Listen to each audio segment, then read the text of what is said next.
relevant today. May they guide our decisions and our actions. We commit to learn, to educate, to honor sacred places, and to take action towards real truth and reconciliation. Miigwech. Council, any declarations of pecuniary interest? All heads are shaking or perfectly still, so I'm going to take that as a no. We're going to start our morning with 3 different delegations. And our first delegation is from the Georgian Bay Public Library. And I see that Stephanie Clare, Chief Executive Officer, and Susan McGibbon, Library Board Chair, are ready to roll. So over to you, please.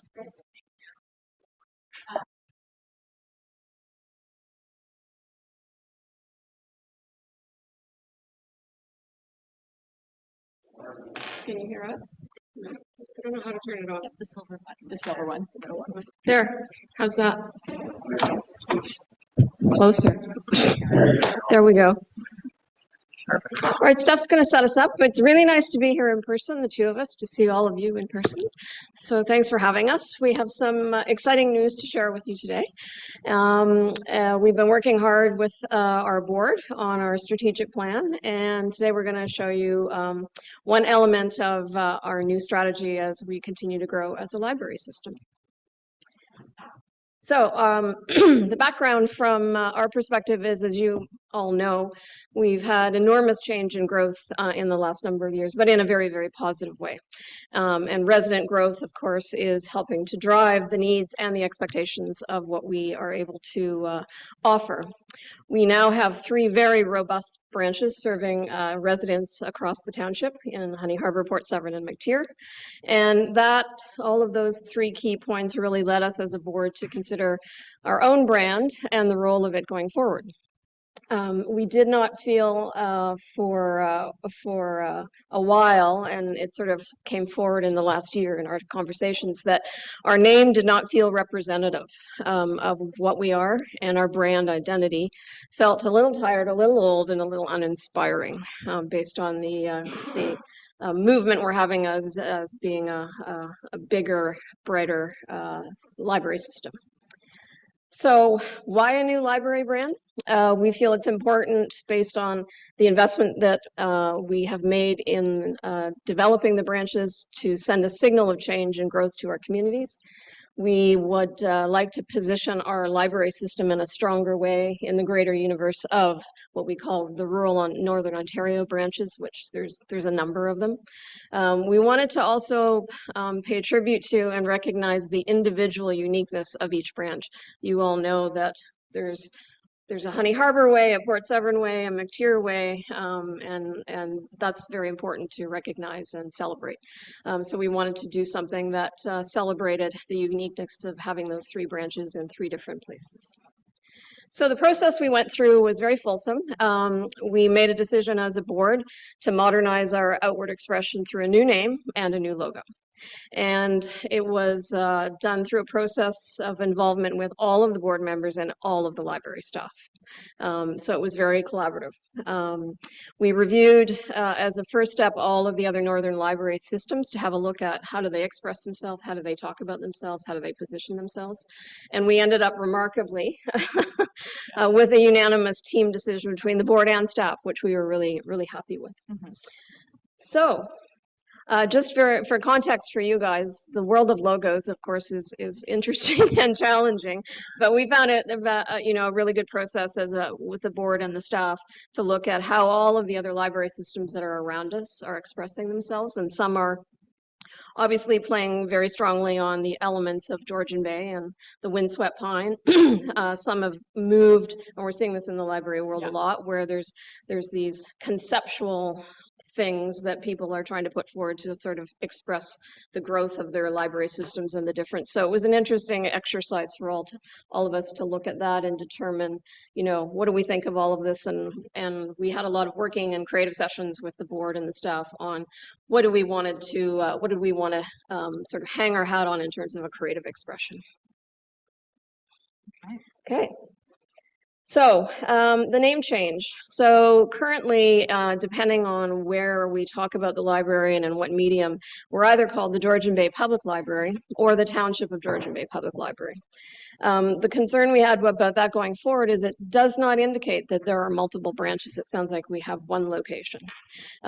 We don't feel there's any need to reinforce the notion of public because everyone knows we are a public library. And most other library systems don't include reference to the government funding partner. And in this instance, the word township, with no disrespect to you as our partner, but most library systems aren't doing that. So we worked hard on a name change, and here you go. We're going to be known going forward as Georgian Bay Libraries.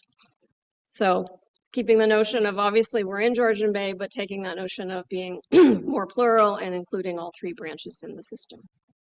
So not anything too abstract or conceptual, like we were saying, but it's something that captures sort of the multiple communities and being in, each of the communities separately, but still one greater piece together. Good? Yep. Okay.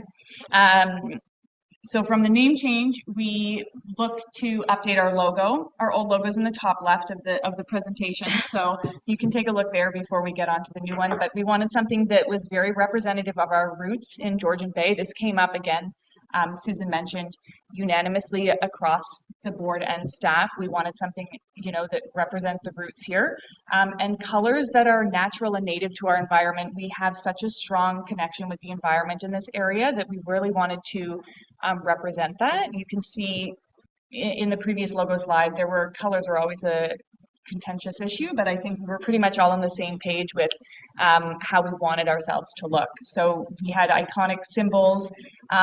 We discussed different things that would be represented and understood by residents and those people using the library, and also how we could connect with those who are not using it yet.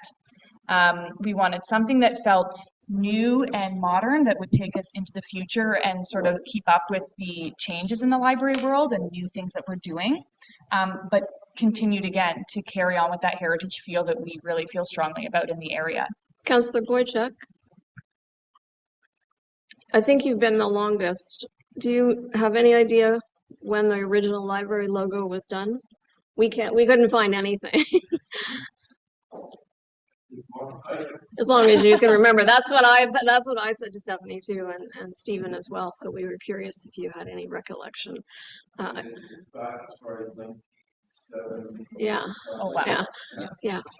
And we do have some staff who have been around for quite some time, and they've all said the same thing. It's sort of been there as long as they can remember. Yeah. We couldn't find anything in any board notes, so it was just a sidebar to ask. Thanks. Okay, here you go. So this is our fresh take on the library. It's not showing up, but it's a deep navy blue. So we love the notion of course, our windswept Georgian Bay tree, but a very modern representation of it, mixed with, as Steph said, a more traditional kind of heritage feeling font beside it that's very sort of welcoming and easy to read. Yeah. It was, I see a hand, sorry. Okay. Okay. It was quite the process. We did try different, we sort of branched out and we ended up, pun not intended, but. We did 10 rounds of logos, yeah. Okay, I'll just say. Yeah. And we kept coming back to this, so. Paired with, again, Susan mentioned the navy, you can see our colors below and sort of across the screen are really tied into the natural environment and what we see when we walk outside throughout Georgian Bay. Something that has been here for a long time, but will also hopefully continue to be here for a long time, paired with our sort of modern icon to represent the library space. And all the colors are AODA compliant, Yeah. So anybody looking at them will be able to read them thanks to Councillor Hazelton's eyes.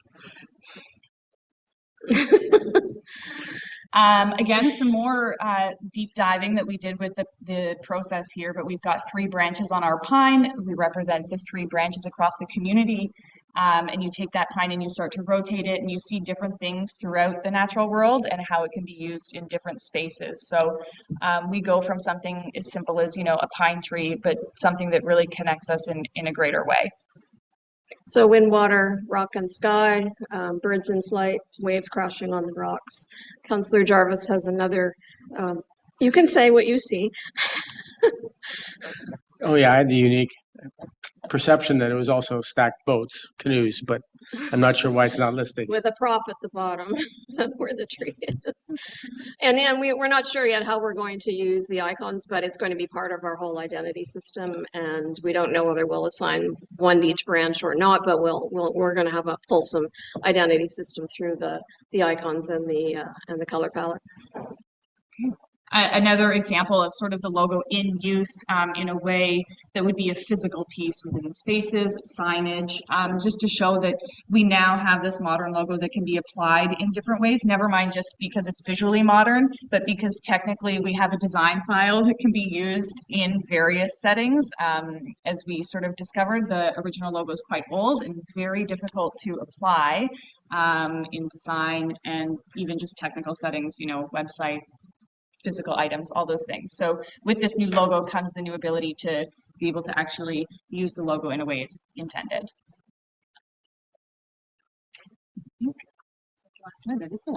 Councillors Jarvis or Hazelton, anything to add? I can see the color. Yeah, there you go. So we're looking at, excuse me, the board approved this direction along with the staff being all on board at our last board meeting in early July, and staff will now work with the whole team at slowly sort of rolling it out because there's pieces, you know, like library cards and signage, so it'll slowly roll out. But you'll see elements of it starting to be visible in the community, and we're working on the new website and all kinds of things. Yeah, that's a big step in part of our new strategy moving forward. Any questions? Well, thank you very much. Council. Councillor Bocek.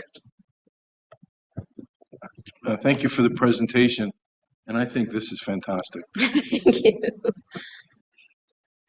Councillor Graziano. Thank you, and through your worship, I echo Councillor Bocek. I think that the new logo represents a change in our public library and one for the better. I'm really looking forward to seeing how we embrace this new logo and how the board as well as the executive start to move forward with this new logo. So looks great, looks fantastic. Hopefully we can get some t-shirts and stuff like that, but thank you. Yeah, we'll work on hats for you. The swag is... Swags, yeah, swag's on the list. Yeah. Councillor Predko, you want to put your swag order in? I was going to order a canoe and a paddle. And a paddle. The only question I have, and I think it looks great, I love the logo and I love the font and the color choices. My only question is really around Georgian Bay Libraries and whether or not you had a discussion about whether this was over-encompassing just our geographic location to imply that it's a much bigger area than the township, or if that's a concern or not a concern, or how did that come through in your strategy sessions? We did talk about it, but if you sort of go back to you don't have to go back, but if we did a sort of an assessment of everything around us, and Steph's quite familiar and, you know, has a lot of interaction with all the other CEOs in the rural Northern Caucasus, and there's nothing else. I mean, the closest thing is Parry Sound, which is the Parry Sound Library. And then everything in the Tay system is Wabashine, Port McNicoll, etc. So they're all using sort of the name of the town, which we can't do because we're more than just Honey Harbor or Port Severn or McTier. So yeah, we've sort of grabbed the ownership of the words Georgian Bay, but anything sort of farther north really isn't using it. So we felt, I think, comfortable as a board doing that, with the context that, you know, you'll see it with three names of the towns. No, I think Yeah. once you add It's a good the question. names Thank you. and explain the logo, I think that really helps to kind of define what the Georgian Bay Library is all about. Thank you. Thank you. Yeah, I'm not sure the historical context as to why our township got to be called Georgian Bay when there's so many other municipalities that circle the bay, but I quite enjoy it. Quite honestly, I've never read the history as to why, but Well, I think I mean, if you think about it, I think we started with only Honey Harbor. The library. one library branch, right? And then McTier was built, and then our little Yeah. Port And then, Severn branch and came then to Port life. Severn will be built. So that's probably part of the history. We're coming back Yeah. for that later. No, I think this is fantastic. Great. Thank you very much. I will admit that you had me convinced, but then when you start twisting around and having a different, that was like the over the top element of it that I didn't see beforehand. So thank you for that, and thank you very much for your presentation. Great. Thank Greatly you. appreciate Thanks, it. everyone. Thank you.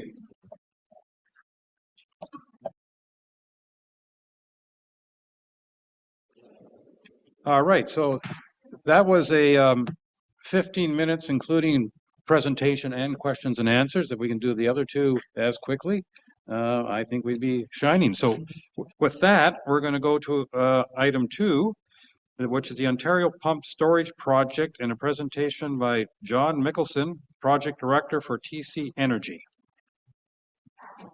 Mr. Mikkelsen has been brought across. And so, Mr. Mikkelsen, over to you, please. Yeah, can you hear me? All Yes. good? Yeah, Your Worship, Mayor Coetzee and members of council, thank you for this opportunity to address your council this morning. I'm John Mikkelsen, Director at TC Energy, and I am leading the development of the Ontario Pump Storage Project. I'm joined this morning by my colleague, Sarah Beasley. While we work for TC Energy, we're speaking this morning on behalf of the project, which, if it proceeds, will be a partnership with the Saugeen Ojibwa Nation. Representatives of the Saugeen Ojibwa Nation are not here with us this morning, but I would encourage you to reach out to them, and I would be happy to put you in contact with them to get their perspective on this exciting project. I'm an engineer, graduate of University of Waterloo, and I've been developing and constructing power facilities in Ontario for 35 years. The Ontario Pump Storage Project is, without a doubt, the most important and compelling project that I've ever had the privilege to work on. And I say that from a number of perspectives. First and foremost, it represents a significant climate change initiative, an important component in achieving a net zero electrical system for Ontario. Second, it's an important and meaningful step in our journey toward Indigenous reconciliation, which I'll speak to in a moment. And lastly, it's an opportunity to develop a local energy solution that creates jobs and economic stimulus here in Ontario. From the beginning, we have sought to develop this project in an open, transparent, and collaborative way. We started by ensuring that we were developing a project that is founded in fundamental societal need. Last year, Ontario's population grew by 450,000 people, and that annual growth is expected to continue. At the same time as Ontario is growing, it's electrifying. We're buying EVs, installing heat pumps, making clean steel, electrifying transit, and new investments by companies like Honda, Stellantis, and Volkswagen are all adding to the provincial demand. The Government of Canada has set a goal of achieving a net zero electricity grid by 2050, and that will require Ontario to eventually close its gas-fired generation and replace it with new, clean electricity. In their 2024 annual planning outlook, the Independent Electricity System Operator forecast a gap in supply by 2035 that is more than 8 times the output of our proposed project. There's no question that Ontario will need massive amounts of energy storage to be able to decarbonize its electrical system and meet these critical supply needs. We're already witnessing the impacts of climate change, the implications of which are particularly amplified for those that live around Georgian Bay. This past winter marked the lowest ice cover on Georgian Bay in recorded history, and climate change is arguably the biggest single threat to Georgian Bay. While this project will not on its own reverse climate change, it is a constructive and concrete step toward a better future. The project also represents one of the largest Indigenous reconciliation initiatives underway in Canada. If this project moves forward, it would be through a partnership with Saugeen Ojibwa Nation. We made a commitment that we will not proceed without their support and participation. Saugeen Ojibwa Nation will have significant equity ownership and active roles in the management and environmental stewardship of the project.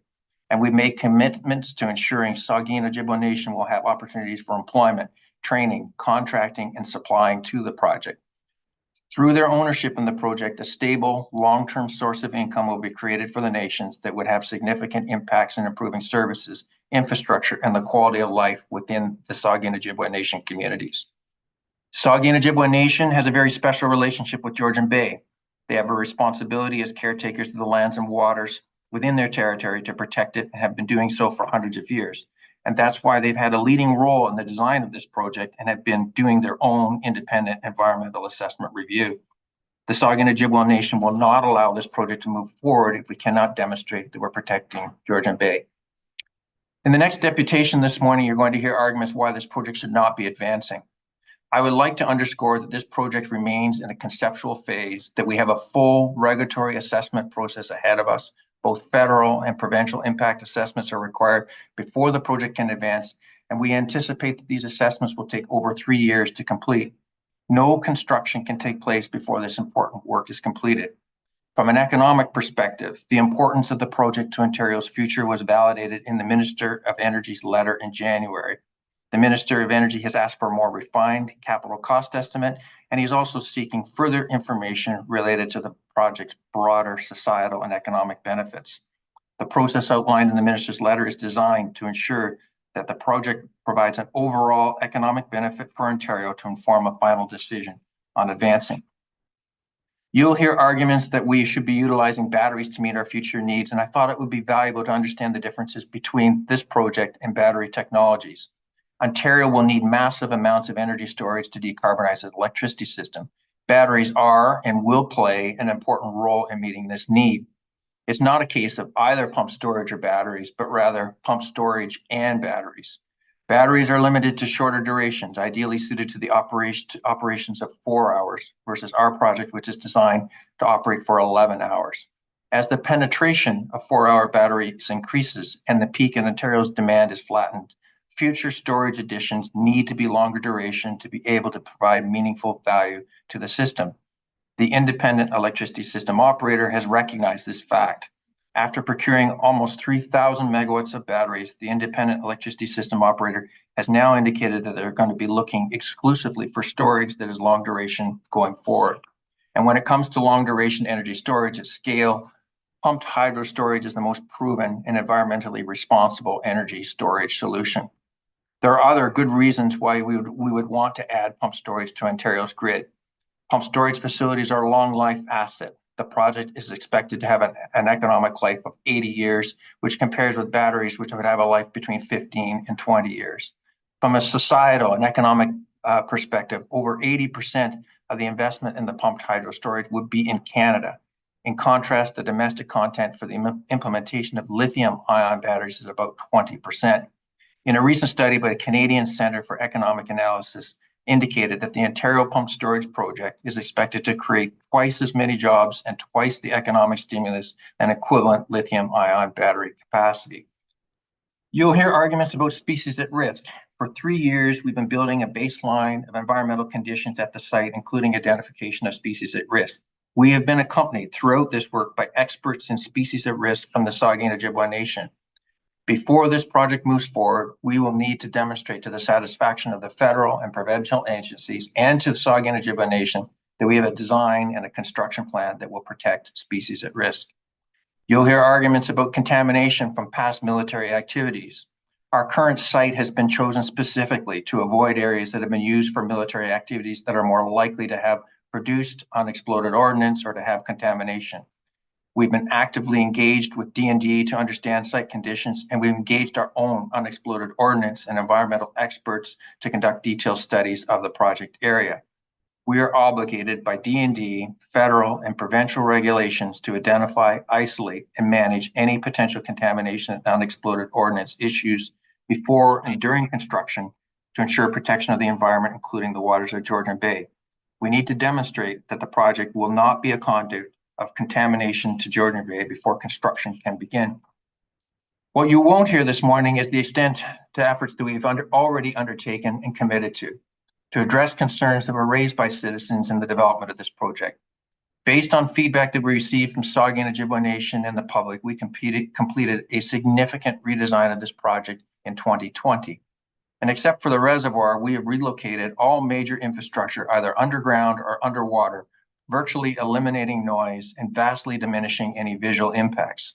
We designed a state-of-the-art inlet-outlet system that reduces the speed of the water being withdrawn and returned to Georgian Bay to levels that are similar to the natural current in the area to protect fish and prevent any incremental turbidity. Collectively, these modifications have added over $1 billion to the cost of this proposed facility, but demonstrate our sincerity and our commitment to protecting the environment and addressing the concerns that we have heard. Locally, we have strong support from the initiative from the municipality of Meaford, from the city of Owen Sound, and as well as Grey County, who have all passed conditional resolutions of support for this project. I would encourage you to reach out to your colleagues across the Bay to ask questions and share in their learnings.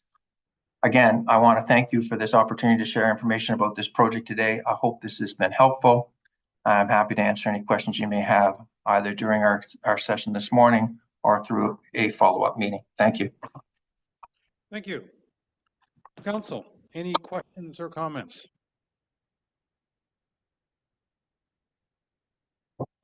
Seeing none, I'm going to say, Councillor Jarvis. Thank you for the presentation. I'm just curious, you're saying 3 years now from here on in to get all the environmental stuff and other things taken care of. How long is construction expected to take? So construction is expected to take about 4 years.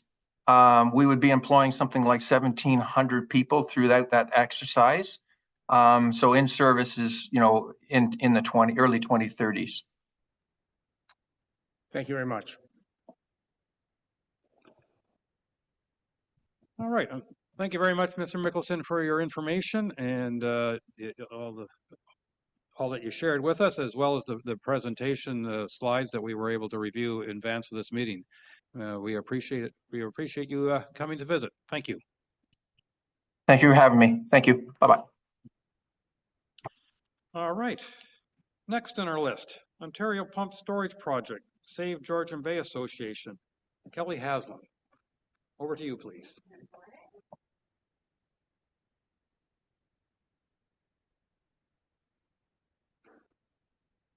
How's everybody doing this morning? Nice day. Hello, Mayor, Deputy Mayor, Council, staff, and members of the community. Thank you for the opportunity to speak with you today. My name's Kellie Haslam. I am a resident of Meaford, a business owner, and a volunteer with Save Georgian Bay. Save Georgian Bay is working to stop TC Energy's proposed pump storage plant in Meaford. We agree that there's a need for energy storage in order to green the grid in Ontario. We just don't think that this project is the way to do it. Mr. Mikkelsen spoke about the need for long duration storage. There are other solutions to provide that. He spoke about the fact that this particular technology will have a long lifespan. Right now, Ontario is going through a change in when there is demand differential. So currently, there is much more demand during the day than there is at night. With the introduction of heat pumps and batteries and electric vehicles, that is expected to change over the time. The IESO has predicted a flattening of that differential over time. So when this project finally comes online, 10 years from now, maybe, and then has a 50 or maybe more long lifespan, we likely won't need that capacity of storage at that time. Batteries are scalable. They can be brought online faster. They can be decommissioned easier. It's more scalable. It's more flexible. They can be located where and when needed. The short duration, long duration discussion is really a red herring. There's no reason why battery storage technology cannot be developed to deliver longer term storage. That said, I wanted to start out by thanking you for your resolution against the TC Energy proposal in February. Your motion that was moved by Councillor Jarvis and seconded by Councillor Cooper is much appreciated. You have recognized that the waters of Save Georgian Bay follow no municipal boundaries, and what happens in Meaford happens to everyone around the bay. and everyone around the bay should have a say. Usually when I am presenting to municipalities that potentially don't know very much about this project yet. You are very well versed in it, and most of the information in my presentation you're very well aware of. So I thought I might take our time together today to talk to you about developments that have taken place since your resolution. Shortly after your resolution, the town of Parry Sound made a similar resolution against the project. So that's now 5 municipalities that have made resolutions against the project. As Mr. Mikkelsen told you, in March, the city of Owen Sound passed a resolution conditionally supporting the project. They cited primarily the opportunity for jobs and economic stimulus. They indicated that they rely heavily on the impact assessment process and Saugeen Ojibwe Nation to protect the environment. Over the coming months, I urge you to consider the reliance on those factors. In April, environmental advocate Maud Barlow and the Ontario Clean Air Alliance each made statements against the project. In May, Grey County followed Owen Sound's lead and passed a resolution against conditionally supporting the project as well. Again, the county indicated a heavy reliance on the impact assessment process and Saugeen Ojibwe Nation to protect the environment, and cited economic development and jobs as a main reason for supporting the project. In June, Save Georgian Bay was honored to receive Ontario Nature's 2024 Corporate Award for demonstrating outstanding leadership and sound action in the environmental field. And just recently, some councillors at the town of Blue Mountains were so concerned about the project's potential contamination of their drinking water and their legal responsibilities encoded in the Safe Water Drinking Act that they have proposed an even stronger resolution to the one they already passed. That resolution will be voted on July 15th. But perhaps you might be most interested to hear about the recent media reports in the Narwhal, the National Post, the Guardian, and others. These reputable news outlets have obtained leaked recordings of internal TC Energy meetings in which TC Energy executives can be heard boasting about tactics used to sway governments. They also outline how they sway public opinion by manipulating media coverage and discrediting opposition groups such as Save Georgian Bay. Public relations is not a new or a particularly troublesome concept, but when these efforts utilize misinformation campaigns and veer into the sphere of fake news style manipulations, they're cause for concern. Certainly, TC Energy has been engaging in a misinformation campaign regarding the extent and nature of the contamination at the 4th Canadian Division Training Centre, the active military base where the project is planned to be located. TC Energy masterfully obfuscates the environmental risks associated with this project. They share half-truths, incomplete information, and in municipal declarations at deputations, TC Energy has stated that the only contamination on the site is skeet range residue. You heard today, we've located it where there's not much contamination. However, the federal contaminated sites inventory shows that the project location is polluted with toxins that are threats to human health, aquatic life, soil, and water. This is a public inventory that you're welcome to visit and view for yourselves. The Defense Department's internal documents that we obtained through an access to information process indicate that disturbing the soil on the base may release heavy metals and toxins into the environment. They express DND's concern for marine animals' health and for the health of any person drawing water from the bay for personal use. And when they made this comment, they understood the location proposed for the project. Save Georgian Bay has experienced TC Energy's attempts to discredit facts brought forward by our group and by other detractors. Repeatedly, our claims have been referred to as fiction. Our group has made every effort to educate ourselves about the facts of the project. We have reached out to TC Energy many times with questions and concerns, and unfortunately, we have not received any answers. The lack of transparency and cooperation has created challenges, yet we remain committed to a diligent and objective review of the project. Interestingly, contrary to our experience, TC Energy repeatedly claims that they are transparent with Save Georgian Bay and with others. You heard this today. Yet they do not share the new designs of their project. They do not share any of the reports that they spoke of today. So far, the Narwhal has published 4 articles about the leaked TC Energy recording. There's lots of content there, and we expect more material to emerge in the coming days and weeks. As the media continues to reveal the contents of the leaked recordings, we may learn more. Time will tell to what extent TC Energy may have employed these tactics to sway the support of Meaford, Owen Sound, and Grey County councils. In the meantime, we are still working hard to educate and advocate. We have a new Minister of Energy and Electrification, Minister Lecce. We've requested an urgent meeting with him in order to discuss our concerns. We've also requested a meeting with Bill Blair in order to discuss our concerns about the project site with the D&D. What you can do to support the ongoing effort to stop the project is to share your resolution with Minister Lecce and Minister Bill Blair and let them know that you feel as committed as ever to stopping this project. May I answer any questions for you today? Thank you very much. Council. Councilor Hazelton. Lovely. Thank you. And Kellie, thank you for coming and talking to us.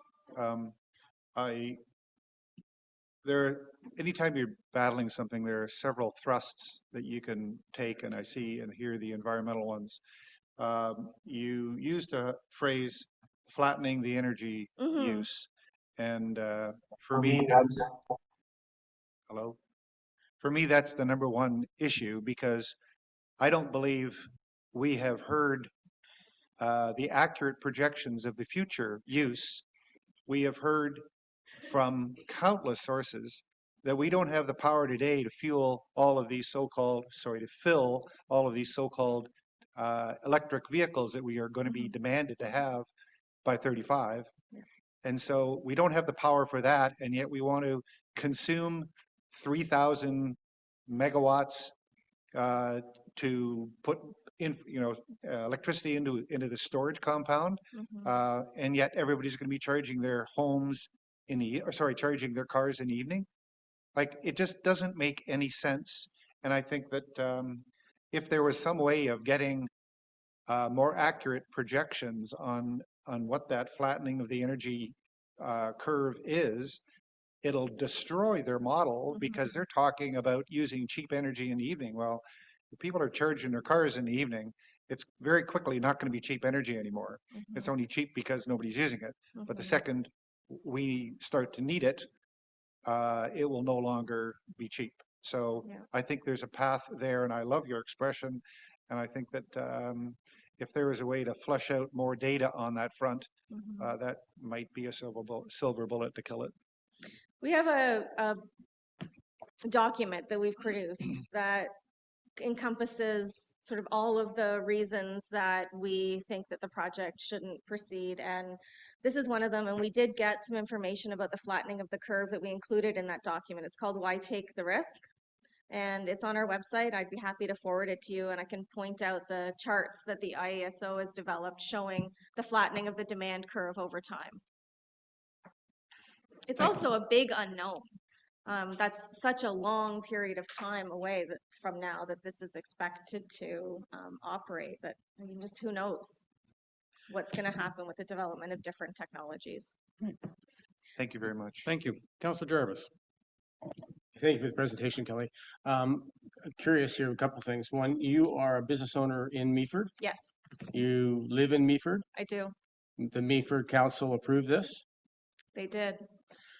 Is there any, what's your impression of the general public feeling about this in Meaford itself? We have over 3,300 physical signatures on a petition against the project.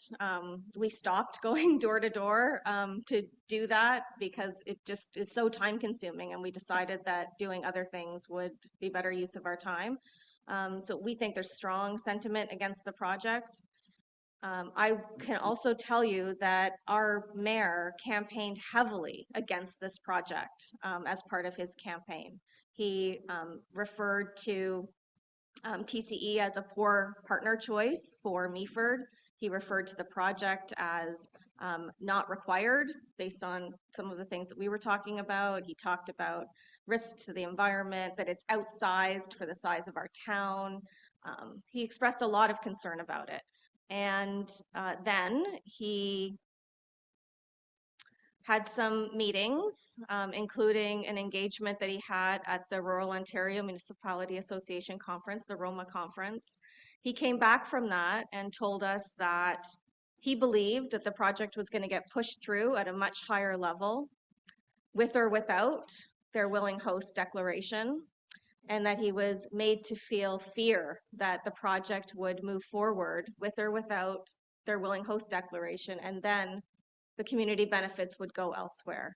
And we know that that's not true. We know that in order for large infrastructure energy projects to happen in a town, the municipality in question needs to be a willing host. It can't happen without their support and then benefits going to other communities.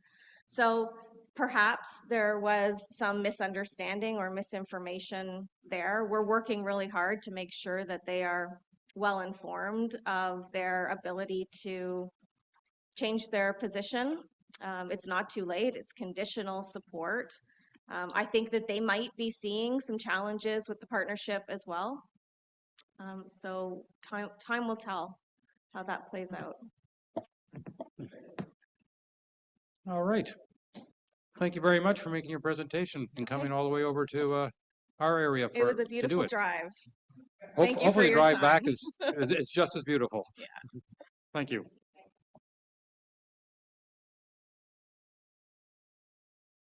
So next on our agenda is the consent agenda, which we have 2, 4, 6, 8, 10 items. So of course, as per usual, I will ask if any counselor has any items that they want to either pull or at least or have any questions in regard to, or whatever the correct English grammar would be with that question. Councillor Graziano, please. Thank you. Through your worship, item G for GA and GB, if GB Township, if you want to call on that, because there's 2 items under G. Each are different. One would be the senior management team report and then the resolution tracker. I have questions on both. Okay. Any others? All right, let's go to your questions, please, Councillor Graziano. Thank you, Your Worship. The majority of the questions for the monthly department highlights pertain to our fire chief. Is Mr. Van Dam on? I do believe I see him here.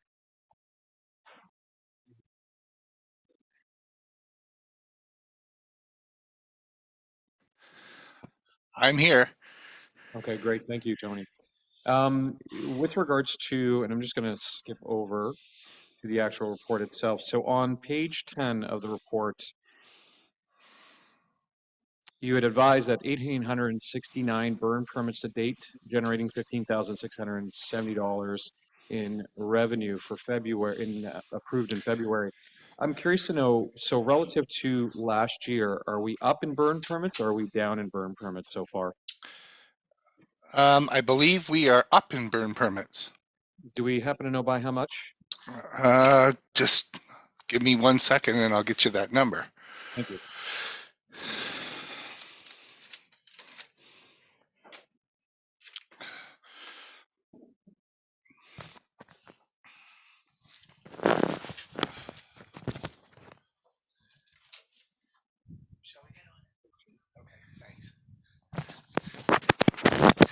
Just so you're aware, Council, Shelley's working on that number for us right now. Councilor Graziano, any other questions while we retrieve that number? Yeah, thank you. Page 11, Tony, if I can again, pertaining to bylaw, it showed that there was a total of 74 bylaw issuances thus far. Now, is that annual for the year, or is that just for the month? Just I do believe Karina is sitting in the council chamber there right now. for the month? There she is. Okay, thank you. She's coming forward, Chief. Good morning. Sorry, when I was walking across, I'm not sure what occurrences are you talking about, because I don't have it in front of me. On page 11 of the staff report, it shows a list of, I guess, what would be bylaw engagements. I'm not assuming that there were tickets issued, but I counted a total of 74, and I was just, for clarity, I wasn't sure if that pertained to just the month of June, or if that was the whole year thus far. Does it say tickets, sorry, or is it occurrences? There's parking tickets, parking complaints, amps issued, dark sky, animal control, burning, clean yard, parks and public places. Yeah, so that's what, just clarification, sorry. So yeah, that's for the month. That's for the month. That's okay. for the month, yeah, Thank sorry. you. Thank you for clarifying. And then one final question under the same for page 12. It mentions Granicus setting up the 24-hour hotline, which I'm assuming has yet to be set up. Perhaps it has been since the release of this document, but what's the ETA on the setup? I know that this was one of the reasons why we went with Granicus, was to offer constituents with the hotline. Do we have an ETA on that? Yeah, I can speak to that one, Tony. Yeah, Granicus, the hotline is set up. It's posted on our website and our social medias, and it's active right now. So okay, so it's active. Yeah, it's okay. working. Yeah, great, all as great, well. Thank you. Yeah. Thank you. And that's all for the staff reports, aside from the question that I guess Tony can get back to me on. And Tony, you can do that offline. You don't have to try to dig that up right now if you don't have that information. That's fine. I'll email all of council. Thank you. I do have a couple questions on the resolution. And I understand that Brad or Mr. Sokash is not attending today, but given that he's ill, perhaps I can direct these questions to our CAO. Bylaw C, or excuse me, Resolution C 2424040 for the dog park. I'm just curious to know if we have an update on the dog park, specifically in the fencing. I believe that there was supposed to be a report that was coming to council this month, but I don't see one in our agenda for this month.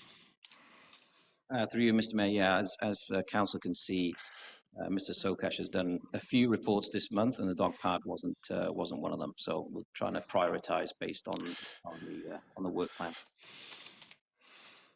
Do we have a ETA as to when the dog park may go up? I know that we had said by the end of this year, so I'm just wondering if our constituents would enjoy it before the summer ends. Through you, Mr. Mayor, I think if it was by the end of the year, then staff will be working with that timeline.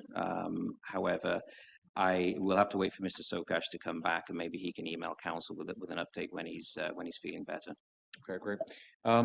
Second to that would be, of course, C 2023-271 for Leduc Lane. In last month's council meeting, he advised that something would be coming. I believe in the agenda, it also advised that by this point, we would likely have cost analysis being presented back to us. Through you, Mr. Mayor, again, Mr. Sokash has the details on that file. My next question is directed at Jennifer. Jennifer, C 2023-41 for rideshare. And that's on page 6. If I can just get down to it. So page 6 of the report. I'm just curious to know it outlines a summary of first invoices being paid and all documents has been provided by staff for the efficiency engineering data collection. I'm just curious to know if there's an update on that and perhaps shine some clarity as to what that paragraph suggests. Through you, Mr. Mayor, I suppose I make it worse for myself by not closing it and then just continuing the project, but the project is closed, and the next step is to really continue to work with Jazz to do the asset management. So if it's your preference, I can close it and start a new a new project, but I just sort of added the original resolution onto it. Like, this is what we're doing next step for the now complete project. If it's your preference to close it and then open a new one, I can do that. No, I'm happy keeping it. I just wanted an update on where we were with the rideshare. It's close. That project is complete. We presented to council last month, and Jazz and I need to meet and with Brad and go over the asset management plan to put our 5-year plan together for FCM. Okay, great, thank you. And one final, which is C-170 2021, and that pertains to our CAO for response time goals. Is there an update on that report? Let me just have a look at that spreadsheet.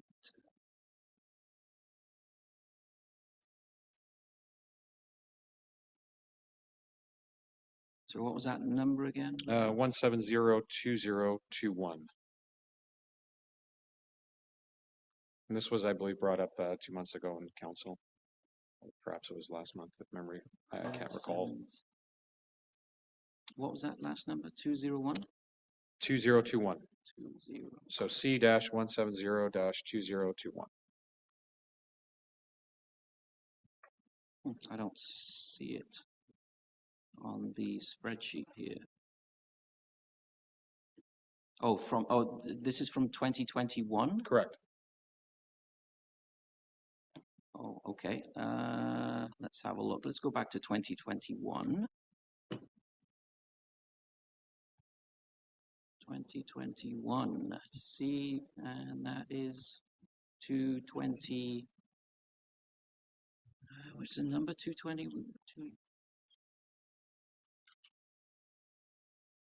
Sorry, can you repeat that first number there from 2021? 170. So C-170. Be it resolved that council directs staff to provide a report to council for the response service levels, response time goals on the following items: communications requests from residents, bylaw related complaints, and so on.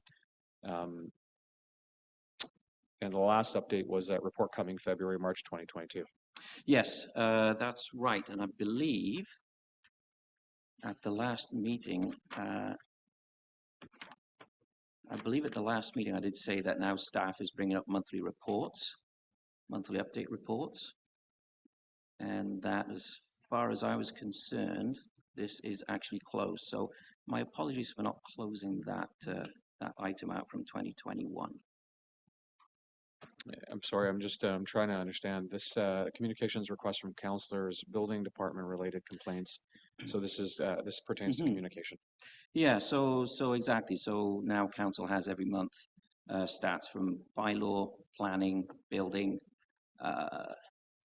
etc., and that these service levels are reported on a monthly basis, which is the staff reports. Okay. Mr. Mayor, does that satisfy as the chair of council? Thank you. Thank We're you. going to go then now to Councillor Predko, please.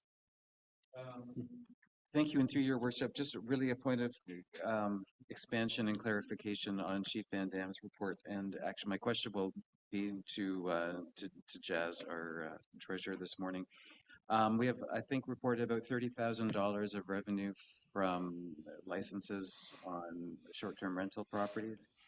I think our budget estimated $200,000 worth of revenue from licenses. And I'm just wondering, maybe it's a larger question, if it's possible in the future for finance to present a year-to-date budget actual report for us. Thank you, Councillor Pretko. That is exactly something I do plan to do. Currently just slightly short-staffed, but we do plan on, our Deputy Treasurer will be coming on board shortly. I do plan on bringing forward quarterly year-to-date reports to Council, which would provide variance analysis and explanations of where we land. Thank you. Councillor Jarvis, please, followed by Councillor Bochek. Yeah, just quick clarification since Karina is here, and I sent a note out to Chief Van Dam, but it was very, very late, so I wasn't expecting an answer. But since you're here, I'll ask you anyway. Under the bylaw administration, we show short-term rentals no longer active at 28, and then non-compliant short-term rental owner is called 28. I don't suppose it's the same people, is it? since the number is 28 for both? So through your chair, we started to call short-term rentals that we could find numbers for to remind if they haven't got our letter. So we had started calling at that time. Then all the second round of letters came out with the 30-day compliance. Then everyone was calling us. So we stopped calling and just have been deep in the application processes that have been coming in.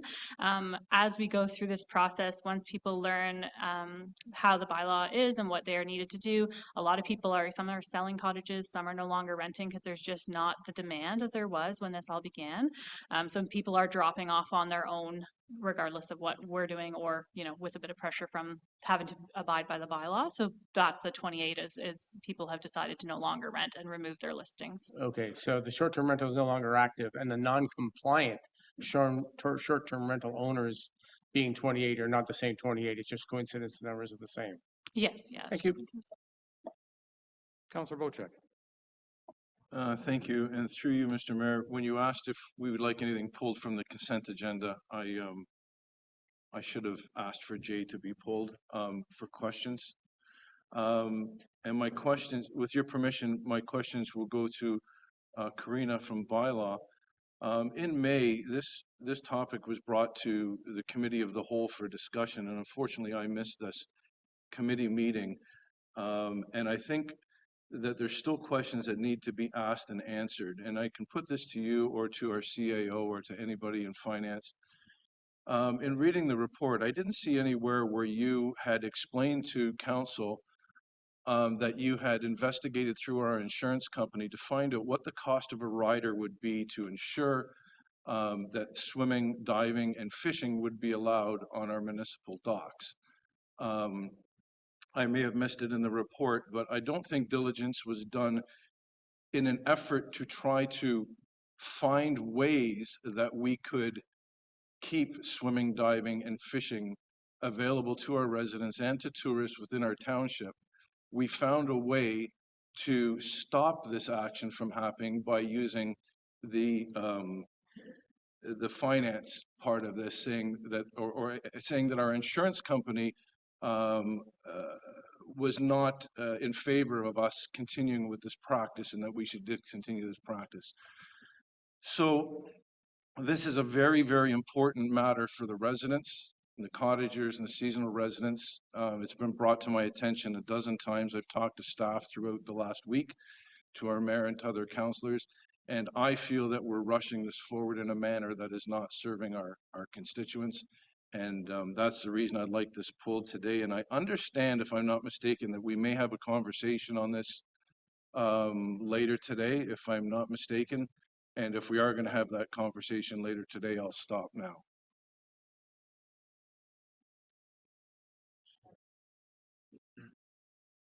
Okay. All right. I think as there may be a discussion in part with our insurance company and closed, we can pull this item from the consent agenda and vote on it after that meeting, if that's appropriate. Is that appropriate action, Madam Clerk? Okay. Yes, that's, okay. Thank you. All right. Councillor Hazel.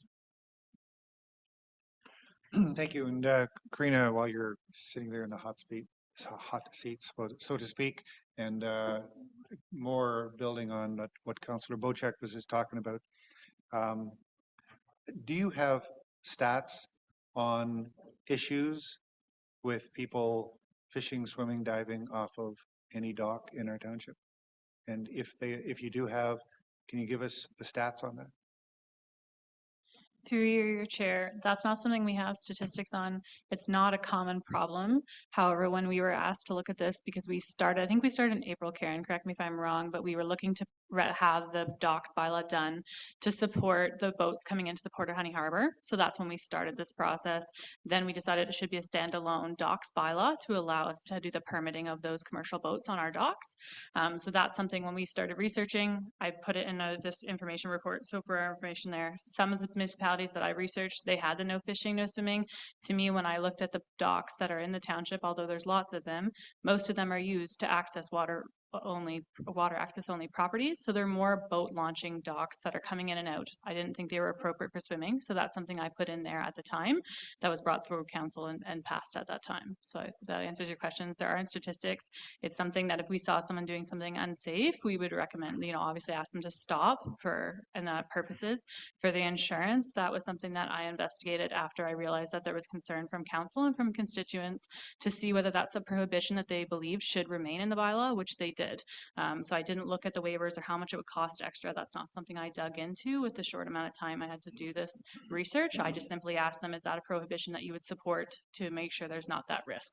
And that's something that they gave me that information on. So, some context. I guess we're going to pull this item. I understand, but is Corinne going to be available for us to discuss then, or is she going to be? Well, only if available she's for not it? available when we discuss this item in full, then we won't be discussing it in full at that time.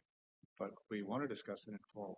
I would like us to get the consent agenda done. This item is being pulled from the consent agenda, so we should get the consent agenda item done first, and this item will be discussed after we meet with the insurance company. I think it's logical. Let's just cut off questions.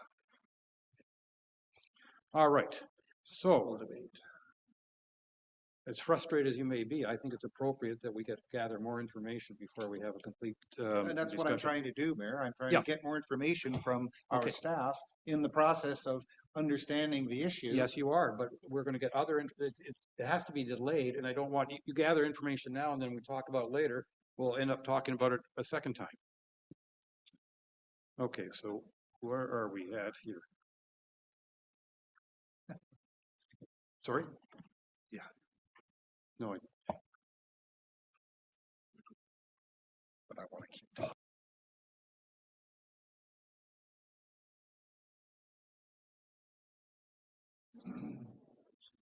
all right, so the other item that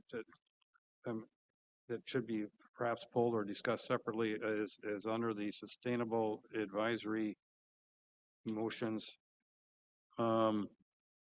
C 2024-233, and I think CO Mariotti, you said that there was some duplication with that. Is that, or am I understanding this correctly? Or Clerk Wade, you're better. Clerk Wade, sorry.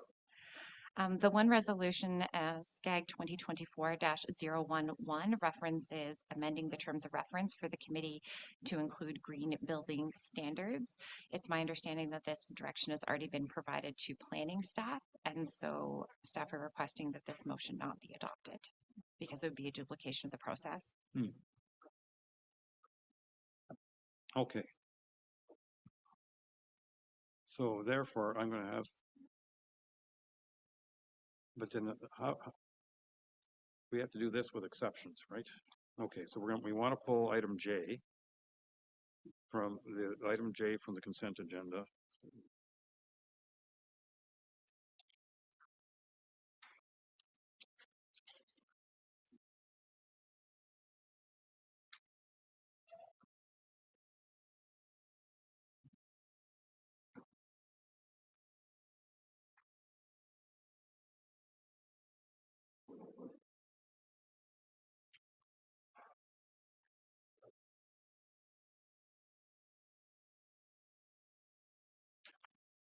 All right. So I have moved by Councillor Graziano, moved by Councillor Haslam, second by Councillor Graziano. Be it resolved that Council adopts the consent agenda of July 8, 2024, with the excluding item 6J, which is the public docs item, and excluding under item 6F, the SCAG motion 2024-011, which was a motion that was going to have the green building standards added to their to their responsibilities, though that has already been given to the planning department. So we don't want to duplicate efforts. So again, it's going to be moved by Councillor Hazelton, second by Councillor Graziano. Be it the resolved that Council adopts the consent agenda of July 8th, 2024, with excluding item J on public docs and excluding SCAG motion 2024-00, sorry, -011. All those in favor? And that is carried. Thank you. All right, and item J will be discussed following our closed session, which the insurance company. Which means next on our list is open forum. And let's start with Councillor Bocek. Sorry, communications. Well, okay, open forum for our councillors, so to speak. Communications, we're going to start with Councillor Bocek today, please. Thank you, and through you, Mr. A fairly busy month, mostly at district, but on the 14th of June, we had a virtual meeting to deal with matters of the Oak Bay development. On the 17th, I attended the CAPS meeting at the District of Muskoka, a special meeting in the morning, followed by our district council meeting on the 17th. On the 19th, attended the virtual meetings for EPW and finance and corporate services. That's something at district we are asked to view, if we're not going to attend, to view the committee meetings so that we're prepared at the time of council to vote on issues discussed in the committees. On the 20th, attended the health services and the CAPS committee meetings. I'd like to thank Councillor Graziano for stepping in for me on the 24th. We had an SSE budget meeting that it was very important that I attended, and Councillor Graziano attended on my half while I golfed to raise funds for Wendat community housing in Midland. Took part in the staff lunch, opening Mrs. C's Park in the morning, which was a phenomenal event, and then we had a staff lunch where I have a permanent record of our planning and building departments absolutely trashing our fire department in the tug-of-war contest, which is quite satisfying, actually. I have trouble reading my writing.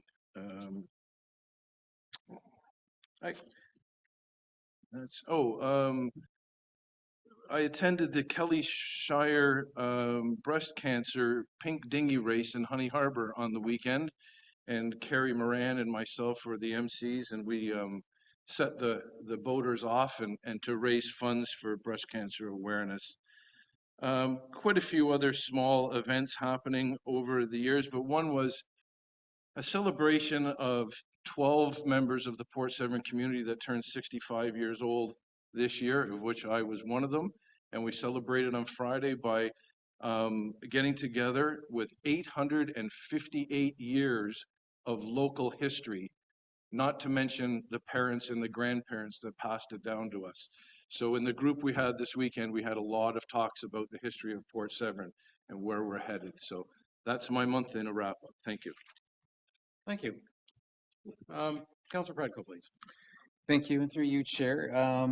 So it was a good month in that there were a lot of things going on out in the community, and we weren't sitting behind desks in committee meetings and avoiding the sunshine and fresh air. So I did have the opportunity and the great honor and pleasure to attend the McGibbon Public School graduation for the 4 young men who were graduating grade 8 and heading off to university, or not to university, to high school.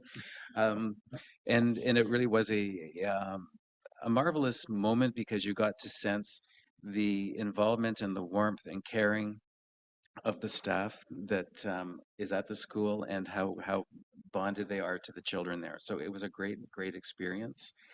There was also, as Councillor Bocek mentioned, Mrs. C Park grand opening, and I think that was attended by, crowd estimates are about 120 people overall, which was a huge turnout, and the kids from the school were there again as well. I think everybody had a great time, and I think that just really demonstrated how important Mrs. C Park is to the community in McTier. So hopefully we'll be seeing more developments in the future on that.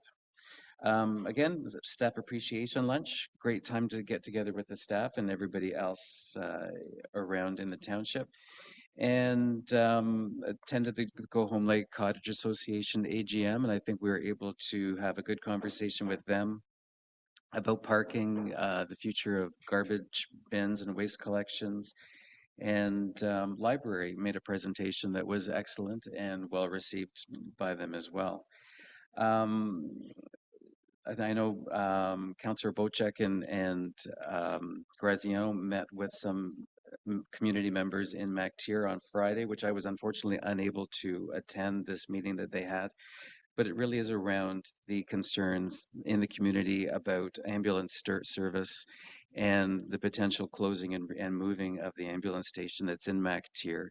I'm a little bit late to the game on what the issues that were brought up at that meeting are, and I'm asking that I can work with Councillor Bocek for the next week or two to get that research done on exactly what's happening with district, and then come back to council with a resolution that we can hopefully get more information and help set direction for emergency services in MacTier and across the township and improve our response times and see what we can do.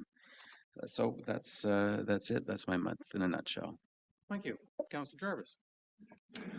The usual things such as committee of adjustment, committee of adjustment. I'm really happy to see that the number of applications is dropping back and taking a little less time than for the last, I guess, half of this year, I guess. Where we've seen a huge number as our planning department, of course, ramped up. That meant that we got a lot more applications. But it looks like things are catching up there. It makes it a little easier on us. But having said that, community adjustment went well. SegBay's gone well. We got good reception from SegBay on the monies that were granted by the municipality. They are very active in many different respects. They have a Christmas in July activity planned and coming up. There'll be more announcements about that. July 1st was the activity wasn't July 1st. It was actually the Saturday, which is the 29th. It was Library Day at Honey Harbor Park Landing, and weather was questionable, but turned out to be quite good despite that. The forecast. It was nice to see lots of people on hand, and the questions which should be forwarded through me to our Sustainable Development Department is from people whether we should be having something a little bit more, a little bit bigger as far as a July 1st activity on that day in future, because there used to be some significant activities around that celebration in Honey Harbor, and that dropped off, I think, with COVID, and maybe we should be considering looking at reintroducing something more participatory and more inclusive to the whole community on that day. Just something to think about. Staff barbecue was wonderful. Really nice to be able to participate in that and talk with everybody and help out with the tug of war as much as I could, even though, yeah, well, whatever. Anyway, other than that, let's see. Yeah, CCA, the Cognition Cottage Association AGM was this past weekend. Again, it was a weather issue, but despite the forecast, things turned out really, really well, both weather and in participation. We had a really good turnout. The mayor came in, our library was represented. I did take a food cycler with me. It had been interrupted mid-cycle by a hydro outage, so I was able to show everybody exactly how things looked mid-cycle in a food cycler. It was well received, and I think that we may see some more activity as a result of that. Really happy to see the keen interest from people that really didn't have any before the meeting. I think comments made by, I think, both our mayor and by our the chair of the library board helped people to come and have a look at it. So that was kind of nice to see. It was a good day there, well received, a number of people moving off the board, lots of changes, but definitely significant involvement from the community at that Cottage Association meeting, which is great. I think I've got it. That's it. Yeah, thanks. Thank you. Councilor Graziano. Thank you, through your worship. Quite a busy month. I'll start with by carrying on with what Councillor Jarvis had articulated. I also attended the CCA AGM this past weekend and was grateful for the rides both ways. As I am not a native Cognition, of course, and having an opportunity to be on the water and explore with Mother Nature cooperating, which was questionable to say the least in the morning. I attended a barbecue for the 6 Mile Lake Cottagers Association this past weekend as well. I was double booked on Saturday, but was able to successfully make it. It was a great event with lots of smiling faces. I attended the Wildwood Canada Day Parade, their annual Canada Day Parade, and the park does a fantastic job of lining up all the kids and all of their members and seeing everyone participate. It was great to be there again this year. I also attended the Library Canada Day event in Honey Harbor and enjoy the festivities there with and walking away with some new books. Also attended, as Councillor Bocek articulated, the SSEA budget meeting, and it was good to understand and better understand where they are going for the next year budget-wise. I, like all my other fellow councillors, attended the staff appreciation barbecue. I also, like many other councillors, attended Mrs. C's Activity Park commemoration. I had a meeting with the Severn River Snowmobile, I had a meeting with constituents pertaining to the Severn River snowmobile access and look forward to creating a working group on that matter as well. And then I've also had my monthly meetings with my lake associations. And lastly, in just picking up for where Councillor Predko left off, I also attended a meeting with a few people in MacTier, and they are quite concerned with regards to the ambulance being moved, and they're hoping that we can promptly communicate with the District of Muskoka that we do not want to see the loss of the ambulance station there as well. So with that said, that concludes my month, and as I articulated, it's been pretty busy. Thank you. Thank you. Councillor Hazelton. Thank you. As other councillors have said, there's lots of things going on. I won't repeat all the details of it, but I did have an opportunity to participate in the library board meetings where we were focusing on the branding and the logo, and they surprisingly listened to my colorblind visual challenges and accommodated me, so that was really nice. I too attended the Committee of Adjustment, the Water Quality Working Group, the Staff Council and Barbecue. I did some water quality testing in Honey Harbor, going around trying to ensure that we have safe water for the day camp. I too attended the library, and as you've heard, there was a rainstorm scare, and that I think scared some people off. But the indoor booths in the ground floor part of the facility was well displayed, if you will, with various groups. And what was interesting for our group, for our family, is monarch butterflies are coming back, and we have a huge growth of milkweed, and so we're kind of excited about what might happen later on this month, or sorry, this year. One other key thing. So, as I think people know, Honey Harbor, driven by the Honey Harbor Association, has a day camp, and this year, I'm proud to say that 6 of almost half of the attendees were from our family. 5 of my grandchildren and a niece. So they just walk over 3 lots and they're there, and then they walk home on their own, and they loved it. So another successful day camp, and one of them is going back this week. So it was a good month. Thank you.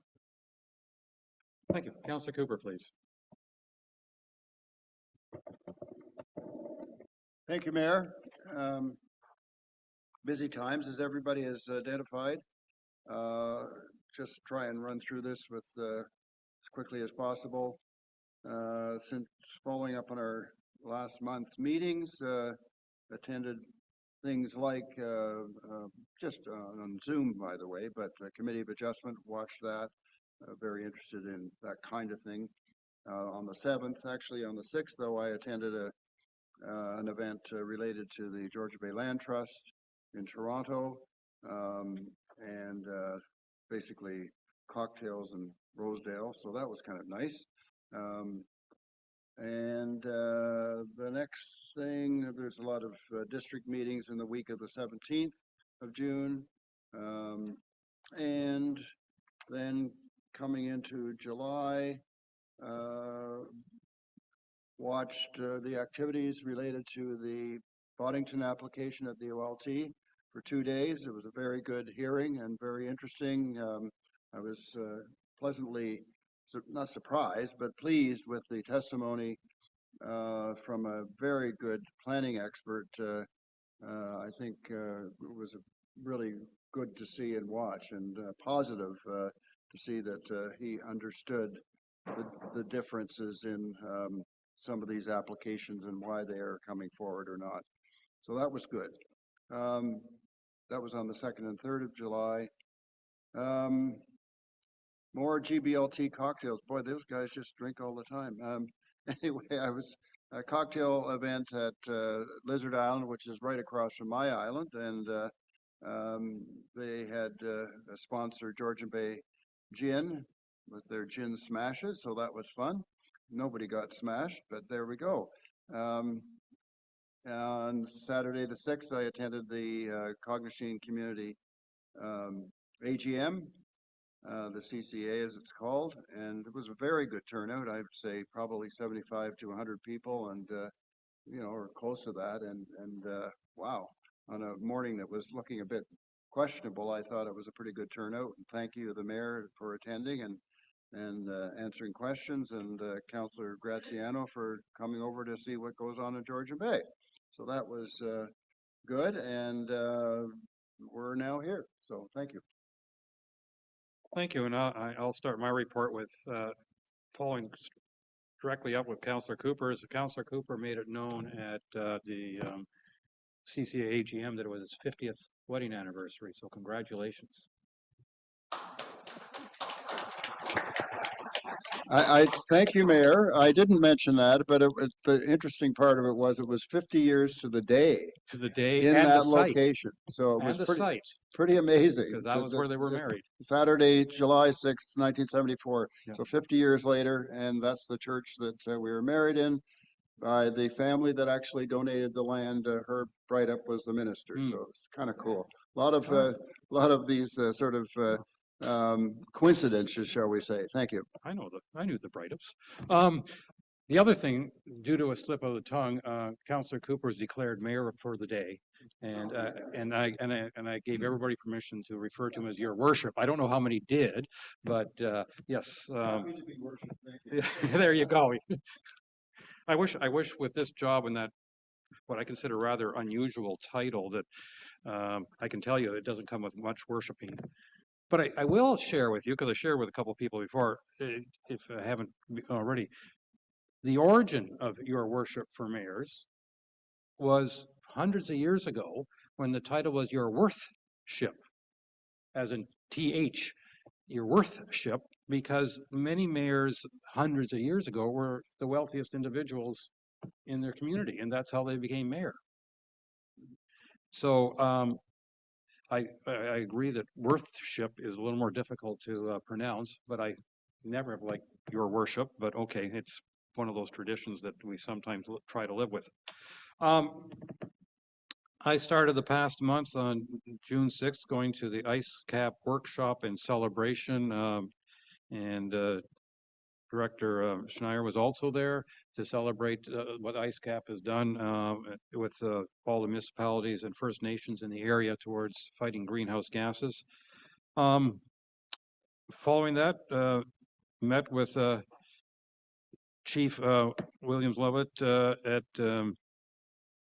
Moose Deer Point with our Chair Lehman to discuss the condition of that road, and pleased to say that they are now, shall we say, upgrading the maintenance. They're not replacing the road yet. That's still an active conversation, but they're upgrading the maintenance on it, and we'll hope. And the next round is going to take place after the sweetgrass is harvested on the edge of the road, which should be happening this week. So hopefully the maintenance will be happening in better shape in the following week or two, that they'll start addressing those. And because of that meeting, I had to miss the land trust in Toronto. But on the 8th, it was the mass and celebration of life for my father-in-law, 93 years of history here, and I appreciated that event because all the people are there, many of whom I don't know, but who have long histories in this area. And it's always, as Councillor Bochuk mentioned earlier, it's always great to get some of that perspective into what we're doing and what it has been important in this area for many decades, before even we were born. On the following Monday was down, or a couple Mondays later, I think I was down in Muskoka for the council meeting, but that was led off with a OPP public launch, their OPP review, the official plan review. They did a public launch on that, so they're going to be going through that exercise as we are as well. And then an OPP board, because the Bracebridge OPP board, of which nobody applied for the citizen or resident seat from our area, the MacTier area. Bracebridge at this point covers the top half, third, it's hard to tell where the line is, of the inland area. And so we didn't, so they're advertising again. So if anybody's interested in being on an OPP board as a resident and is watching this, do sign up. And on the 18th, I was over in Midland for the hospital there. As you probably know, they got MRI funding. They've been doing a lot of fundraising, and they actually had the groundbreaking because they've decided the best way to accommodate the equipment is to build a new room. And so they're putting an addition on the building, and the groundbreaking took place then. Had the real pleasure on the 20th of being in Honey Harbor for the graduation. The students graduating from there, and as Councillor Pretko had already mentioned, was also at the MacTier one the following week. It's great to see these kids graduating from grade 8 and moving on, and it's so exciting. And so I really enjoyed that. On the 21st, which was many people at least traditionally called it Aboriginal Day or Indigenous Day, I was had the great pleasure of being invited to go to Moose Deer Point to join their celebrations. Always a pleasure. My wife and one of my daughters went with us and learned a lot. One of the elders there spent a lot of time chatting with us about stories and background, and I always appreciate that. But earlier that day, the Muskoka Watershed hosted a luncheon here in Port Severn. Basically, it's like one of their monthly meetings, but also an appreciation of the volunteers in the area and everything. And one thing I must say I really enjoyed about that was not only meeting everybody, but we had 5 Georgian Bay groups presenting, which I think is extremely, just to see them all in the room talking with each other and presenting. The Biosphere was there, the Land Trust was there, Georgian Bay Forever was there, the Georgian Bay Association was there, and Severn Sound Environmental were there. So all 5 made presentations of what they do. And, you know, it was all about water quality and preserving the water in our area. So it was a very informative but also enjoyable luncheon, I believe, at least in my opinion. Attended the Go Home Lake AGM that Sunday, and then a few days later, Mississippi Park opening. Again, a great community event. So many people getting together, appreciating the facility, and also imagining how the facility can be expanded in the future, which I think is fantastic. Then the staff appreciation event here on the same day, followed by a Biosphere board meeting that evening. So that was a very full day, but a very good day in my opinion.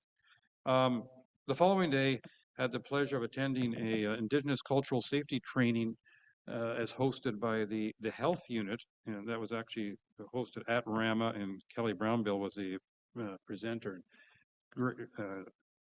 Great getting further education from her and educate around Indigenous and their relations, and this in particular with health services, given it was the health unit hosting it.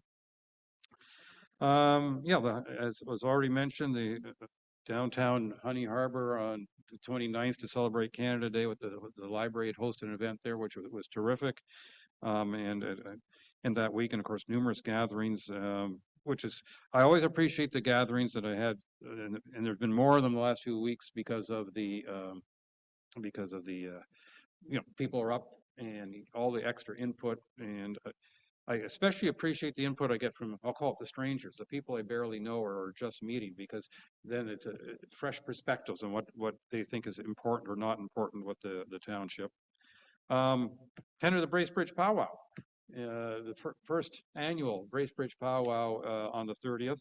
It was on the 29th and 30th, 2 days, but I went on the 30th and participated in the grand entry and chatted with quite a few people there, and it was I think a great success, especially considering it was their first. They pulled together quite an impressive program. As already was mentioned, was the CCA AGM on Saturday, and enjoyed meeting everyone. I always feel welcome there and have good conversations with a lot of people.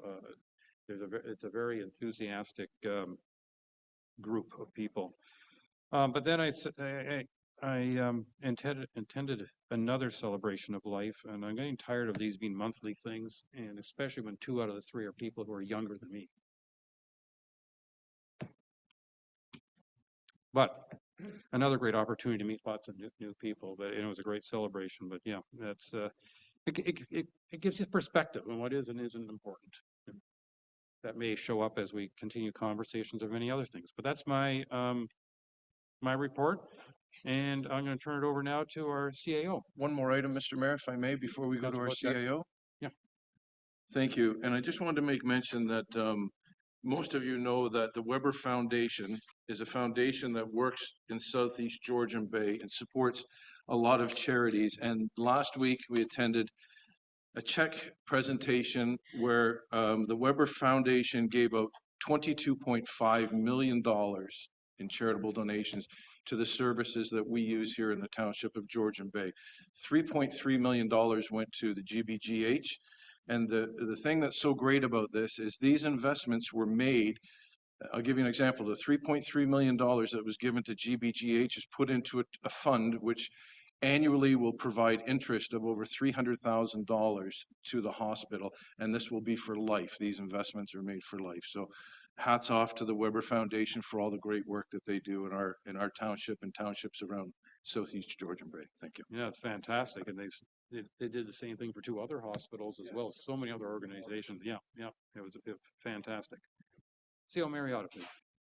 Thank you, Mayor Coutier. I won't talk for too long. I know council has reviewed the 20 pages of staff reports, and I'm glad that you know that the questions are coming out there, and hopefully council finds these reports of interest.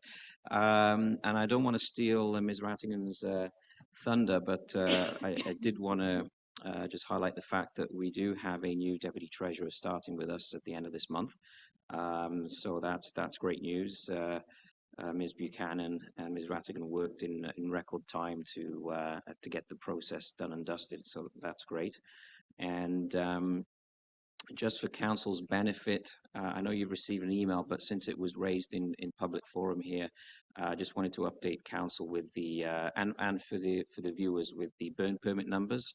So last year there were 1,514 permits issued by July 8th, and this year we are up to 1,926. So that's an extra 412 permits that have been issued this year so far. And last but not least, staff wanted to mention the fact that following the grade 8 graduation and the gift cards that the township has been giving out to all these pupils over these years, we've actually received our very first thank you card from a Madison. So this was a really neat little little thing that we've not seen before. So I think this kid's going to show promise in the future. Well, thank you very much. So burn permits are up almost 25%. I didn't quite get my calculator out, but it's in that range. Good. The treasurer's agreeing with me that it's in that range. I didn't move a decimal point. It'd be reflective of the weather. It's not so dry, so people can burn. Perhaps. But the good news is it hasn't gone down when we have now charged a fee. The people are paying attention. All right. And with that, to the best of my knowledge, we are going to staff reports. And our first staff report is bike racks. Now that's the operations department. So who's stepping in to replace Mr. Sokash? And before you start, because he missed it. Councillor Graziano, we were just informed that burn permit applications or issues is up about 25% compared to this time last year. CEO Mariotti. I can, yes, apologies. Mr. Sokash is not feeling very well at all. So hopefully his reports are make sense and we can move on. But I will try and answer any clarification questions as we go on for Mr. Sokash's reports.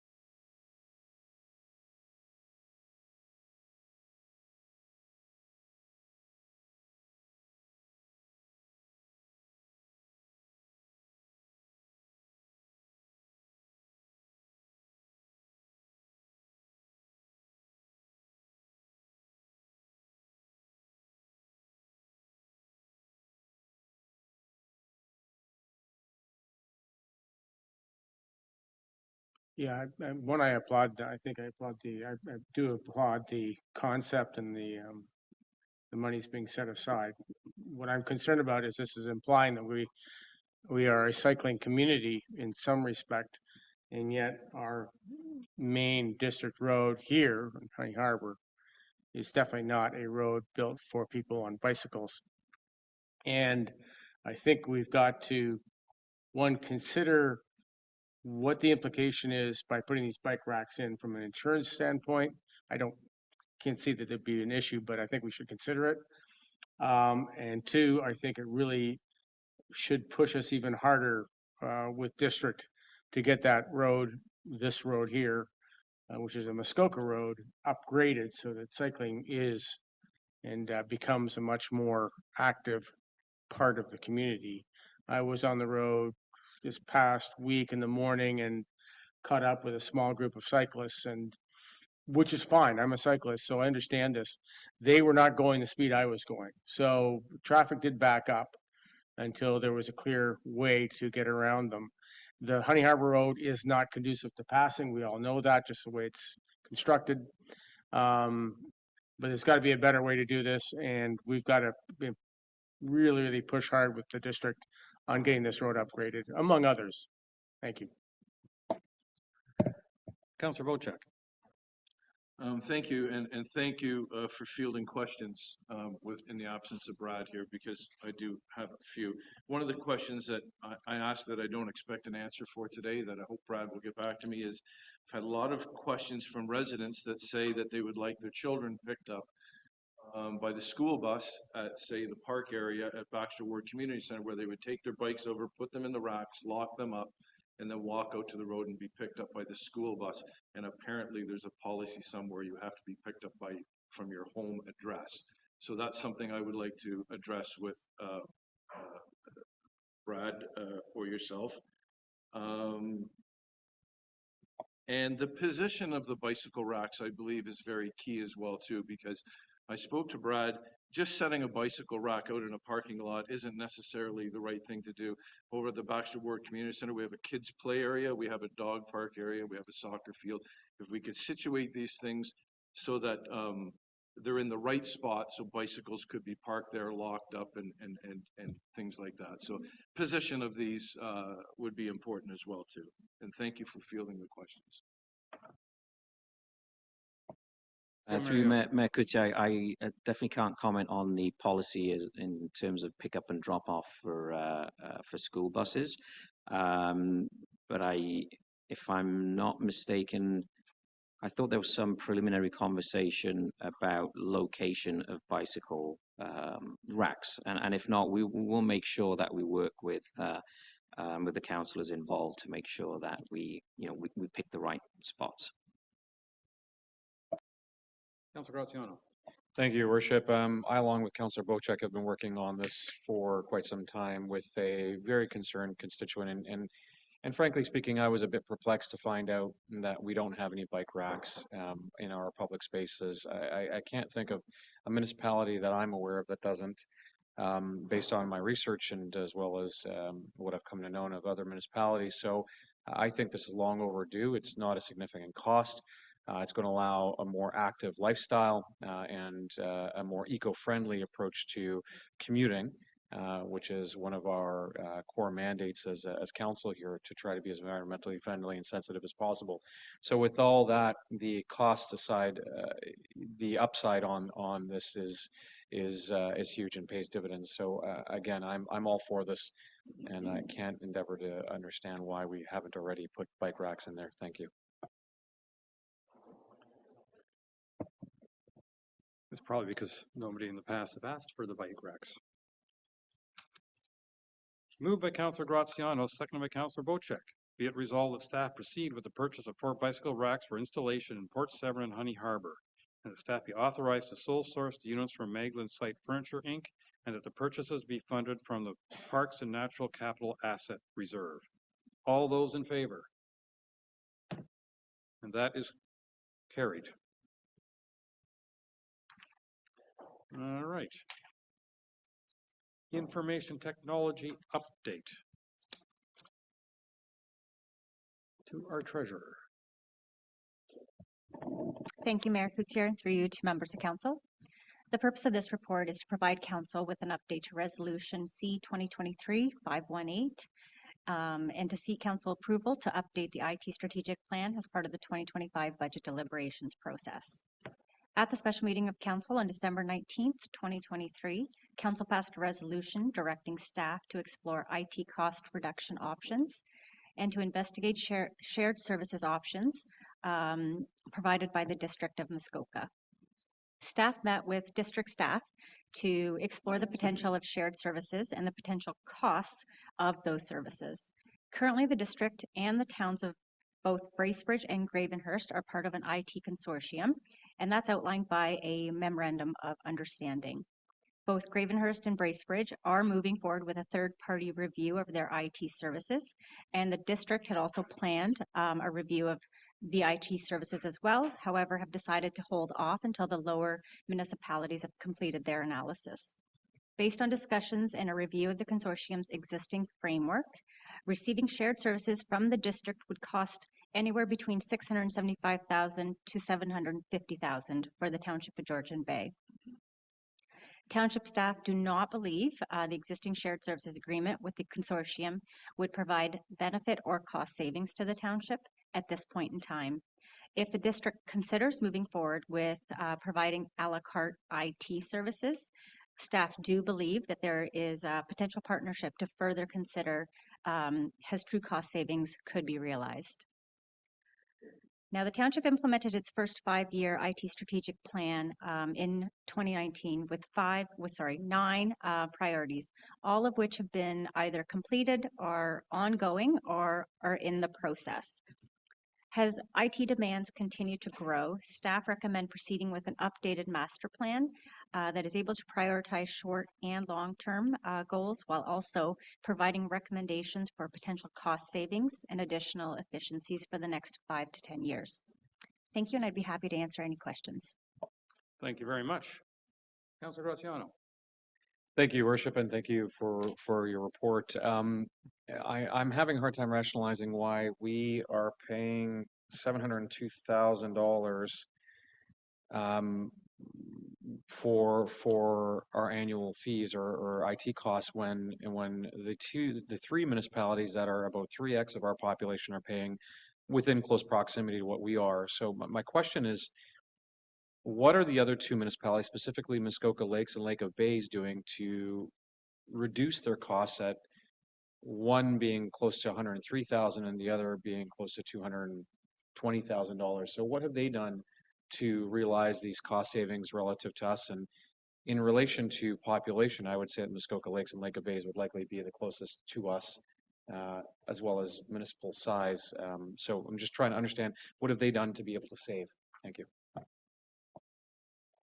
Thank you, Mayor Kutsier, and through you to Councillor Graziano. It's a fantastic question. I don't have the exact details, but I do have a few theories. There are some cases where accounting practices differ. What they may be charging against IT may differ than what the township is charging against IT. Another scenario is I know all of the lower tier municipalities, including the district, are currently looking for a full ERP system. Georgian Bay is one of the only ones that currently has that in place and are moving towards a full ERP system. So obviously that is costly. The other municipalities are currently in the process of meeting with several vendors, including Town Suites, because their current accounting software is no longer supported. So you will be seeing these costs increasing over time. So those are two scenarios that I can provide, but one of the largest ones is a staff allocation where we do something that is not necessarily a best practice. We allocate some of the treasurer's salary towards IT, and it's really a cost accounting approach. Whereas if that was the case, we're not fully implementing it. You would be seeing Mr. Jones's salary allocated out to every department that he supports. And so some townships may do that, but majority don't do that. So that is one of the reasons why the township of Georgian Bay's costs may be higher. But there may be other areas where we are allocating certain equipment to IT that other municipalities are not. So it is difficult to compare municipalities as apples to apples because you're never going there. There's no right method to allocate those costs. Follow-up question. Thank you for that. It begs the question then, given that we do have internal IT support, do we require off-prem support that by way of the vendor that we're currently working with? And if memory serves me correctly, last year's budget, they were a pretty hefty line item by way of their costs. Thank you, Mayor Kutsier, and through you to Councillor Graziano. Absolutely, we do require a managed IT service provider at this point in time. To what extent is something that myself and Mr. Jones will be investigating further. I do know the district does provide 24/7 service. However, we do struggle with that, where we do require in-house service when there are IT needs or IT issues that do occur. So that is one area where we could potentially see a benefit by bringing that service in-house. We would be definitely looking at the existing contract to see if there's any cost savings for the 2025 budget. Thank you. Thank you. And yes, lots of other comments of hands. I see Councillor Predko, please. Thank you, and through you, Chair. My questions are back directed to our treasurer. And we have talked in the past, and this is part of the strategy, and I appreciate this is going to come up for the budget process in the fall, and I know you're probably anticipating it, but we had conversations about the high cost of some of the software we had in our inventory of assets that was still being maintained, but we weren't fully utilizing, and that those costs would be removed as we went forward, and we would see savings there, as well as consolidating servers and equipment and network gear. We'd also see some cost savings in licenses for Microsoft. Do you have an idea what the impact we might see for 2025, or if there'll be some benefit impact in 2024 that wasn't foreseen in the budget process? Thank you, Mayor Kutsier, and through you to Councillor Predko. That's a difficult one. We are currently in the process of consolidating our servers, so we will see a cost savings in 2024. Exactly how much, I don't have that figure. And in 2025, I do expect to see cost savings. We may not see them to a significant extent, simply because we are still implementing some of the Town Suite modules while also still supporting some older existing software. And so that's where it's just dependent on how quickly we can get Town Suites implemented and moving forward. Thank you. Thank you. Councillor Cooper. Thank you, Mayor, and Jazz, thank you for your comments. Just a few observations. I'll start with saying that there's no way that you could call me an IT specialist. Certainly not. But I am pretty good at operations and looking at the bottom line. And the numbers are a bit frightening here. And I would start with making some observations around comparisons just within the District of Muskoka. Concerns me. I think we need to examine ourselves against other municipalities that are of similar size. I think, in fairness, the comparators of using the three much larger towns and larger town populations is kind of an odd comparator. So if we were using the District of Muskoka as a comparator, the only one that's even somewhat close would be Lake of Bays. Muskoka Lakes is similar in some senses, but quite a bit larger. So it's apples and oranges, just like using the towns as comparators. We should look at places like, Severn across the river here, or what's that, just outside of Perry Sound, there's a couple. Sorry? Seguin, yes, places like that. So I think we need to think in those terms as opposed to these comparators are pretty scary and not really very comparable. That's why I raised the point. So I would just encourage us to look at this much more critically. And I think you've already said that you're investigating some of this information now anyway. And I think this is, I think we need to do some serious bottom line investigating. So I'd encourage that. Thank you very much, Jazz. Thank you. Councillor Wojcik, please. Thank you. And to our Treasury Department, Jazz, I never like to call any director by the first name, and I have trouble with your last name, so we'll talk about that later and I'll get the proper pronunciation.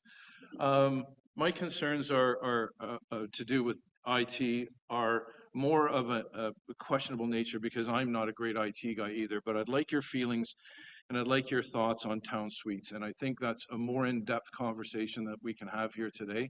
I've been talking to some other municipalities in the neighbors, and they're having a lot of issues with it. I believe, if I'm not mistaken, we're having somebody from Oro-Medonte come to us to get trained on this system, if I'm not mistaken. Somebody mentioned something about that. But the efficiency of this program that we're using is constantly under question. The support that it is given is constantly under question. And the need to have a full-time IT person in our township, I believe, is directly related to how much issues we have with town suites. My thoughts only. If you could give us just a little bit of a brief, your thoughts on how you think town suites is working, and then perhaps offline we could sit and have a meeting and I could have a better understanding of where we're headed with this. Thank you. Director Radigan. Thank you, Mayor Coutier, and through you to Councillor Wojcik. From my experience, Town Suites is one of the few and only ERP systems that actually would work well for a municipality of our size and even larger. And I think why other townships and even the township of Georgian Bay may be having difficulties with Town Suites is because we are one of the first to onboard with Town Suites, and they've never worked with an assessment-based taxation system, and so we technically are assisting them with creating it, but we're tailoring it to our needs. I think one of the aspects of IT is perhaps people want to see an overnight change, but it's a long process, and I do believe we will get there. It is a fantastic system that will eventually, it'll encompass planning, building, fire. It'll encompass everything, including customer service and our accounting software. It definitely reduces redundancy and provides efficiencies. We're just navigating through the process to get there. We're not there yet, but I do believe it is a system where we will reach an efficiency that no other municipality in Ontario at our size has been able to accomplish. That's great. And supplement if I could. I'm just wondering, as we get better associated with this program and understand the program a little bit better, is there any advantages or any, I don't even know what they call these computer programs where they spit out reports. Is there anything that council could take advantage of that Town Suites could provide to us in the way of a better understanding of the corporate finance overall of the township? If somebody asks me how the township looks today financially, I have no idea, no concept. I don't know if we're in good shape, bad shape, what we need to do in the future, what we need to curve in the future to come in line. So perhaps in the future, if there is the ability to give council some sort of accountability of where the township stands monthly, semi-annually, yearly, I think it'd be advantageous for us to have a grasp of what that is. Thank you. Thank you, Mayor Kutzer, through you to Councillor Bocek. So there's a two-part answer to that one. Staff in the finance department are working towards providing quarterly reports. The next month, we are coming forward with a year-end report as well as our audited financial statements, which I do hope will provide or enlighten council in terms of where we landed in 2023. But that will also provide kind of a template in terms of what I would be planning on coming forward with for quarterly reporting. So I'd like to make it extremely easy to understand. So part of that is on finance to ensure that we provide that information to you. And the second piece to that is what we would be looking at from a customer service perspective or like from the out-facing perspective of our website is more of a dashboard, which would provide performance measures in terms of, perhaps number of complaints, where we stand with finance. So just a quick dashboard. There are examples out there that do a really good job of providing up-to-date information, and that would be something we would be looking into. It's just a little further down the road. Thank you very much. Thank you. All right, see no other hands. Moved by Councillor Jarvis, seconded by Councillor Predko. Be it resolved that council directs staff to include an option to update the IT strategic plan for the Township of Georgian Bay as part of the 2025 budget deliberations. All those in favor? And that is carried. Thank you. And I'm going to suggest we take a quick break, a 10-minute break, and then get back to the rest of our staff reports. See you in 10 minutes, please.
Okay.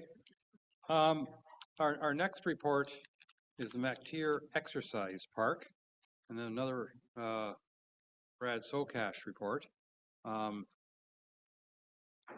And the recommendation, because he's not here, I'm just going to read the recommendation, is that be it resolved that staff include for council deliberations consideration for funding of an exercise park at Mississauga's Park in McTier in the 2025 capital budget. So it's a future-oriented recommendation.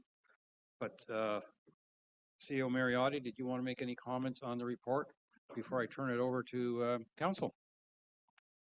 Nothing other than really, I know it's a fairly steep number, and I guess that number really depends on the number of activities that we want to have in this exercise park. But obviously, it has to be of a certain construction because you have people who are starting to exercise, and then things can happen, and therefore, obviously, we're held to the higher standards. So that's why there's a significant cost to implementing one of these amenities.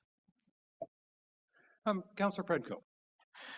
Thank you, and through you, Your Worship, I have a question for our CAO because in the absence of Mr. Sokach.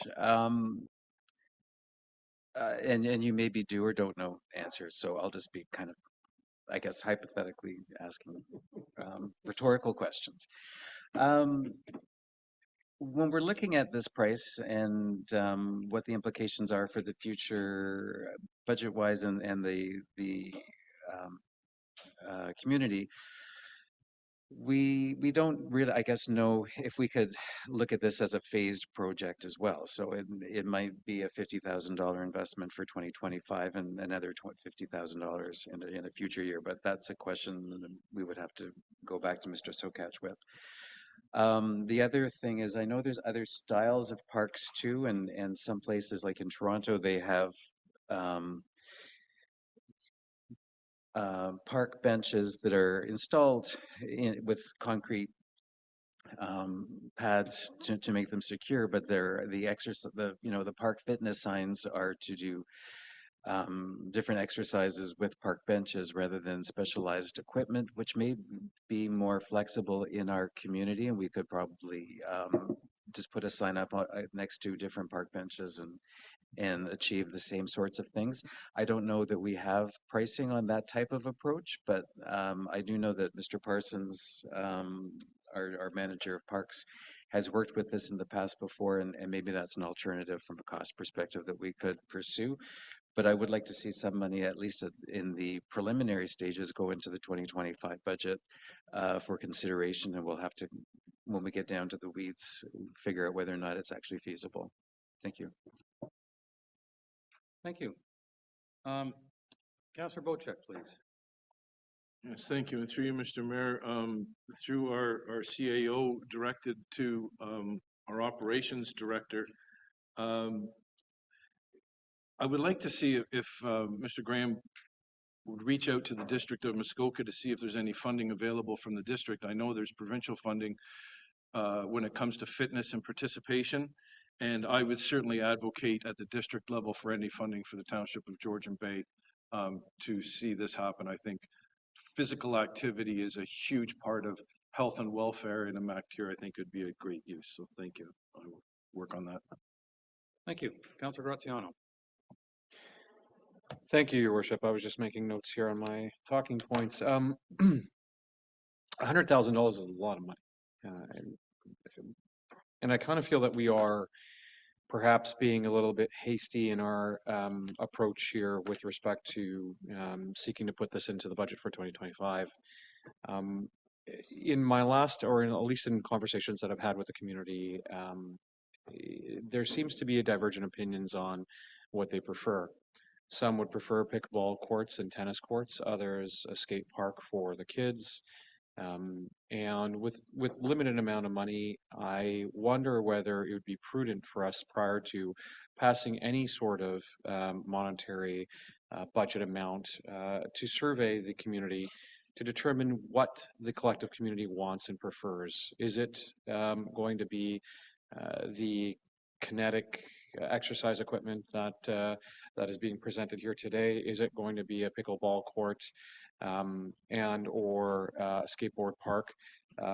And lastly, in previous conversations, and if we look at the model with Honey Harbor, there was, Honey Harbor raised capital. So there was a co-share situation whereby we funded half of, or we at least matched dollar for dollar what they were able to raise. And I wonder whether MacTier would endeavor to seek a way to raise money and funds for this type of equipment as well. So again, my thoughts here is to survey the community. Let's determine what they want first, and then let's start looking at budgeting at that point. Thank you. Thank you. Councillor Cooper, Councillor Jarvis. I withdrew my hand because Councillor Graziano asked every question I was going to ask. Thank you very much. Councillor Cooper, please.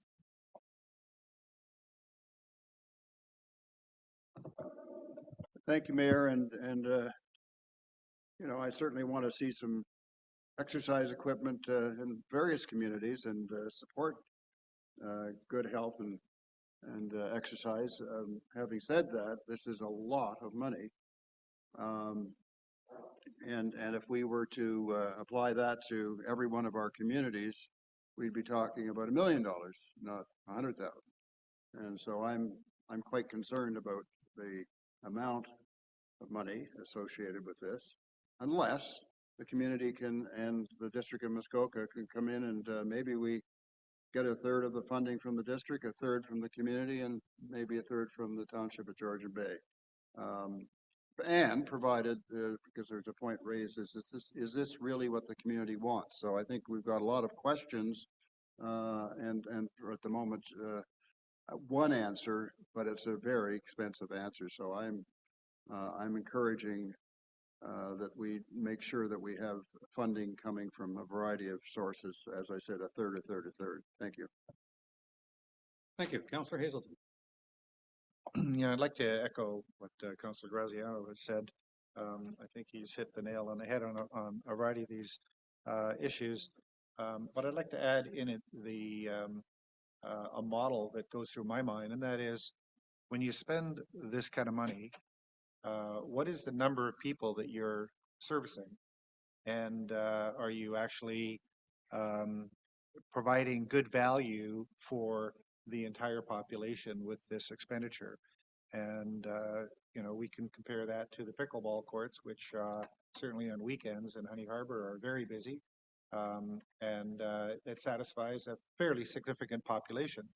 I look at the kinds of characteristics in the picture here of this exercise park, exercise equipment, and then I think about one of the properties in the Bidawee Channel, where the guy on his dock is doing exercises every day. And I'm thinking, well, he doesn't need all this expensive equipment to do all of that exercise. He has a property in which he can do it. And I would suggest that rather than us running down the path to go and spend huge amounts of money on things like this, we should be encouraging people to take advantage of this incredibly beautiful natural environment and find ways of doing exercise and bicycling and other things in this natural environment, and not crafting artificial environments for it. Thank you. Thank you. And I'm afraid if I made all my comments, I'd be repeating what everybody else said. But having said that, I think that I can't believe how many people have come up to me over the last few weeks and have been raving about the pickleball courts in Honey Harbor. Not only how much they're being enjoyed, but how they're mixing the communities. That people are meeting new people because they need the people just show up and wait for a partner to show up. Anybody, and so it's terrific. And I also think what it is fantastic about it was a joint funding between individuals in our community and the township. I mean, to me, the idea of investing more money in Mrs. C's Park, I have zero issue with that. I think that park has real potential to expand and do more for the community. I think that's a fantastic opportunity. But I do agree with everyone else that we have to think carefully how we get the best, if you'll excuse the expression, bang for the buck when we do future investments there, because I think we want to create a form. I'll call it a community center, a place where people gather. And certainly in Rendezvous Park, we have done that and more successfully than I imagined. And I think it's a fantastic indicator. And my one other remark is I've noticed that in parts of Barrie, where I spend some of my winter, there are exercise equipment that's splashed over a couple of parks. I don't recall ever seeing anybody using it. Now, maybe I'm not out often enough, and you can argue that readily, and maybe I should be using it myself. But it's very rare that the equipment seems to get used, and so I think we have to make sure that whatever equipment we install, and I'm not saying no to this because I think, as Councilor Graziano suggested, let's survey the communities, whether it's formally or informally, and ask for their input. But I think that we have to make sure that what we invest will be enjoyed. Councilor Graziano, you had a follow-up? Yes, and actually, it's a great segue into your comments with regards to next steps. If we were to endeavor to do a formal or informal survey, would a resolution be needed to be brought forward, or can we piggyback off of what we have in front of us, directing staff to proceed with a survey? CEO Mariotti. Yeah, thank you, Mayor Coetzee. I think I just want to draw council back to the genesis of this report, which stems from the MacTier Advisory Group. And so what I'm thinking here is that these ideas, doing a community survey, I think would be a good exercise for the advisory group to undertake, and maybe even suggest if there's any will in the community to do some kind of a partnership in terms of fundraising, and that will give staff a better idea, come budget time, and maybe we can, staff together with the advisory group can refine the scope of this project and maybe fine tune the costs associated with this. Thank you. Councilor Bocek. Thank you, and through you, Mr. Mayor, I think it is critical that this conversation continue.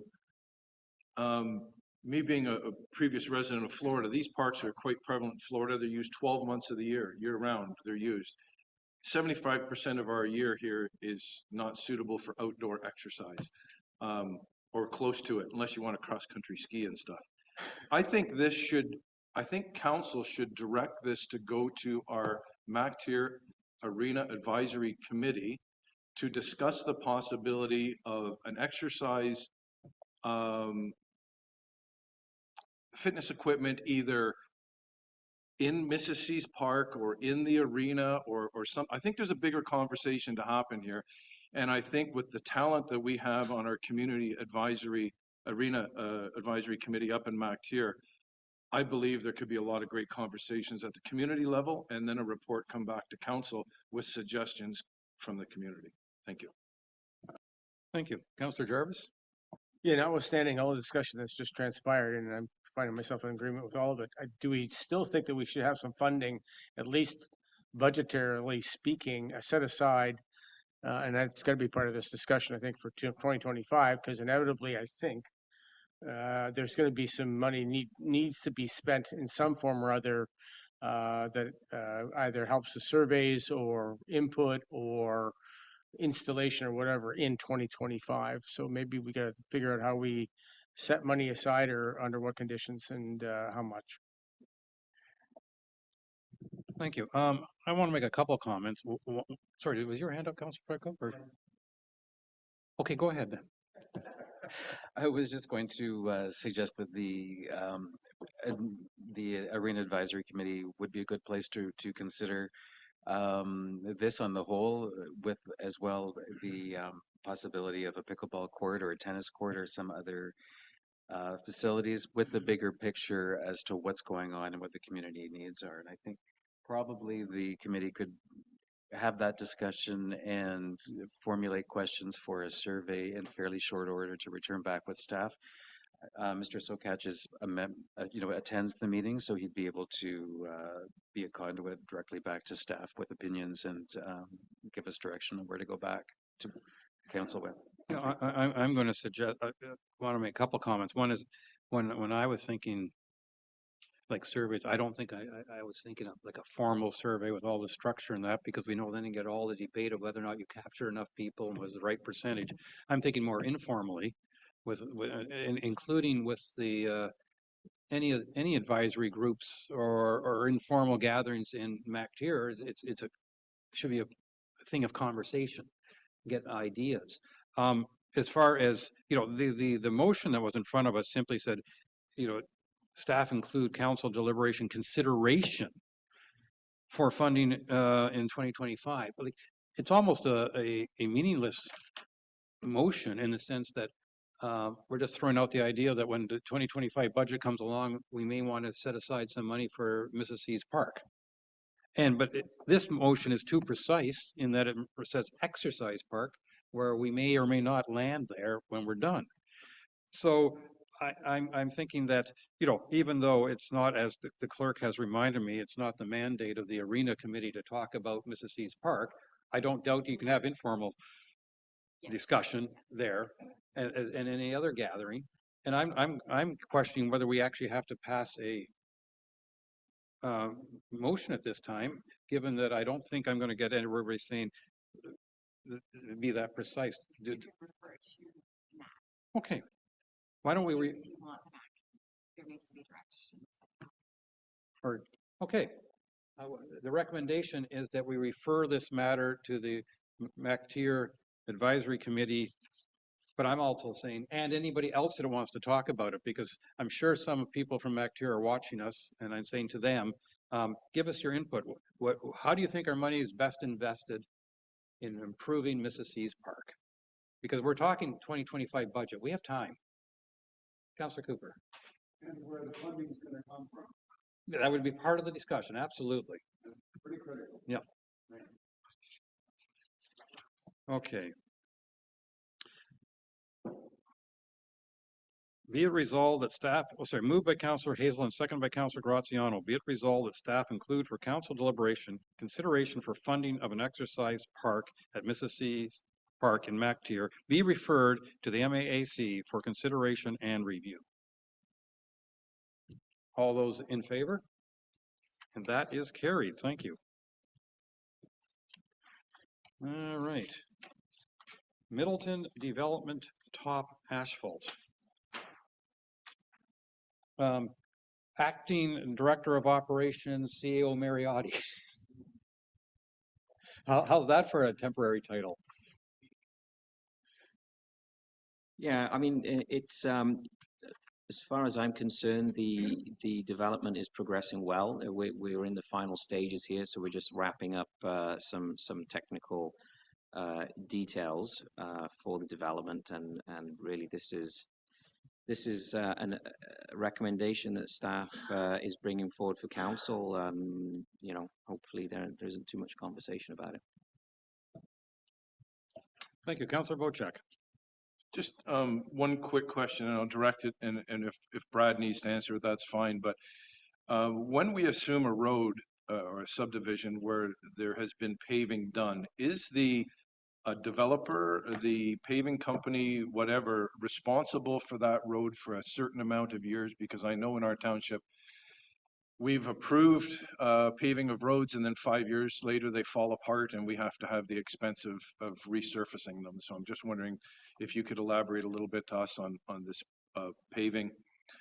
If there's any sort of guarantee in the assumption that we're not going to have to throw a lot of money at it a couple of years down the road. Thank you. Thank you through you, Mayor Coetzee. And again, I don't know the detail, and maybe Ms. Rattigan can help me, but really this is the final process of saying, you know what, the road has been here for 2 seasons, 2 winters and summers. It looks good, and we have no issue taking it over from here on in. But let Ms. Rattingan add any info. Director Rattigan. Thank you. I can further add to that. Usually we don't assume a road until it goes through the final inspections.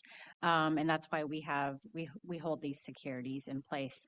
And usually if you have to do any type of replacement or resurfacing, it could be due to weather conditions, but usually we don't assume until, I believe there's a 2-year warranty period, and I believe the 2-year warranty period expires in December, if I'm not mistaken.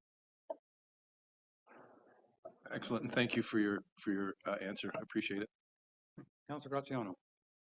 Thank you, Worship. Director Rattigan, just trying to make sense of this. I'm not a roads guy, but my understanding is that we are holding $125,505 for the top layer of asphalt for both phases of the development. Is that correct? Yes, that is correct. And that we would otherwise reimburse the developer for that amount that we're holding once we assume the road. Is that correct? Ultimately, that usually is the case. We would return the securities if they're not required. But at this point in time, we are requesting that we take over the securities rather than the developer do the repaving. Okay, so my next question is, if we are seeking to take over the securities, is the assessment on the value of the top asphalt based on current prices, and have we factored perhaps a future pricing if in the event that once we do take over the road, the costs may have increased substantially? Thank you, Mayor Couture, and through you to Councillor Graziano. I do believe that these are approved through a third party, Ainley and Associates. So based on my understanding, I do believe the dollar value may be dated. However, I think this might be something that we may need to ask our Director of Operations. Thank you. I point out in the report, it says the township's development engineer, the Ainley Group, has confirmed that this is adequate for the completion of the top course of asphalt along with the gravel shoulders. So my question is it adequate for today and not tomorrow, or is it adequate for today and tomorrow? Are we future proofing? Yeah. Right. Yeah. Okay. My comment on this is I think it's what I really appreciated in this report is that the top coat is being delayed until the construction of the various homes are completed. Because I don't know how often I've seen in various places around this province where beautiful asphalt road, and a year or two later, it's been mucked up because of all the heavy equipment that's gone over as they complete the particular street with all the construction. So I think the idea of postponing the top coat until after most of the construction is done is a sensible one. So with that, moved by Councillor Cooper, seconded by Councillor Jarvis. Be it resolved that staff be directed to inform the developer of the Middleton subdivision consisting of both phases on Hawkins Point Road that the Township of Georgian Bay will take cash in lieu of top coat asphalt. All those in favor? 1, 2, 3, 4. I make 5. So I got 5 in favor. So that is carried. Thank you.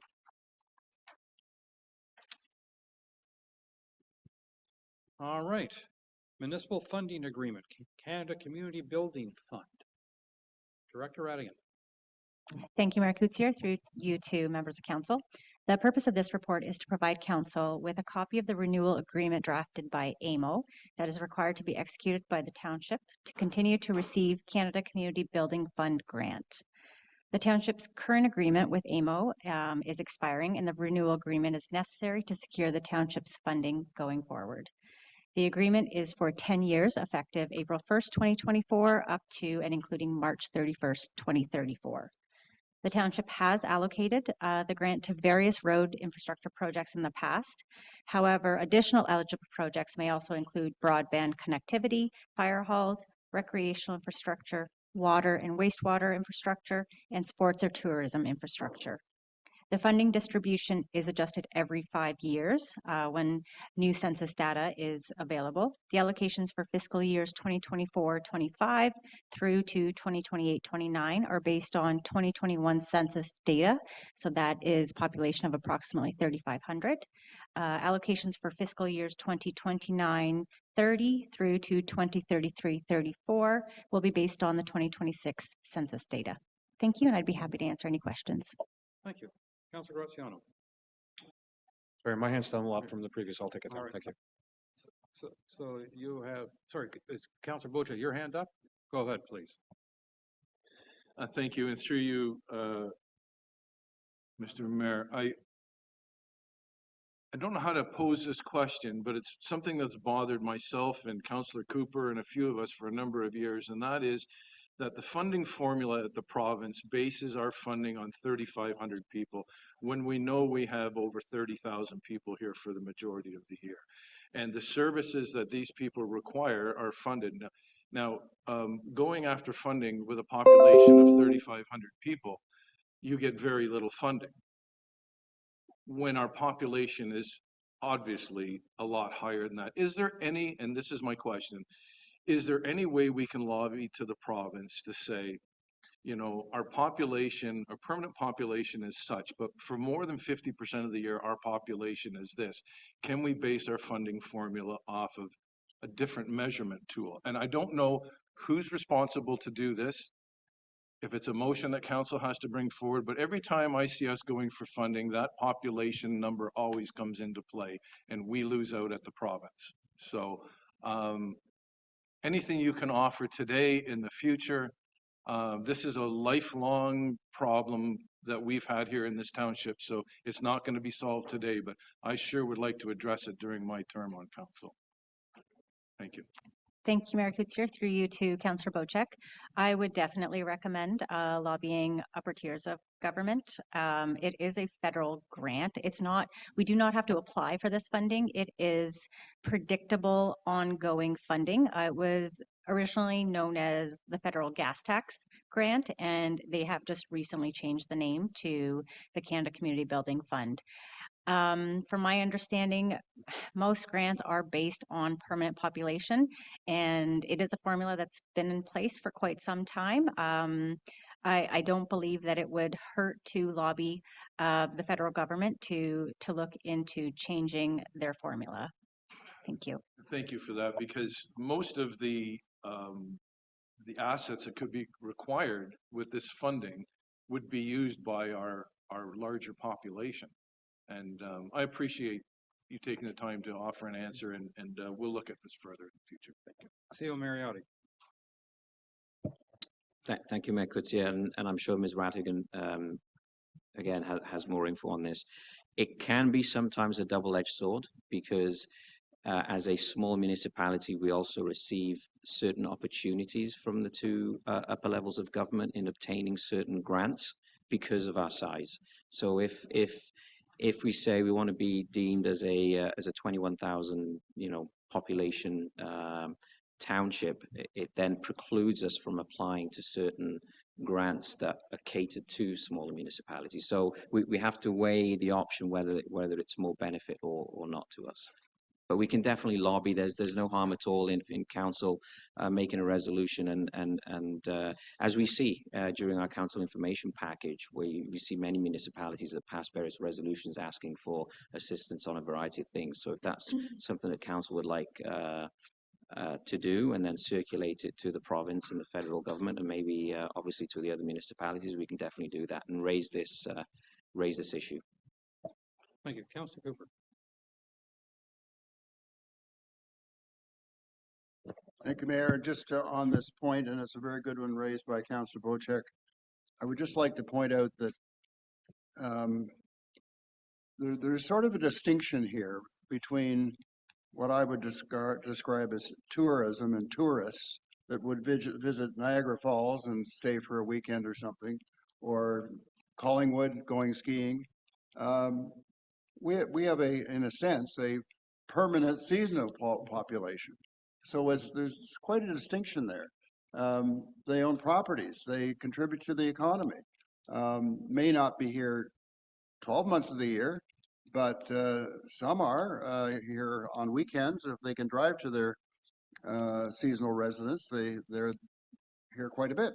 So I would just point out that when we're making our argument, we need to talk about that distinction as opposed to it's related to the fact that we happen to have a Marriott down the road that takes in 1,000 people every other week or whatever. That's not the same thing. And the seasonal residents are contributing to the economy. They're every bit, in a sense, very similar to a permanent residence. So I think that would be useful when making the case to keep that in mind. Maybe you're already doing that, but I think there's we're quite unusual. We're always saying that, but it is true. Thank you.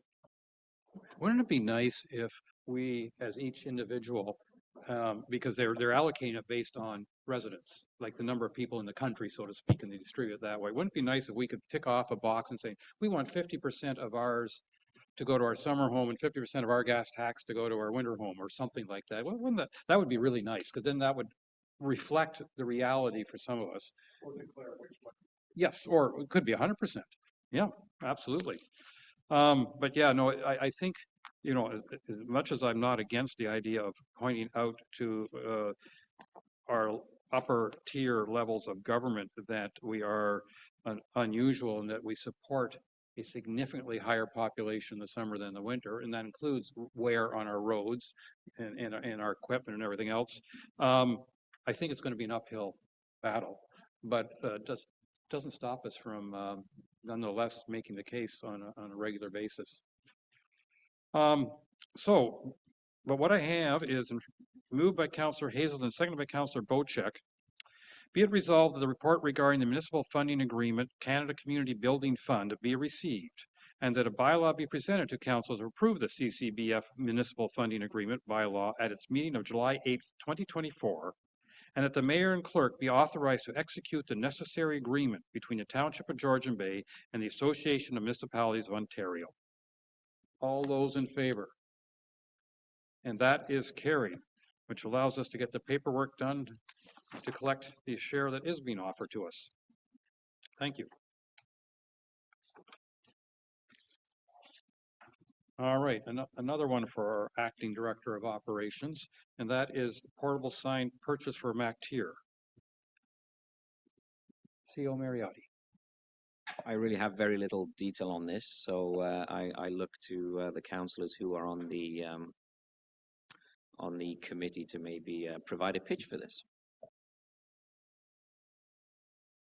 Well, I'm going to recognize hands in a moment. I think one thing that I have conscious of in a couple, and I'm just going to make this general remark, not criticism, but an observation, that in the motions that we've received from the operation or department, the dollar amount that's in the body has not been in the motion. And I think that would be helpful to confirm that the dollar amount that we are approving. In this case, it's $1,800 plus HST. We're not talking the big dollars here.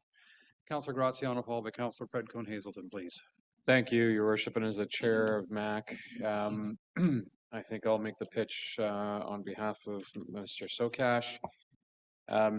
Essentially, the request arose from discussions on how to market us more effectively, given that our ice time is relatively less than surrounding arenas, and as a result, wanting to capture attention by those heading to the Muskoka Lakes, along with surrounding municipalities, and how could we do so more effectively? How could we spread the word out aside from on the social channels as we are currently endeavoring to do? So we collectively agreed within the committee that it may make sense to be able to strategically place signage around the major intersections and or areas where a lot of cars are frequented, to ensure that people are aware that they can purchase ice time from us at a reasonable rate, at which point hopefully this would increase usability as well. And so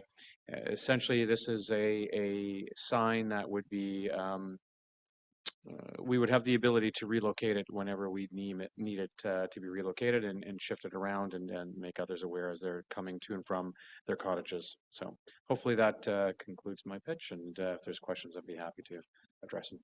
Thank you. Councillor Predko. Thank you, and through your worship, yeah. So I don't have too much more to add on that front. It really is a matter of trying to maximize the visibility of what's going on at the arena, and ice time being one of the major factors. But if we also have other events, I think we have an item farther down the list for a potential roller skating event. The sign wouldn't be used for advertising to the community at large outside of MacTier that something is going on that they could be interested in. The original request for investigating this sign also had a request that didn't make it into the motion, but we talked about it verbally for to determine the price to rent sometime on the electronic digital signage on Highway 400 for the same purpose, to get the price of ice advertised to people who are going up to Perry Sound, because ours is so much less money. Hopefully we can follow up with the Director of Operations to get an estimate of that at some point in the near future before we start advertising for our fall ice time. Thank you. Thank you. Councillor Hazelton.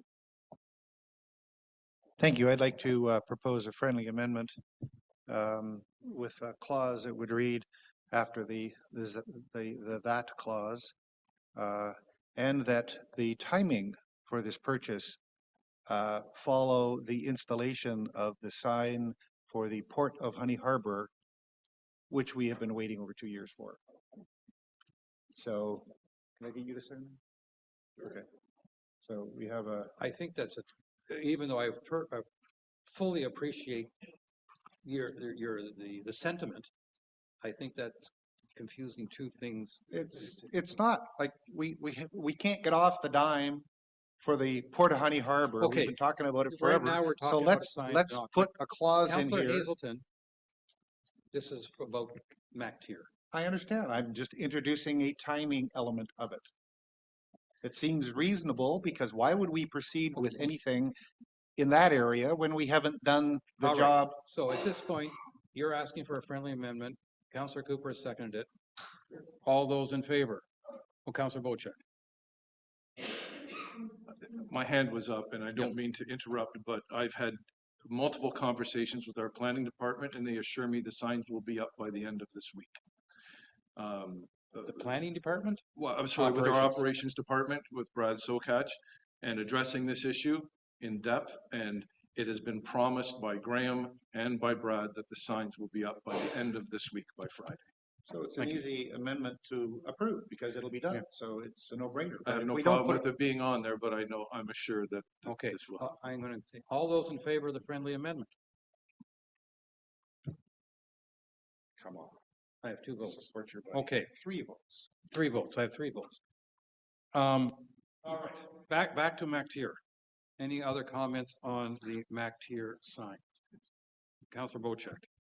Did you have your hand up for that, I believe? Yes. Thank you, and through you, Mr. Mayor. Just in addition to the comments that were made, just from a personal experience, I grew up playing hockey in an arena that was filled with Ojibwe kids from the Ojibwe Nation. And I think that this signing should probably include the sign on Ukamuch Trail, the digital sign on Ukamuch Trail, inviting all people from that nation as well as the Wata Nation to join in on a house league type hockey, something that can be discussed at the MacTier Advisory Committee. But I don't think we should exclude any communities within our reach to invite people to use this facility. Thank you. I agree 100%. Councillor, well, before any other, let's see, Councillor Jarvis has not commented, nor Councillor Cooper round 1. And I'm not seeing any volunteer. Okay. I'm all in favor of this sign, because I think it's if you'll apologize the expression, a no-brainer. Round 2, Councillor Predko. Councillor Graziano. Thank you. Very brief comment. I just want to, make a comment with regards to Councillor Hazelton. I do understand his concerns and his need to try to move the sign forward as well. Conflating the two, I think, may be imprudent, given that we are seeking ways in which to reduce costs associated with the carrying of a major facility, and as such, this is going to helpfully allow us to do so. So with that said, the timing on this would hopefully align to pre-hockey season and before the ice goes in, as we can start to market it as such. But with that said, I understand the urgency on Honey Harbor as well. Thank you. Thank you. Moved by Councillor Petco, seconded by Councillor Jarvis. Be it resolved that staff proceed with the purchase of a portable sign to assist in advertising events in MacTier, and that the purchase be funded from the park's operating budget. All those in favor? And that is carried. Thank you. Okay, procurement bylaw update. Director Radigan. Thank you, Mayor Coutier, and through you to members of council. The purpose of this report is to request council's approval for the selection of a procurement expert to assist staff with modernizing the township's procurement policy. The township's current procurement bylaw 2013-74 was adopted by council in 2013 and updated in 2015 with no additional updates or revisions to date. It is good practice to update the procurement policy at minimum every 5 years.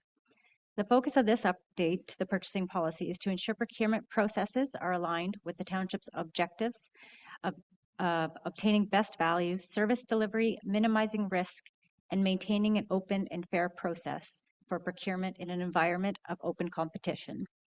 The township reached out to 2 consulting firms currently specializing in public sector procurement, one of them being the Procurement Office and the second being LXM Law LLP. Staff have also provided a third option of updating the policy in-house. However, I am not recommending this option.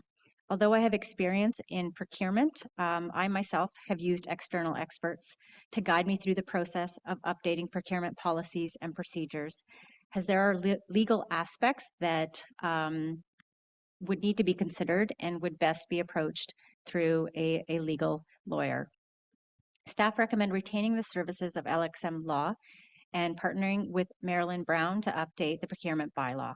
Marilyn comes with over 20 years of experience and has also worked as the lead procurement lawyer for the City of Toronto. Thank you, and I'd be happy to answer any questions. Thank you. Councillor Graziano. Thank you, and through your worship. I think we missed a point that I had brought up previously with regards to procurement, in that our procurement policy should align to community values as well. We had a discussion at length with regards to issues around the misalignment, and I think that that should be a factor of consideration in this exercise. With that said, though, I'm having a hard time palatting $50,000 for legal review. I can't imagine that a lawyer would charge $50,000 for them to review what's already been written and perhaps bring it up to date and make a few suggestions on how to make it more current. $50,000 is a lot of money, and we had a previous discussion with regards to hiring in-house counsel, and the way that I see this is that this would be 1/3 of in-house counsel's compensation, roughly. So for us to spend this amount of money for a review and an update, I think is quite expensive, and I wonder whether there's alternatives that are lesser cost. Thank you. Director Radigan. Thank you, Mayor Coutier, and through you to Councillor Graziano. What I just want to clarify, the cost is about $31,500 plus HST, and it would include training sessions as well to council. And to me, this is not a review and just a simple update. It's a complete overhaul of our procurement policy. It is outdated. It does not include aspects that modern procurement policies currently incorporate. In my previous experience, I have actually worked with Marilyn in updating a procurement policy, and there are some legal aspects that we have not encompassed within our existing policy or our RFX documents.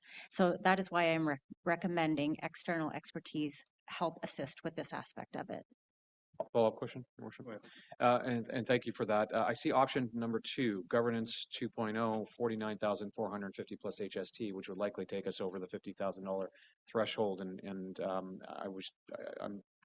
I'm assuming that that's going to be our cost, even with 31,500 plus HST, we're going to be close to the 40K mark. So which is it, and what's the difference between the two? If you can, I'm reading template overhaul, which is, I'm assuming, what option number 1 is suggesting as well, with procurement policy procedural manual. Is that not the case?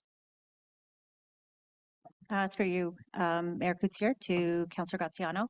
Those are 2 separate firms. The second firm is a very well-known firm, and the majority of Ontario municipalities do use them to update procurement as well as provide municipal procurement training to council as well as staff. Marilyn Brown is an also very well identified individual within the procurement world. She is actually based out of, I believe, Newfoundland, and so part of her cost is that a lot of the sessions would be held virtually. She is less expensive, and so hence why I did go with the less expensive option. Yeah, you got 2 different quotes. One was significantly higher than the other one, and you believe the lower quote will give you an equal level of service. Okay, thank you. Councillor Predko, please. Thank you, and through you, Your Worship.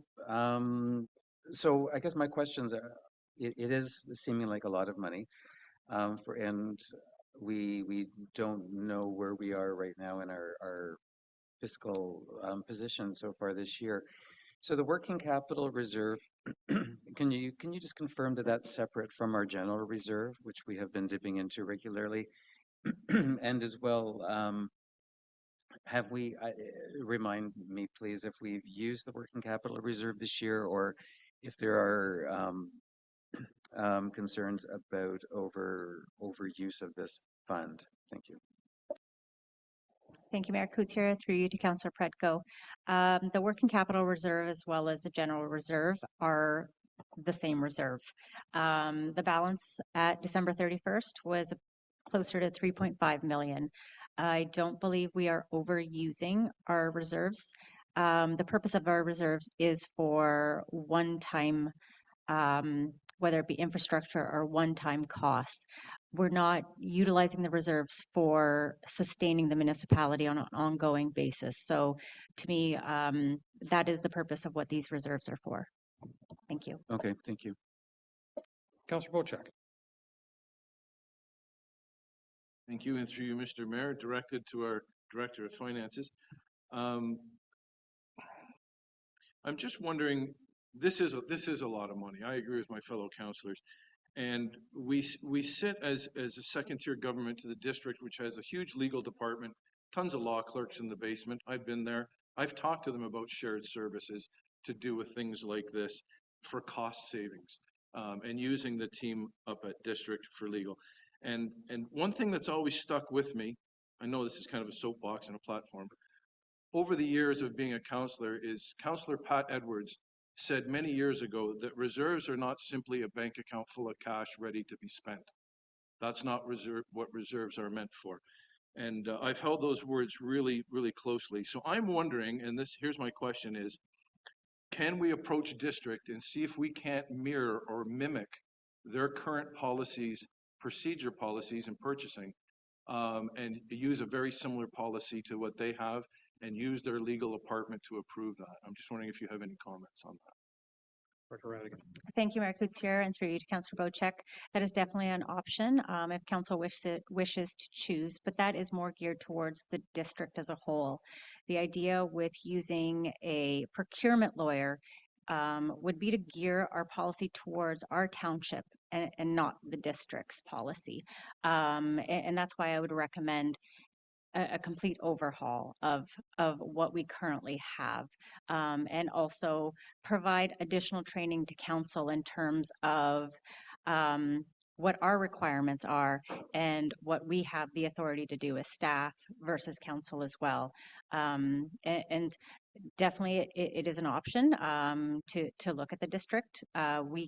you could easily copy and paste anyone's procurement policy, but that doesn't make it useful for staff in terms of providing the training that is required at this point in time. Thank you very much, and I appreciate your answer because I think it is of value. Thank you. Thank you. I too also confess that I was a little surprised at the cost, but what do I know about procurement?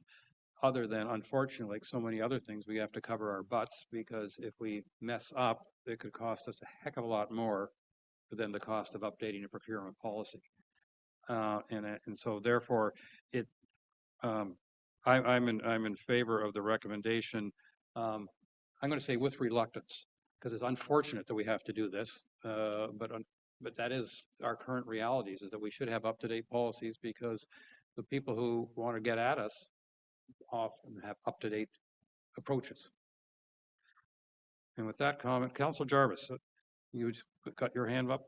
A little late in the program here, but Yes, yeah, you are. just to add to that, but I know just thinking that down the road, I mean, if we implement this with this recommendation today, I presume there'll be some savings that we incur down the road as a result of putting in place a more up-to-date procurement policy. Would that not be correct?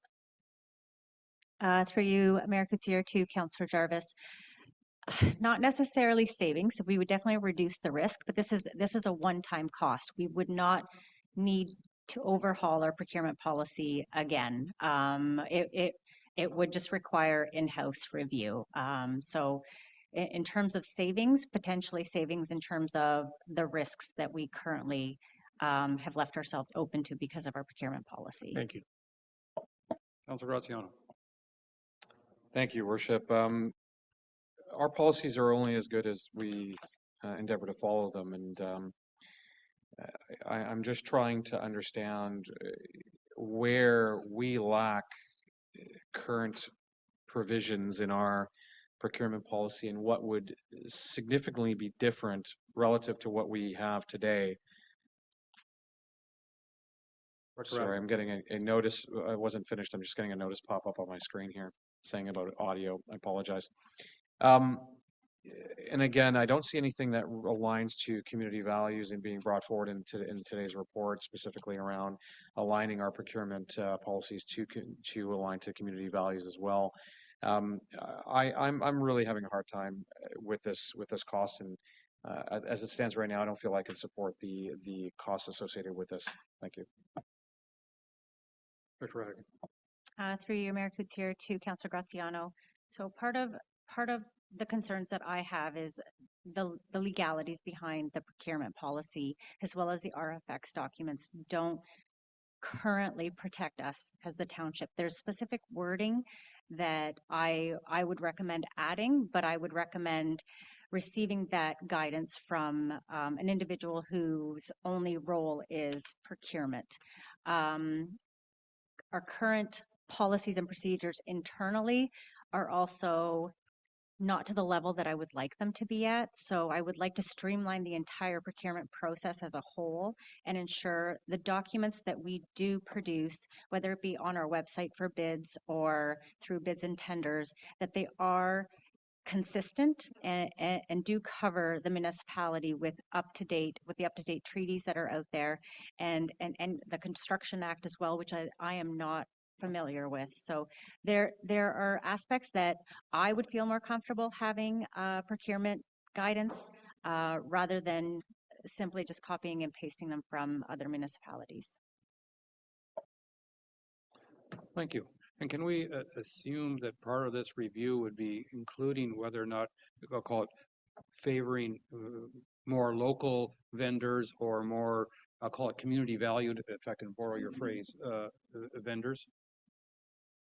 Thank you, Mayor Couture. That's a great question. Actually, one of the things that we are not allowed to do is favor local vendors. That does not provide for fair, open, or transparent procurement. So that would be one thing that I think there's a lot of aspects to the procurement policy that this township is slightly behind in, and that's where I feel Marilyn would do a great job in training council as well as staff in understanding what up-to-date procurement really involves. Okay, thank you. I have moved by Councillor Cooper, second by Councillor Graziano. Be it resolved that the report regarding the procurement policy update be received, and that staff be directed to prepare an updated procurement policy and bylaw, and that the services of LXM Law LLP be retained to update the Township of Georgian Bay's procurement policy and bylaw 2013-74, and that the funds be appropriated from the working capital reserve in the amount of $31,500 plus applicable taxes. All those Your in favor? Worship, may I ask for a registered vote, please? Thank you. Yes. Over to you, Clerk Way.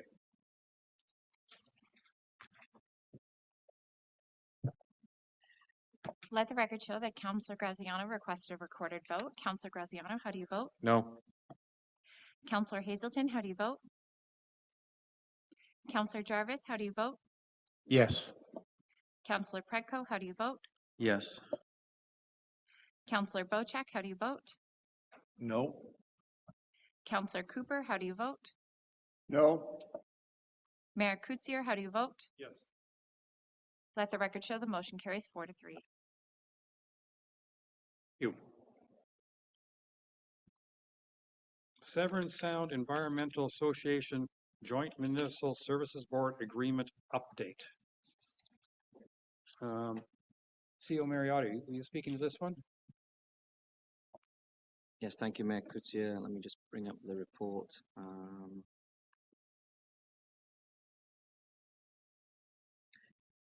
Yeah, so a couple of things have happened over the last month or so. Hopefully Council has been able to read the attached correspondence to this report, and it actually ties in quite nicely with Council's resolution for staff to have a look at the existing arrangement. And so basically we have a couple of neighboring municipalities who are also curious to see, okay, this agreement has been in place for a while. Does it make sense to have a look at the agreement, have a look at how the fees are constructed, but all the while still acknowledging the good work that the SSEA does for the area. So really what staff is recommending is basically to correspond with the SSEA, its board, and the member municipalities, expressing appreciation for the work that the SSEA has done. And if there is a consensus by the other municipalities, for us to agree on a cost splitting basis, to have someone come in as a third party objective to have a look at whether the current arrangement really is value for money for all the municipalities. Thank you. Councillor Bocek.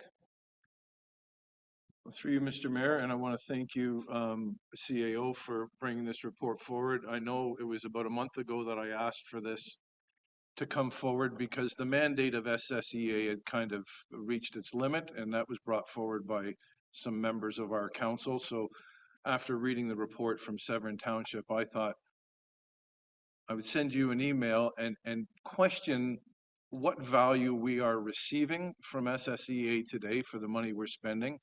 And do we need to change our mandate with SSEA and get better value for our dollar and pivot to something that is more important to us than what is currently being offered to some of the townships that are not unique like ours? So I appreciate this report, and I think it's of great value to this township to evaluate where we stand with SSEA and with all our sub-providers. So thank you. I appreciate it.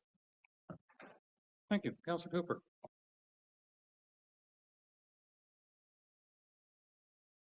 Yes, and I'd like to concur that I'm delighted that we're taking a look at this. I just wanted to make a couple of comments to remind us that if we want to make sure that we make a final decision about SSEA during this term of council, we have to do it by October. If we don't, we're married into the new council. So I would suggest, because it's 2 years, if we are to make any changes, it's a 2-year drop dead. So I just remind us that we need to make a decision. I don't know the date in October, but as I understand it, it's an October date that we have to make a decision. And so remind us of that. And also sort of remind us that if you look at some of the statistics that and data that came out of, I think it was a Tiny or Tay, which one of the two did a very comprehensive study. And one of the things that was very clear from the study when you got the data related to waterfront, the township of Georgian Bay waterfront is something like, I forget, 15% of the Severn Sound, and everybody else is 100% or 80%. Well, come on, we're a small little piece, but we're paying a very big price.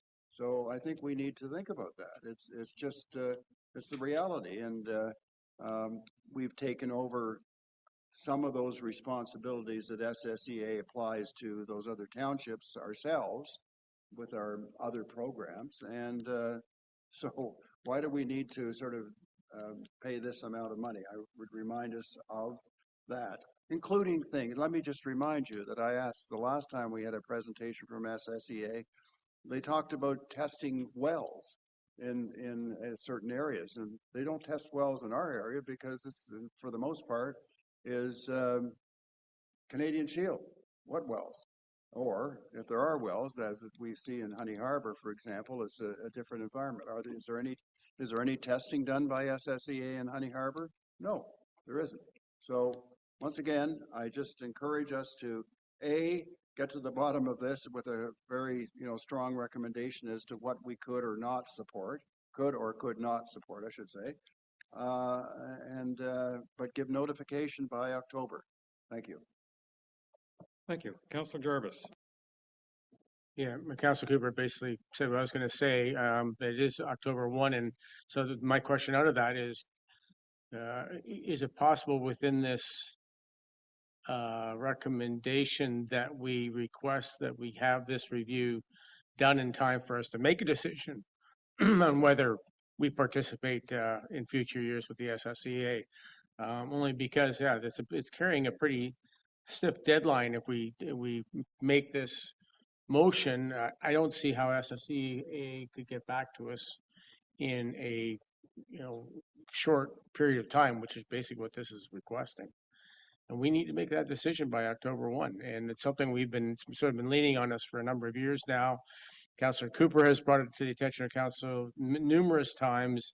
I've voiced concern, a number of people have voiced concerns about the money we're spending and the value for it. If it's there, that's great. The question is it there? And I would really like to see us press the SSEA with a deadline on a report back or an extension on our withdrawal motion. I don't know which we could do, but I would really like to see us have some sort of deadline on this. Thank you. Councillor Hazelton. Sounds like my fellow two councillors are saying the good things that need to be said. Thank you, Councillors Jarvis and Cooper. One of the problems we have with SSEA that we learned clearly, and they validated in our last meeting with them, is that we are paying double what any other township is per property. And so when we talk about value for money, if they first of all had a billing model that wasn't assessment based, but in fact maybe property based, right off the bat, our bill would drop by 50%. So that's a huge problem, and sadly, that doesn't seem to keep surfacing in these reports, but it should, because that is a key portion of the problem we've got. So I'm with my fellow two former councillors here, or previous councillors. I think that we need to be full steam ahead, cancel the agreement, and put the onus on SSEA to prove the value that they deliver. But in fairness, I think each and every one of us as councillors needs to take the things that are being provided by SSEA and think about our constituents and find out, do we really need it? Do we need the tree program? Do we need this program? Do we need that program? I mean, there is one thing that SSEA does that was bundled in to their services from something, I think it was SSS or some other previous thing where they're doing some testing that I think we need to have done. Maybe it's paid for by the district now, I don't know, but we just don't have a clear perspective of what we're getting that our residents need, and we know we have a building model problem. So I think we need to fix all of that, and I think the best way to do that is to proceed with the cancellation and basically give them the ability to either prove that they have something of value, or we just drop it. Councilor Graziano. Thank you, and through your worship, I'm all about looking for ways to be more cost effective and for cost efficiencies, and I don't see any harm requesting that the SSCA come back with an update on whether or not the billing is current and fair and all that. So I think that what staff is requesting here is not necessarily a discussion on whether we are going to work with them going forward and in what capacity, rather whether or not we are paying what's fair, and I don't see an issue with that at all. I think that that's prudent. I feel that it's worthwhile exercise, and I think that ultimately it's just good business practice to look at things, periodically. With that said, if I may make a comment with regards to perhaps why they're not checking our wells, it's because our wells may be well. Thank you. Councilor Predko. No, but he's already spoken this round. He lost his chance. So as I actually agree that we need to review our relationship with SSCA and really look at, excuse me, sorry, what services we should be and how much is a reasonable cost for them. I do think they've been doing important work on our behalf through the years, but I can see neighboring municipalities also having this concern. I would agree to the fact that the staff suggested joint review is the prudent way to go, because if we unilaterally drop out of SSCA, we're leaving these other municipalities in an unfair position, not through their own making, but through us removing funding and putting an additional burden on them in a funding situation that they already might not feel is fair, and it could very well just form a larger unstable situation that we then have to come to a resolution with, not just with SSEA, but with our neighboring municipalities for some of the services that SSEA does provide to everybody. So again, I'm in favor of the review, but we would like to see something come out of that is fair and workable for us for the future. Thank you. Thank you.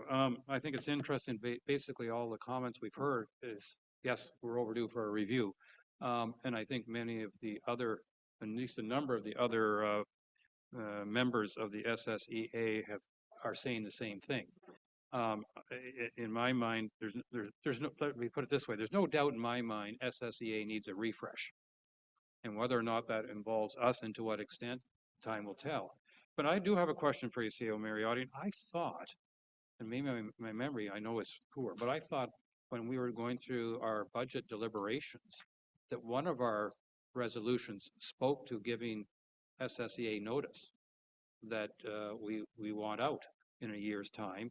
And we understood when we did that resolution that we may not exercise that, but I thought we gave them official notice. I'll look to the clerk to dig out that resolution. I don't think it's quite as clear cut as that. If I recall, there was asking the SSEA to come to council with an explanation, which is what they did, and for staff to have a look at the options. I don't think it was giving notice per se, but I'll defer to to the clerk's department to try and dig out the wording of that resolution. Because I think the point is well taken, but I also want to add that I think that during this review, the notice period should be reviewed, because I think it is somewhat excessive, especially when you're one of the bit players in the organization.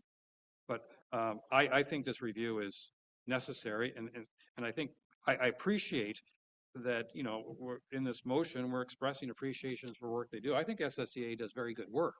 I'm just not sure, and I don't mean this a criticism of SSEA whatsoever. I'm not sure for us we're getting full value for the money we've been spending. And I think that's hopefully part of what this comes up. Clerk White. The resolution is from March, and it says, now therefore be resolved that council directs staff to research impacts to amend or terminate the joint municipal service board agreement and report back on options.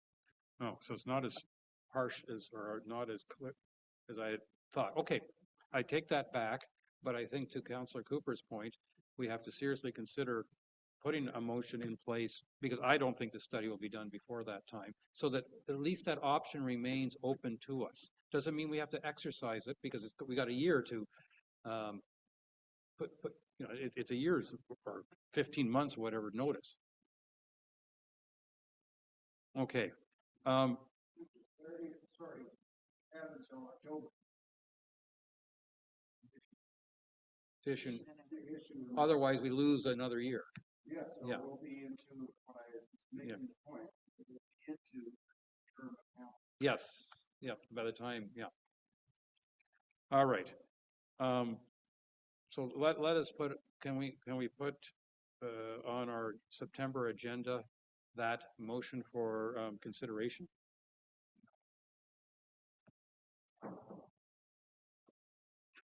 Either or then. Yeah. All right. Are these hands old hands or new hands that I'm seeing up now? Jarvis? Yeah, we're wondering if, as opposed to putting it in for September, we give them notification now that we're planning on. I mean, the sooner the better. That gives them an impetus to move more quickly on coming up with something for us. It gives us that knowledge that we have until the following December to pull out. I think the sooner the better, and I think it's just a friendly amendment to this current motion, is what I'm thinking. Okay. Okay. And then so the friendly amendment would be something like, and that the staff be directed to prepare a notice of termination? Thank you, yes. Do you have a seconder for that friendly amendment? Yes. I have a thirder. Yeah, okay. Okay, so that's 3 votes. Anybody else want to vote in favor of the friendly amendment?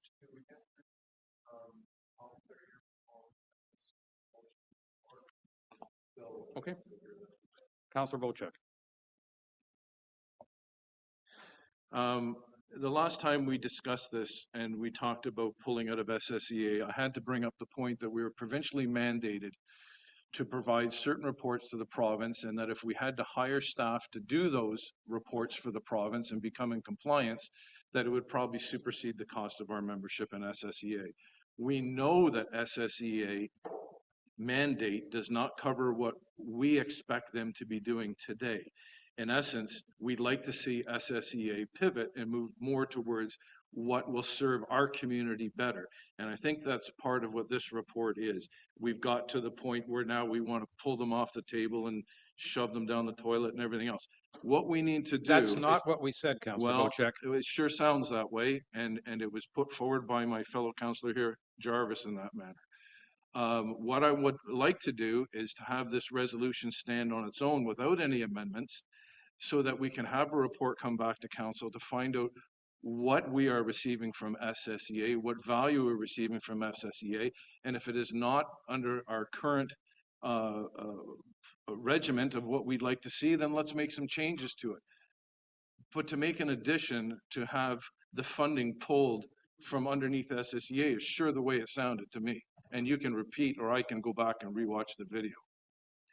Councillor Bochek, for clarification, at least from my mind, I believe why we want to put that motion in is because if we care to terminate, we have to give them 14 months or 15 months notice, or I've forgotten what the period, but more than a year's notice. This motion was put forward in March. We just repeated the motion. It's already in place. We don't need another motion in place of the original motion. What we need is a report okay, so we can make a decision on the original motion, which has a time date stamped on it. Well, then let me ask staff if the friendly amendment suggested would be redundant.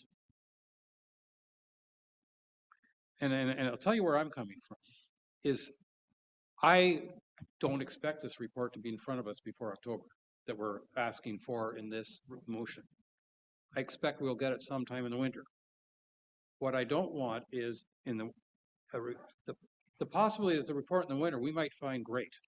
This is going the right direction. We want to keep on going, and that's what I'm hoping for. But there's also a possibility that what comes in front of us next winter, we figure this isn't improving the situation for our township and we want to get out. Well, to continue, I think it's vitally important that members of council show up to events that are being held to understand where the direction of SSEA is going. We had a Muskoka Watershed Council where they introduced the concept of an integrated watershed council where all these different groups would work together and bring their data together and compile everything together. Unfortunately, most of council isn't aware of these discussions because they don't show up to the meetings. And I really think it's important that when providers of service to us pull together and bring an information session together, that we all attend and listen, because we're talking all right, out of hat here because we don't know what we're talking about because we don't attend those okay, meetings. you've made your point, Councillor. Thank you. So I want to go back to CO Mariotti before we continue the second round. CO Mariotti. Yeah, thank you, Mayor Coutier. I need to look at the agreement in detail, because one thing we need to consider is if we give notice, is that notice, final? Right now, what I'm understanding from council is let's put notice in, and then depending on the outcome, the outcome of the report, maybe we still want to be in. So let me go back, look at the agreement in detail as to whether it's final and binding, the notice, and then I'll report back to council next month. Okay, and because I'm presuming then that the March motion, or sorry, resolution now, the March resolution directed you to review that. And I think it's very important that you report back before the October deadline, because to me, I'm speaking personally now. I don't want to move that we dump, if you be crude, dump SSEA without any option of retracting that, depending, because I think I want to see the results of this report. Because I'll be clear again. I think SSEA does very valuable work. My question is, and I think numerous municipalities are asking this: is it good value for the money? I think when you have so many members, some are getting better value for their dollar than others. So that's just, and we know other members are also asking the same questions. CO Mariotti. Thank you, Mayor Coutier. Yeah, so if I may, I think if the current resolution is good in that it gets the ball rolling, it gets the conversation going with the other municipalities and say, do we want to have a review of the arrangement? So that gets the ball rolling, and then for next month I can bring back a bit of an update to just explain to council what our options are and whether notice is binding or not. So Councillor Jarvis, do you want to continue with your friendly amendment, or do you want to be patient until August? I can wait. We're getting very close to that October 1 date, even now. And if we leave it till September, that's really, really tight. But I'm confident the staff can help us out on this one. And I think what we need to do is have a definite decision and motion for council in September. And I can go with that. That's fine. Councillor Cooper, your second round on the original motion. Yeah, I'm afraid so. Just a couple of quick things. I wanted to point out that we did ask for a report on the value of this some time ago, some months ago. I have not seen SSEA come forward and prove their case yet. And, Well, they did make they did make presentation. But not one that justified That satisfied your. the questions that have been yeah. raised. Those things did not come. Secondly, in terms of the sort of suggestion that all councillors should attend certain meetings or not, sometimes we evaluate the value of certain organizations and we know about them and we say to ourselves, you know what? I don't see the value. I'm not going to be there. Thank you. Councillor Hazelton. Yeah, I really liked Councillor Jarvis's recommendation, and I think that we need to proceed with a notice of intent to cancel. That's not a formal cancellation, but it's a notice of intent to cancel. I think SSCA needs to be here very clearly that unless we hear something dramatically different than what we've heard to date, that cancellation will go through. And I think that Councillor Jarvis's recommendation headed us down that line. I was certain that resolution back in March authorized staff to issue that cancellation, but apparently we were weak on that wording back then. I think we need to pin it down and move forward with a clear notice of intent to cancel. Then we have between now and October to hear what might be different. And if something is different, like if they decide, oh, you really are charging us double what we should be charged, we'll drop that in half. All of a sudden, the value proposition might actually make sense. Okay, so where we're at now is I have a motion in front of us. We had a friendly amendment proposed by Councillor Jarvis, which he has withdrawn at this time. Yes. And so I'm going to read the original motion. Yes. You don't mind? Councillor Hazelton just addressed my friendly amendment with it, which I then withdrew, but I've withdrawn it on the assumption that we will see something confirmed back to us for our September meetings, at which point we can definitely make a decision on whether we are. August. CO Mariotti's promised a report for August. Are we not in August yet? God, summer's going July. slowly. Okay. What time is it anyway? It's about. Thank you. It's time for lunch. Okay. So I have moved by Councillor Graziano, seconded by Councillor Bocek. Be it resolved that the correspondence from the Township of Tay regarding Severn Sound Environmental Association (SSEA) be received, and the correspondence from the Township of Severn to the SSEA copying member municipalities also be received, and that the Township of Georgian Bay send correspondence to the SSEA, its board, and member municipalities expressing appreciation for the work the SSEA has done so far, and to ask for the SSEA board that a request for quotation be obtained to carry out a service level and fee structure review, and that it be conducted by an independent third party to be paid for by all member municipalities in a manner to be finalized. All those in favor? 1, 2, 3, 4. I have 5 in favor. That is carried. And I'm going to recommend we take a lunch break at this point, simply because at 1 o'clock for our closed session, we have a invited guest, and therefore I don't want to start that too late. So we're going to, do you want a motion to go into closed at this time in order to, okay, so we're going to do a motion to go into closed, take a half-hour lunch break, and then initiate closed at 1 o'clock.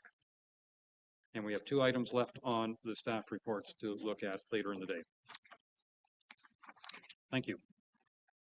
Moved by Councillor Bocek, seconded by Councillor Jarvis, where Section 239(2) of the Municipal Act 2001, as amended, provides authority for councils and municipalities to close a meeting or parts of a meeting to the public if subject matter pertains to a matter identified in Section 239(2). And whereas the Council Township of Georgian Bay deems it necessary to close this portion of the meeting in order to address matters under the following Section 239(2), Council closed minutes of June 3rd, Special Council closed minutes of June 14th, BFL Canada update, and with all sorts of wordage after that, and legal files listing. Now be it resolved that Council of the Township of Georgian Bay moves into closed session of Council at 12:32 p.m. All those in favor? All right, so we're going to break for lunch and actually meet at 1 o'clock in closed. Thank you very much.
Brian.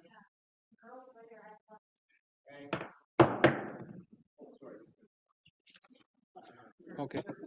Can we pass this over and somebody pop them on the head? Okay. Now, after I messed all that up, all right.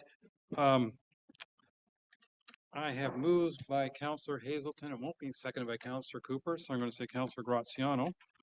Be it resolved that Council of the Township of Georgian Bay rise from closed session at 2:52 p.m.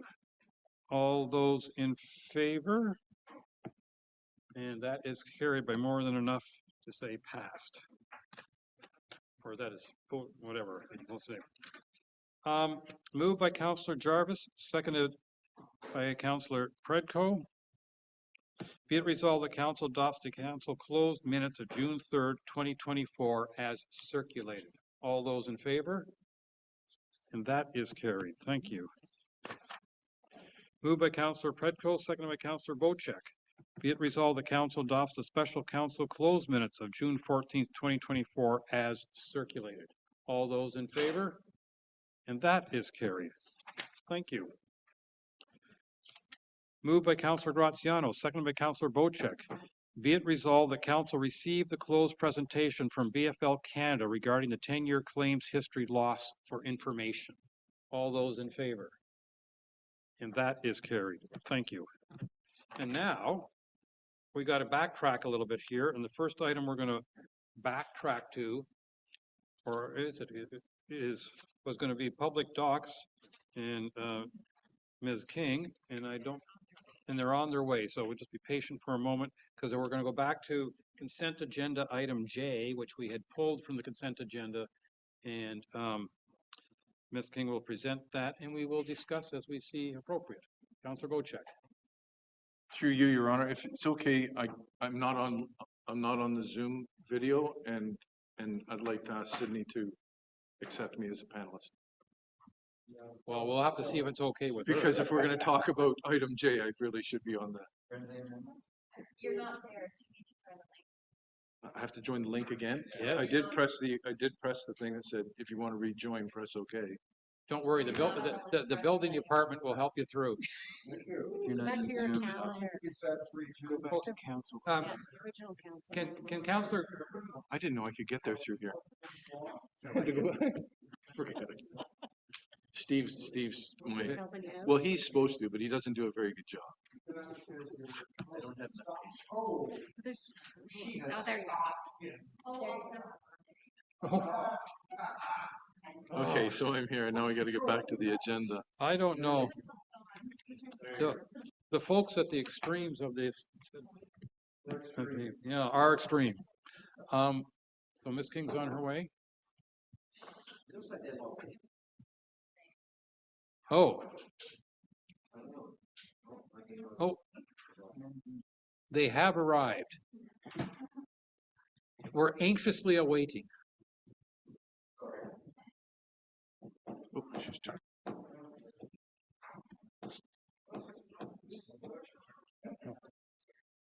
So we've gone back to item J under consent agenda, public docks, fishing and swimming prohibition. So over to you for your report, and then we'll discuss. Okay, through your chair, so I've written this report for information purposes to discuss because I understand there's concerns about the no fishing and no swimming prohibitions in the public docks bylaw. I did review the other bylaws when we wrote this and found that some of the municipalities around us do have the same prohibitions in. I'm sure it's for a safety concern, and that was my thought as well. I did contact our insurance company for comment, which is in the report here, and they felt that there was the conflicting activities could result in a catastrophic claim that may affect our policy. They suggested that we have them in separated areas and to mitigate the risks. They gave other suggestions. I did reach out for more clarification, but the turnaround hasn't allowed for them to respond yet. This is something I kind of want to understand what the concern is from the public, as that's not something I have received any comment from since this has began. I understand that there's certain areas, like in Port Severn Park, there is a swim area, and there's a dock that would be nearby that. When I'm thinking of Port Severn and the launching area, it's more the launching area that the boats are coming in and out, and the busy little canal there. That was my thought process when I put this in. And same with all the other docks in the township. A lot of them are a busy water access spot, much less a swimming area or fishing area. So I guess I'll open it to questions and go from there. Council, any questions or comments? Councillor Bocek. Thank you, and through you, Mr. Mayor. Thank you for the report and the comments. I do have some comments and concerns about the way we've approached this, and I think you've done a very good job in addressing an issue that's very serious to this township. I want to get that out of the way first and foremost, that there needs to be action taken to protect ourselves as a township as a whole. But I think we've taken a blanket approach to this, and we've taken the whole township and all the docks and all the launch ramps and all the swim platforms and everything and created a bylaw that encompasses all of that. And I think what really needs to happen here is we need to do our diligence, go to each facility, each township facility, see what the makeup of it is, see what kind of signage would be advantageous to that particular place. And like I was speaking to our fire chief, we have a swim platform over in Port Severn Park, which is a dock, a municipal facility with a swim ladder that goes down in it, and people swimming and fishing and diving and everything else off of that dock. That is much different than the launch ramp at Jerry Stahn's place in Honey Harbor, which is a municipal facility as well too. So we really need to look at all our assets, all our facilities, and detail the bylaw to be very specific. And the reason you have not heard anything back from the general public is because we haven't had a general meeting where the public has been asked to give their comments on this particular bylaw. They've come to myself, they've come to Councillor Graziano, they've come to probably other members of council with their concerns, and we're bringing our concerns to you. So I think we're on the right path here. I think it's a full steam ahead. We're going to protect ourselves, but be very cognizant of the history of the 3 urban centers we have, what has gone on for the last 100 years, the practices that local families have had.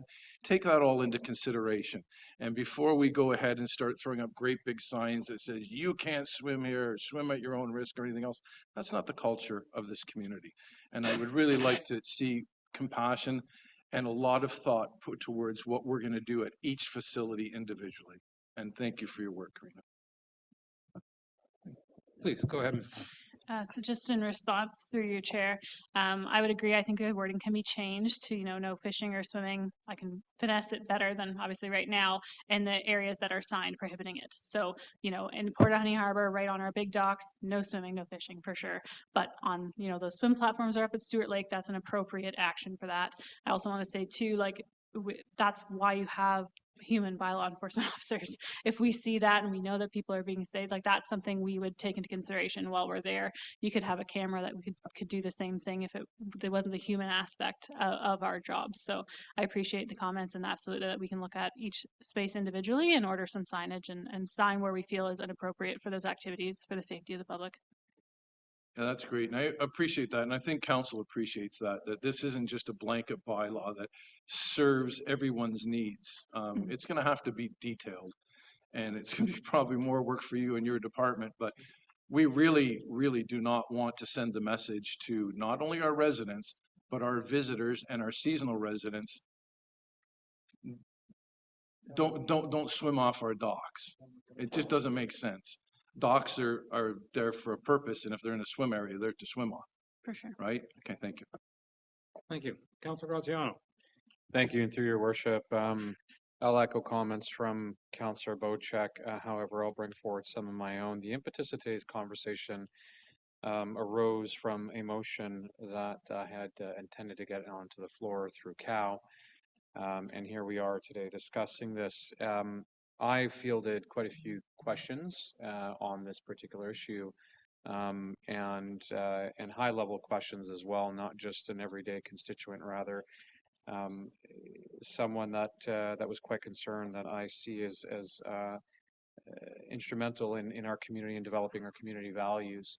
And I think that this is the crux of the issue, is that our community values, our community wants the ability to enjoy what they come up here to do. And I understand that there is risk involved, and it's our job as council as well as a municipality to mitigate and insulate ourselves from risk. However, what we've learned today with regards to how to do so by way of signage, it goes a long way to open up things and make it flexible for people that want to enjoy our areas as well, but at the same time, know that they're doing so at their own risk.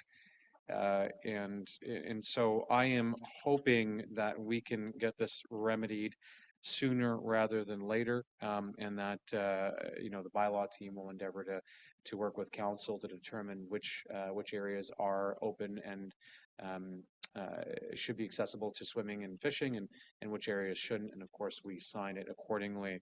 I want to draw a parallel here, and I understand the intent and what was intended to be brought forward at council when you did write the bylaws. But I look to Toronto and the anti-tobogganing bylaw that they had presented and enforced, albeit briefly, and rescinded it very, very quickly because of the backlash they received from the community, because the community wanted to be able to have that type of enjoyment as part of their winter activities. And I know that the community here wants to be able to fish and swim.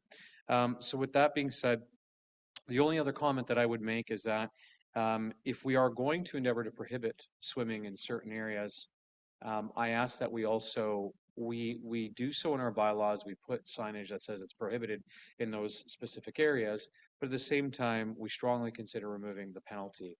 The $250 is a substantial amount of money in this day and age to have to charge a person for swimming or fishing. Fishing, unbeknownst to that person, and if they happen to miss a signage or if the signage is down, that's a hefty fine. And if we're going to consider fining, perhaps we consider it a much lower cost, because that's very expensive to be fined $250 to throw a reel, or excuse me, a rod and a sinker in off one of our docks. So that's the only other comment that I would go endeavor to say, is that on top of finding the areas that can and will be allowed to be swimmed on or with or within, that we try to remove the fines associated with those prohibited areas. Thank you. Thank you. Councillor Fredko. Thank you. My comments will be hopefully very brief. I just wanted to say thank you for the staff report. I think that does illustrate some of the things that I had been thinking about and been concerned about when we had the dock bylaw come by the first time. And although I didn't mention it, it made logical sense that the danger and the risk involved merited a prohibition of mixing boating activities with swimming activities. But I think this further conversation that perhaps the bylaw, whenever it is, has an opportunity to be reviewed, perhaps being more clear on swimming areas versus boating areas, and so that we have a single purpose location. It's not a mixed location. That would probably help clarify the intent that you were trying to get to. But I, personally feel some of the dock locations, I know that I've experienced, the ones that are not in swimming locations, but the ones that are purely launches and docks, people don't feel safe swimming in those waters, and I think common sense would tell them not to go there. So thank you. That's all for now. Thank you. Councillor Hazelton. Thank you. Thank you also for the opportunity of offering some comment here. We have two docks in the hamlet of Honey Harbor, the one at the town center and the port of Honey Harbor. I think the guidance that has been provided to date on the posting of no fishing, swimming signs on both of those areas is important, and I wouldn't want to see those changed. And in fairness, in those areas, in those locations, I think the fines you have provide a reasonable deterrent to encourage people not to do those things. So where I'm getting to here is I'm starting to think that there are kind of different types of docks we have around the township, and certainly the Port of Honey Harbor and the town center are kind of perhaps a little bit unique, given the size of capacity of those boats, or numbers of boats that can come to those, and what those docks are used for. And then we have a different scenario. For example, Rick's Marine, not Jerry's Dons, that's a long time ago. Anyway, so at Rick's Marina, and you know, similar to, if I could offer an idea, we have a community center in Honey Harbor, the schoolhouse property, and we have policies on that property where when there is one activity going on, that may preclude another activity. And so I think, for example, at Rick's Marina, given that particular location, it would probably make sense to sign it in a manner that says if there is some boat in and out at the on the launch ramp, other activities are prohibited. But when there's nobody there, which is most of the time, somebody wants to throw a rod in or whatever off, or line in off the dock, I don't think that's a big deal. Personally, though, that also is a bit of a marina-like environment, and I think that we should be encouraging everybody to not swim in a marina-like environment. So there is a variety of these categories, and yes, it makes the job a little bit more complicated, but I think a comprehensive policy that would reflect these different circumstances, different uses, would enable residents to do what they've liked to do in the past without significant penalties, but where there are circumstances like Rick's Marina, and the town center and the port, those constraints could continue. Thank you. Ms. King. Yeah, through your chair, can I suggest that I try to bring it back for August COW, whether it needs to go to COW or council? Karen can maybe help me on that. I'm just thinking a list of all of our docks that are in our area and what my thoughts are after visiting them, whether they should be signed with which one, because like that, Stans or Rick's, I would say, yeah, fishing might be appropriate there, but swimming absolutely is not. So that I can bring that list back and we can review it and see if that's what, you know, is with what the public agrees and what you think as well. Councilor Cooper. Thank you for the report, and I'm going to be very brief. I certainly echo some of the comments I've just heard here. And I would encourage signage. I would not be in support of fines. I think if the fines are hard to, well, it's a lot of work to enforce them, and frankly, it's could be unwelcoming, and I'm just not sure that it makes a lot of sense. So I would suggest that maybe your signs are going to be somewhat customized, but to keep your lives somewhat simple, not too many different types of signs. Otherwise, it's going to be a lot of difficulty trying to manage each one separately. So those are my thoughts. But the fines, I'm not in support of. Thank you. Thank you. I'm just going to follow up on that. I mean, I like the fact that you mentioned that, you know, bylaws enforced by humans. And I know that you certainly exercised discretion in the past of, you know, warnings versus fines and all that. But what I don't know is fines, if the fine is listed at $250, do you have the option of giving them a $50 fine? Or is it $250 or nothing, the way it's written? Yeah, so it's $250 or nothing. Back to the discretionary option. If there's someone you've just met and you know they don't realize the signs there, education is always our first line of defense. I would say the only time we would ever use a fine if someone is, we've spoken to them before, it's become an ongoing concern, they are causing, you know, a safety concern to themselves or others, that's when we would issue that fine. I would say it'd be very rare. You know, we have these fines in place to use them as a tool if we so need to, just like we have in our animal control bylaw, you can't have an alligator. Well, I haven't seen one here yet, but it's good to have it there. So I feel it's a good tool that we should keep in our toolbox there. If we don't need it or never use it, that's great. But if we have someone who's a bad actor that, you know, we've talked to more than once and they're blatantly disregard, we kind of have to have that backup of we will fine you if you don't, if Fair you enough. stop that attitude. I'm glad to hear that our residents who have alligators are keeping them well hidden. No, I mean, I appreciate the comments that I've heard so far. I think it, you know, and I also, and I'm going to say this to all councillors, I'm glad that all the conversation right now is carefully measured, because there has been some overreaction in some of the correspondence, and I'm glad that's not part of our meeting today, and I appreciate that, because it is, is trying to balance different wishes and needs and protecting the township and allowing people to enjoy themselves. And we always walk a fine line. Well, we often walk a fine line. And so I appreciate the balanced conversation. CEO Mariotti.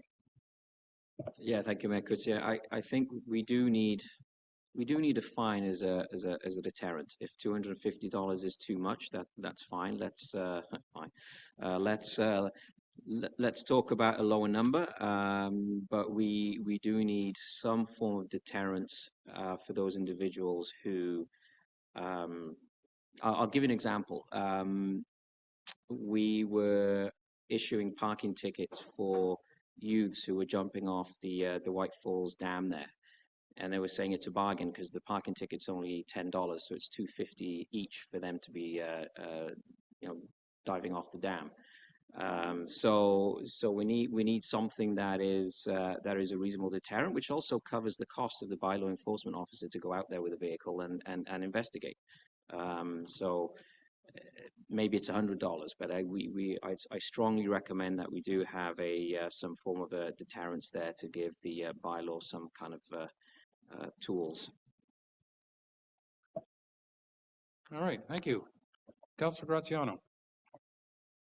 Thank you. Just one additional comment on this next round here. I want to draw a reference to the alligator example, because we seem to keep coming back. I think there's a fundamental difference between alligators and people swimming. I want to give you just work with me on this thought experiment for a moment.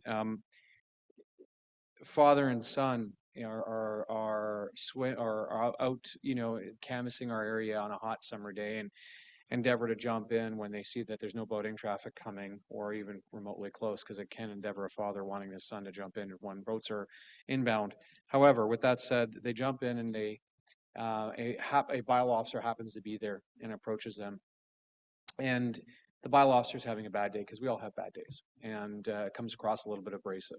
And the father reacts to that abrasiveness back and is abrasive to that bylaw officer back, because he's wanting to enjoy the water and cool off, only to find himself on the receiving end of a ticket.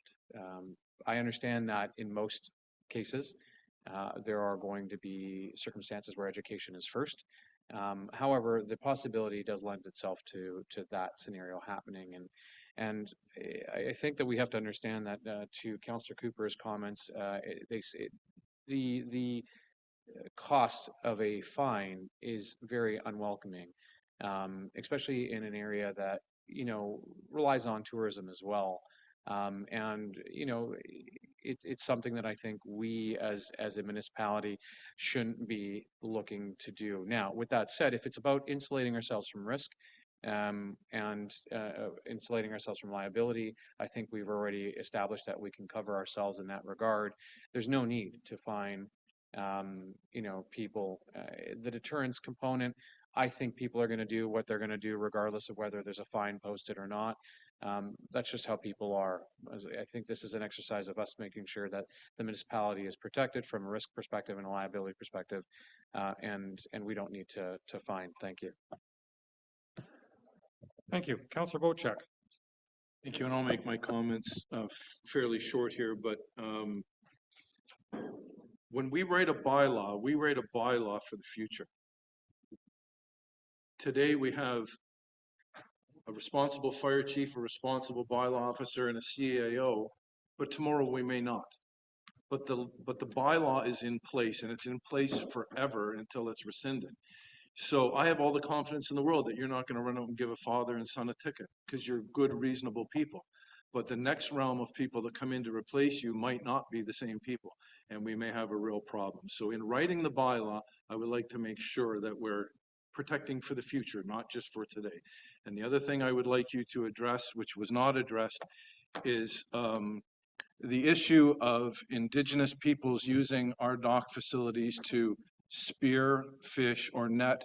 They have that treated right, and I don't think we've addressed that. The same way they're allowed to use our OFC snowmobile trails for free to go and gather food from the bay to provide to their families. I think we need to address it within the bylaw unless it is superseded by something superior to that, which is above your bylaw. Okay, so two things. Write the bylaw for the future, pretending you're not going to be here and you're going to have somebody not like yourself enforcing this. And two, make sure the Indigenous rights from treaties are upheld. That's my final comments. Thank you. I don't know if we have any right as a municipality to have a bylaw that's counters treaty rights. I think we can assume that the treaty rights are above our bylaws. Yeah, yeah. All right. So I have a motion here, moved by Councillor Jarvis, second by Councillor Cooper. Be it resolved that council receive the report regarding public docks, fishing and swimming prohibition for information, and that council direct staff to review the public docks bylaw and provide a report on the following amendments. 1, identify a list of municipal docks to be signed for no swimming and or no fishing. And 2, review the fine amounts. All those in favor? And that is carried. Thank you very much. All right, so that's the consent agenda taken care of. Now, under staff reports, we had 2 staff reports that we did not get to this morning. And the first one is the McGibbon Arena roller skating event. And I believe that CEO Mariotti, you're still the acting director of operations as far as this particular meeting is concerned. So I'm going to turn it over to you. Thank you, Mayor Coetzee. So, yes, through the McGibbon Arena Advisory Committee, there was a request for staff to look at a roller skating event, and I believe staff spent some time trying to track a company down. They finally got this company called Summer Solstice Skate Company, and they are charging $5,000 for the day to be able to come up, set up, have some music, as well as rent out some roller skates. Councilor Graziano. Thank you, Worship. I'm going to add to that, if I may. Port Carling right now offers roller skating, and evidently it's growing in leaps and bounds. Users of the roller skating events and or attendees of these events rather have been growing in numbers. With I believe Port Carling looking at dedicating times and dates for the events to occur reoccurring. This was intended to be a pilot project to determine whether we want to carry this programming forward for the following year, and to see how it's received within our community. And as a result, I believe Mr. Sokash had an endeavor to find a company that could offer rentals for all the protection gears, along with essentially chaperoning the event and coordinating the event ground up. And that would allow the MAC committee to be able to review and determine whether there is interest in attending this event.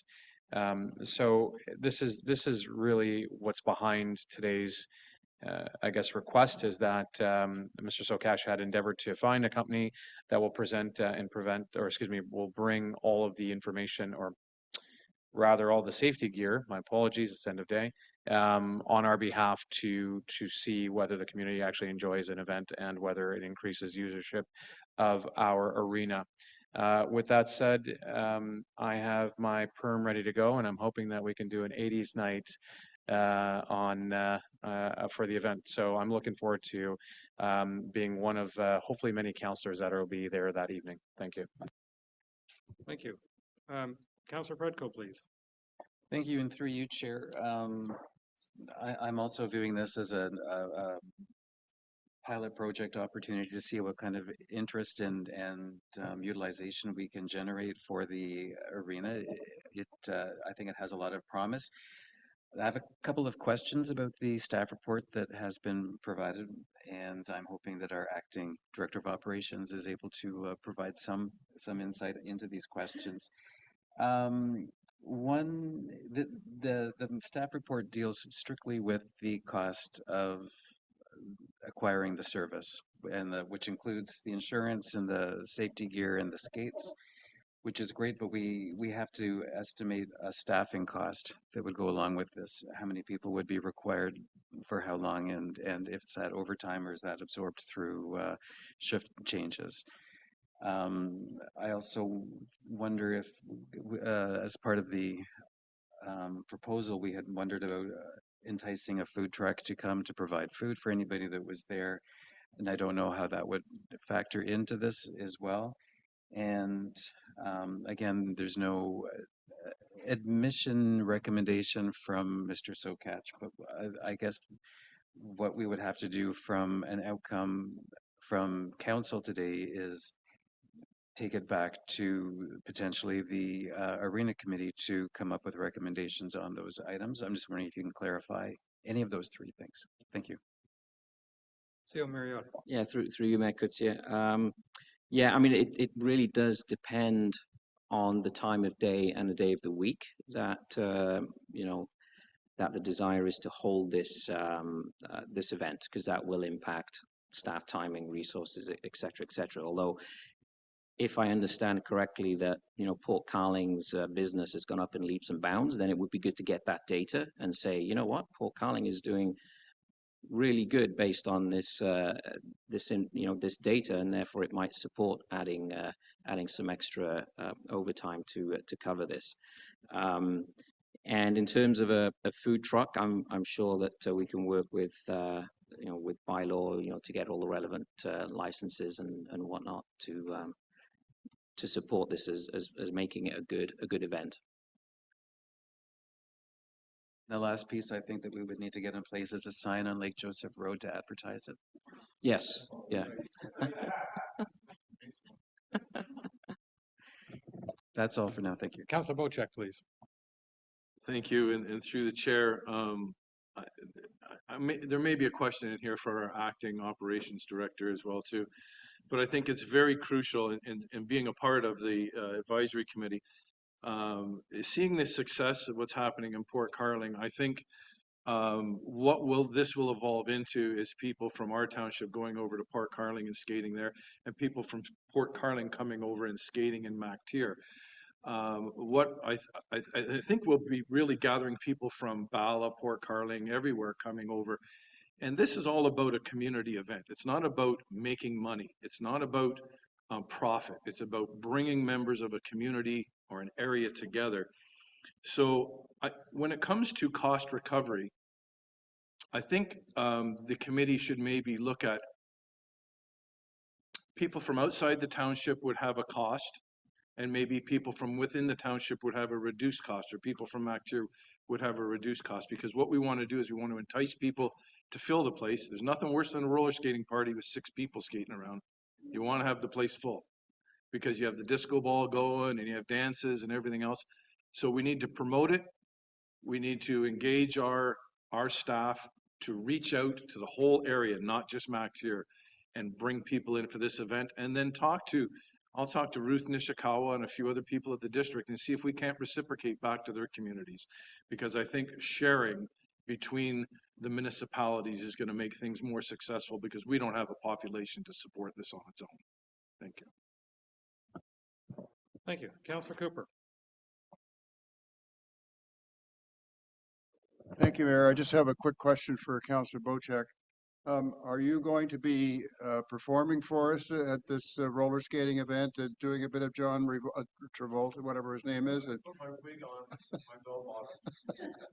Perfect. Thank you. I'll come and laugh. Oh, yeah, I won't do that.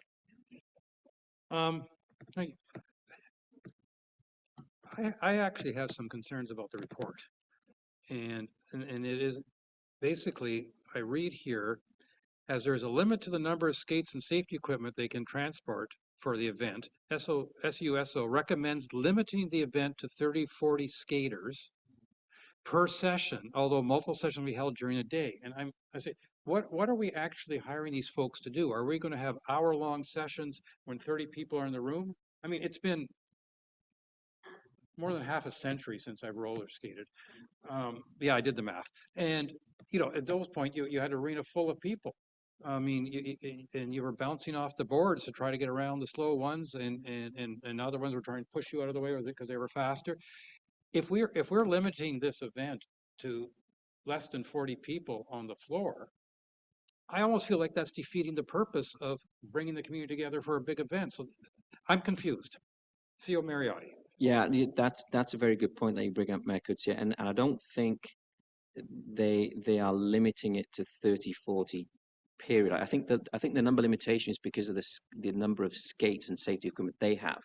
Now, if we market it out there, bring your own skates and helmet, then it can be 30, 40 plus the folks that come armed with their own skates. Which I'm sorry, absolutely begs the question: how many people have workable roller skates in their basement? I don't know. So to answer that question, it came up at that question did come up at committee meeting, and everybody that was a local resident raised their hand that they had equipment. Yeah. Wow, I'm impressed. I'm impressed. Okay, you know, that shows you how out of touch I am. But because I guess, which my second question then is, what are we paying these people for? Are we paying $5,000 for them to bring 40 pairs of, or maybe they'll bring 100 pairs of skates, but they're all different sizes and some equipment? I mean, what are we actually getting for our money is my next question. And I don't know who to ask. And a DJ. They do not include music or Oh, they DJ. do not? No. Oh, they do not include. Okay, No. I misread. I'm sorry. Not even that then. Well, and, yeah. you know, they say each booking of SUSO is for 5 hours, allowing for multiple skating sessions if more than 30 people are interested in attending. I'm sorry. I'm all in favor of supporting the idea. Don't misunderstand me. I just think that this particular arrangement as presented isn't what most of us are imagining happening. That's my concern. So, CEO, we'll let Councilor Bochek throw something, and then we'll go to CEO Mariotti. Being a part of the MACTIR Advisory Committee, this really hasn't been vetted through the committee at this point. The report was offered by our operations director, and we have not sat around a round table and discussed the particulars behind this report yet, which I think is pretty important to get a recommendation from the advisory committee whether we should move ahead with this or not, or pick out the particular issues of concern. So I think we're a little step ahead of ourselves here, and we are meeting fairly soon, and I think it should be vetted through the committee first, and a recommendation come from the committee to council. Just my thoughts.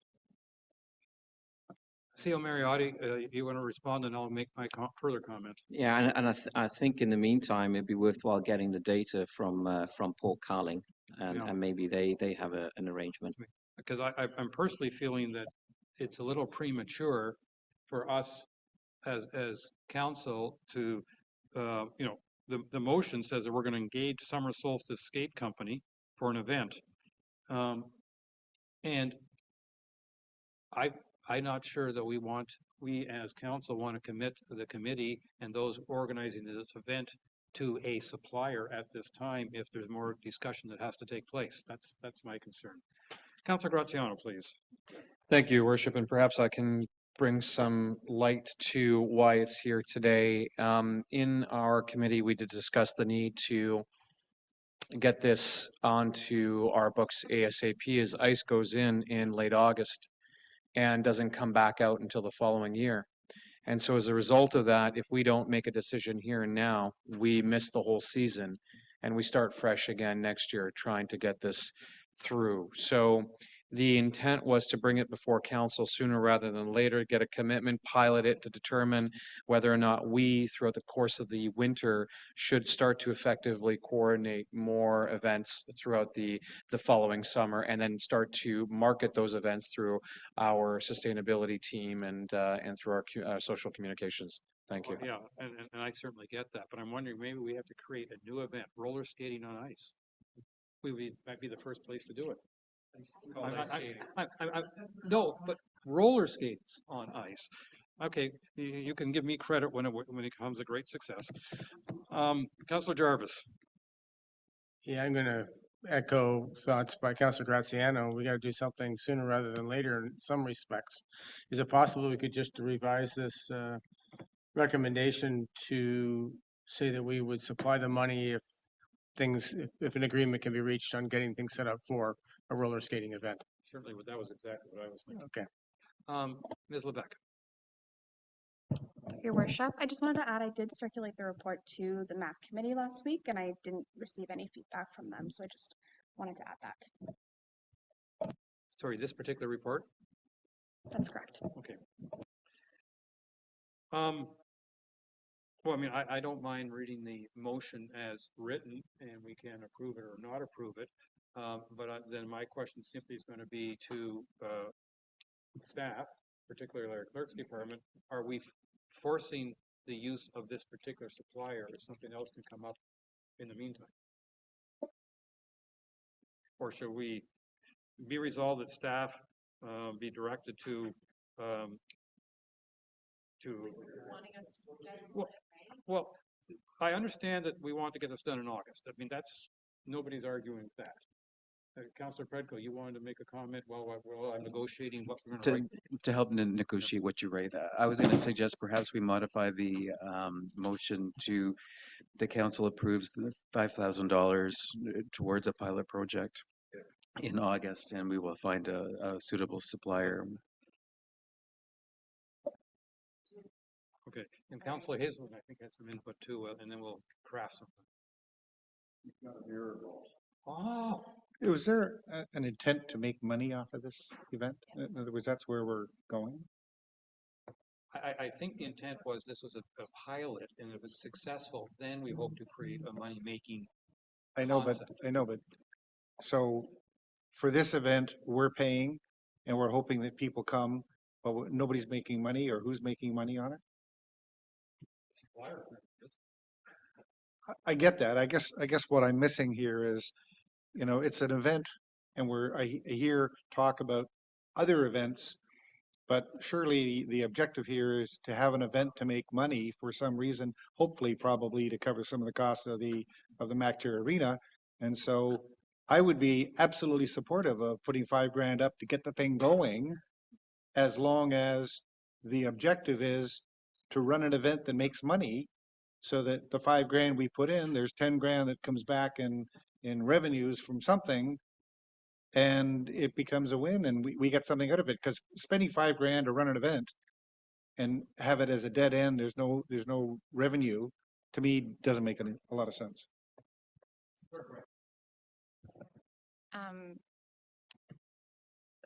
So we would need to have the company name listed because of our procurement policy and the amount that it's $5,000 and higher. We do need to specifically say that it's being sole sourced. However, there isn't another company out there that will do this for us. There was only. So we can put the amount in here. I'm okay with the amount, or we can say this or another company, but really we do need this company name listed.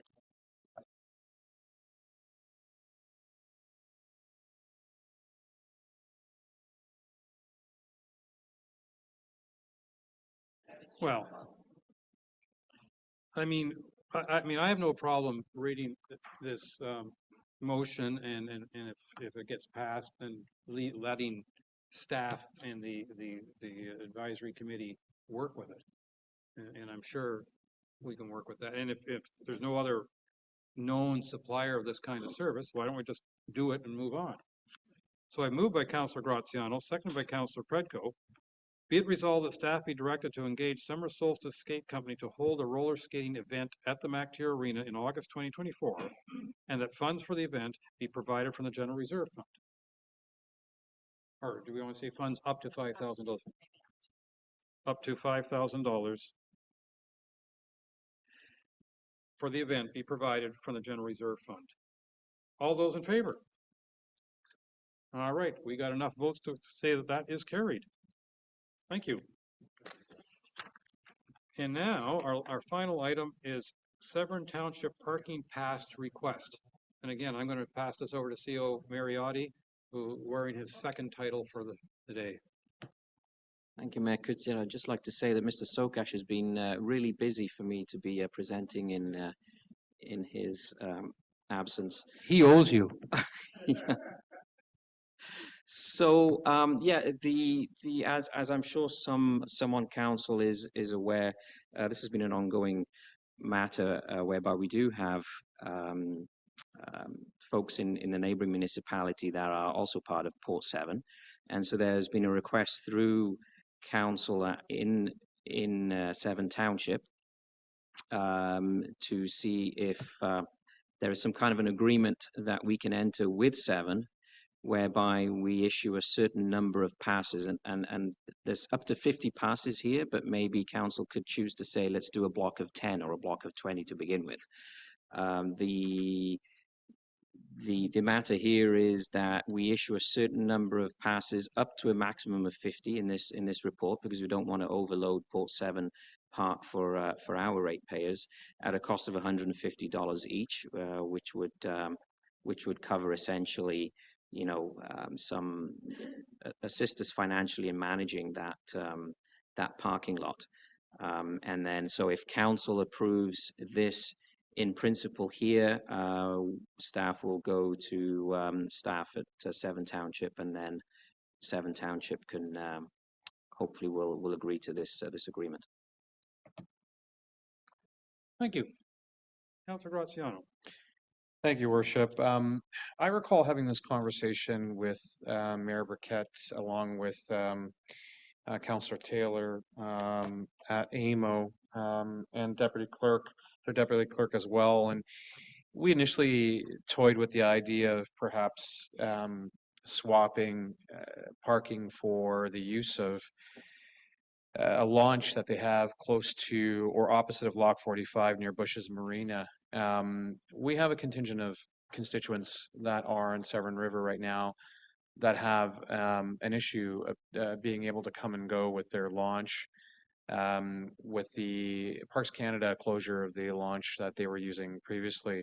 And I'm wondering whether or not, for governance purposes, we can pass this motion for whatever amount that we agree to pass it for, but then somehow, some way say, suffice it that they are also inclined to lease us access to that launch for the same amount. So it's essentially a net zero on either side. Wondering if that's possible, and if that discussion has happened yet. But I do know that there was some brief conversations of possibilities of swaps here and there, and I'm wondering if we've explored that to date. Thank you. CO Mariotti. Yeah, through you, Mayor Kutsin. No, that discussion was not brought up by staff from Severn Township. Follow-up question to that, though. Does Severn Township prevent non-Severn residents from using their boat launch? And I wonder how. Okay. Councilor Bocek, please. Thank you, and through you, Chair. And Brad not being here, we've had some talks about this, but I want everybody here to be reminded that Port Severn lies in 3 different municipalities because of the province deciding to put the borders right in the middle of Port Severn. These are our friends, these are our families. This is our home. Port Severn is our home, not Port Severn, Georgian Bay. Okay, so my problem was I get on my bicycle and I drive down to Tay Township. Tay Township is Port Severn. Rope Boulevard, Forest Harbor is in Port Severn. That's in Tay Township. And I ride my bike down there and I get on the Tay Trail and I use it for 4 hours and don't pay a cent. They share that asset with us. I can take my boat and trailer over to the guides dock, Kelvin King's old dock in Severn Township that they have now taken over, and I can launch for free there, and I can park my car there for free. Just on the other side, by the liquor store, okay? So our neighbors are giving us use of their assets free of charge, yet we want to charge them to park and use our park. I don't think it's fair. I think we need to sit down with our two neighboring municipalities and look at the assets that we share between us in the town of Port Severn and come up with some kind of equitable arrangement where it doesn't cost anybody anything. This is petty. And I don't want to go down to the Tay Trail and put my credit card in a machine and pay $23 to ride the Tay Trail. Why should they do the same thing to come and use our park? I'm totally against this 100%. I think there's no thought put into this whatsoever. And we need to start sharing resources with our neighboring townships because they're letting us use their resources for no charge. Thank you. Chief Van Dam. I just wanted to make a point of clarification with the boat launch. The boat launch itself is not going to help the residents up on the Severn River north of the Big Chute where that issue is because of that Big Chute has to take the boats up. So I know because that's still a bone of contention with some of our residents north of that this launch is not going to help them because of the closure of the Parks Canada ramp. Thank you. Councillor Cooper. Just a couple of observations. I hear what Councillor Bochek is saying. I guess we'd have to start going around to all our neighboring municipalities and figuring out who has trails and who doesn't and who charges for what, Muskoka Lakes, you name it. So there'd be a lot of investigation to try and get to the bottom of it. My second question, though, is, and then maybe I didn't read it properly, but what does $150 get me? An annual? Is that an annual fee? I didn't, it's probably here somewhere. I just didn't see it. Thank you. Yeah, and if you can confirm the daily rate, is it 10, 20? I forgot. I believe it's $20 per day. Yeah, okay.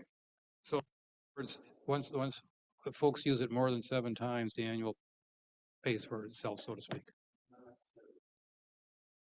What do you mean not necessarily? You may.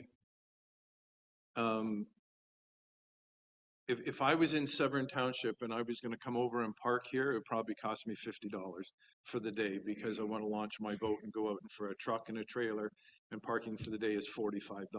So if it's a single car, yes, but most people that come to that park are coming to that park to launch their boat and go out. So it's about a $45. Which begs the question, would a season's pass cover boat and trailer? Sorry, truck and trailer. My point exactly. The discussions that we had, I believe, was for a vehicle, not for a vehicle and a trailer.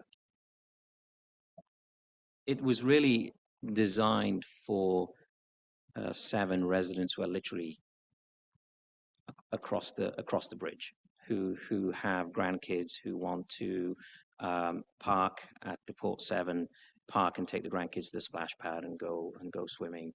I don't believe there's been that many people who want to launch their boat who want these passes. Commissioner, did I see your? Yes, I do see your hand.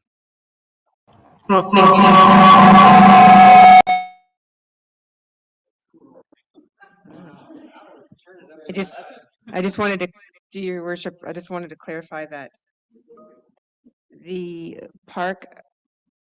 parking pass, there's no way that we would be able to monitor whether or not they do or do not have a trailer or are using the boat launch because they're all the same color.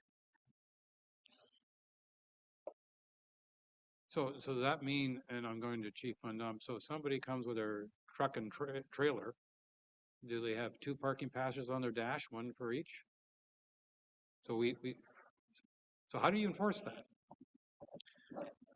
If they have a parking pass, it's a resident, that means they're usually just launching their boat and it's a move forward type of day. It's when they don't have the pass and they have the trailer, then we're chasing them.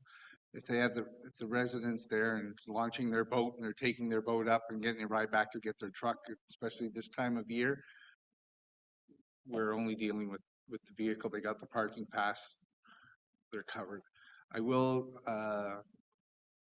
speak to, with your permission, that these residents are, for the most part, are coming to use the water, the splash pad.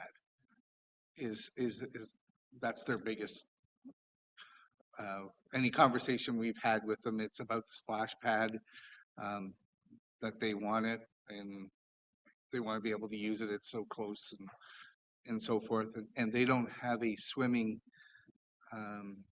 area right there in the Severn with the Raleigh's Lodge where they own their launch. Bush's launch is a private area, and anywhere in between is you're swimming in some pretty big boats area. So Yeah. that's what that was the biggest concern that they've brought to me moving forward. Thank you. Councillor Predko. Just very briefly, a question for our acting director of operations. Is this just for 2024, or is this something that would be repeated in the future based on use that Severn Township had for them? Yeah, it's a good question. I mean, there's no long-term agreement that's been contemplated yet. It would be on an annual, year-by-year basis. And this still has to go back to Severn Council to, for them to say, yeah, we're willing to, is Severn Council going to absorb the $150 for the ratepayers? Is Severn Council going to pass that $150 down to their ratepayers? Those are conversations that they have to have as well. In terms of how do we know if it's a truck or a truck and a trailer, we will be issuing passes that are designated for Severn, so that we know that there's a difference. Here's a Severn ratepayer that's coming to use our parking lot, and council can decide if they want to issue 2 passes, one for just a vehicle or another pass for a vehicle and a trailer. So these are kind of nitty-gritty details that we can figure out. But really, from my understanding, historically, the township had turned down a previous request to share in this kind of an agreement, and so there was some there was a thought that council would turn this down again, which is why staff on both sides thought, well, let's put some kind of monetary value to this to show Georgian Bay Township Council that there is, we are getting something for the Severn ratepayers using the parking lot. And so I was hoping that this could be kind of, in principle, if council is good with it, then staff can look at some kind of nitty-gritty arrangements. So you could use this to determine whether there is actually any demand from people in Severn. So you're saying up to 50, but we might find that only 3 or 4 people are interested in purchasing one. Yeah. And then if it is successful, it's 50 people, maybe in the future there could be a reciprocal agreement that there's some sort of back and forth in terms of some benefit that Severn has for our township residents that use their half of the It could be. I mean, we had an idea to maybe use some of their facilities, but then it starts getting complicated because it's not apples to apples. So we thought let's start slow, test the waters, see how much demand there is, and then go from there. Okay, thank you. Councillor Jarvis. Has there ever been a challenge at Port Severn Park in the way of capacity? Has parking been adequate up to now in that park for anybody that's wanted to use it? We've never been over full. We've had some incidences where the parking lot is full, and people using next door, an individual allowing them to park on their property. We know of chasing people on parking over here at the petrol can and walking across the road. And in the municipal parking lot on the weekends, there's been some vehicles parked here as well. Some vehicles with trailers on them when the boat trailer parking is full.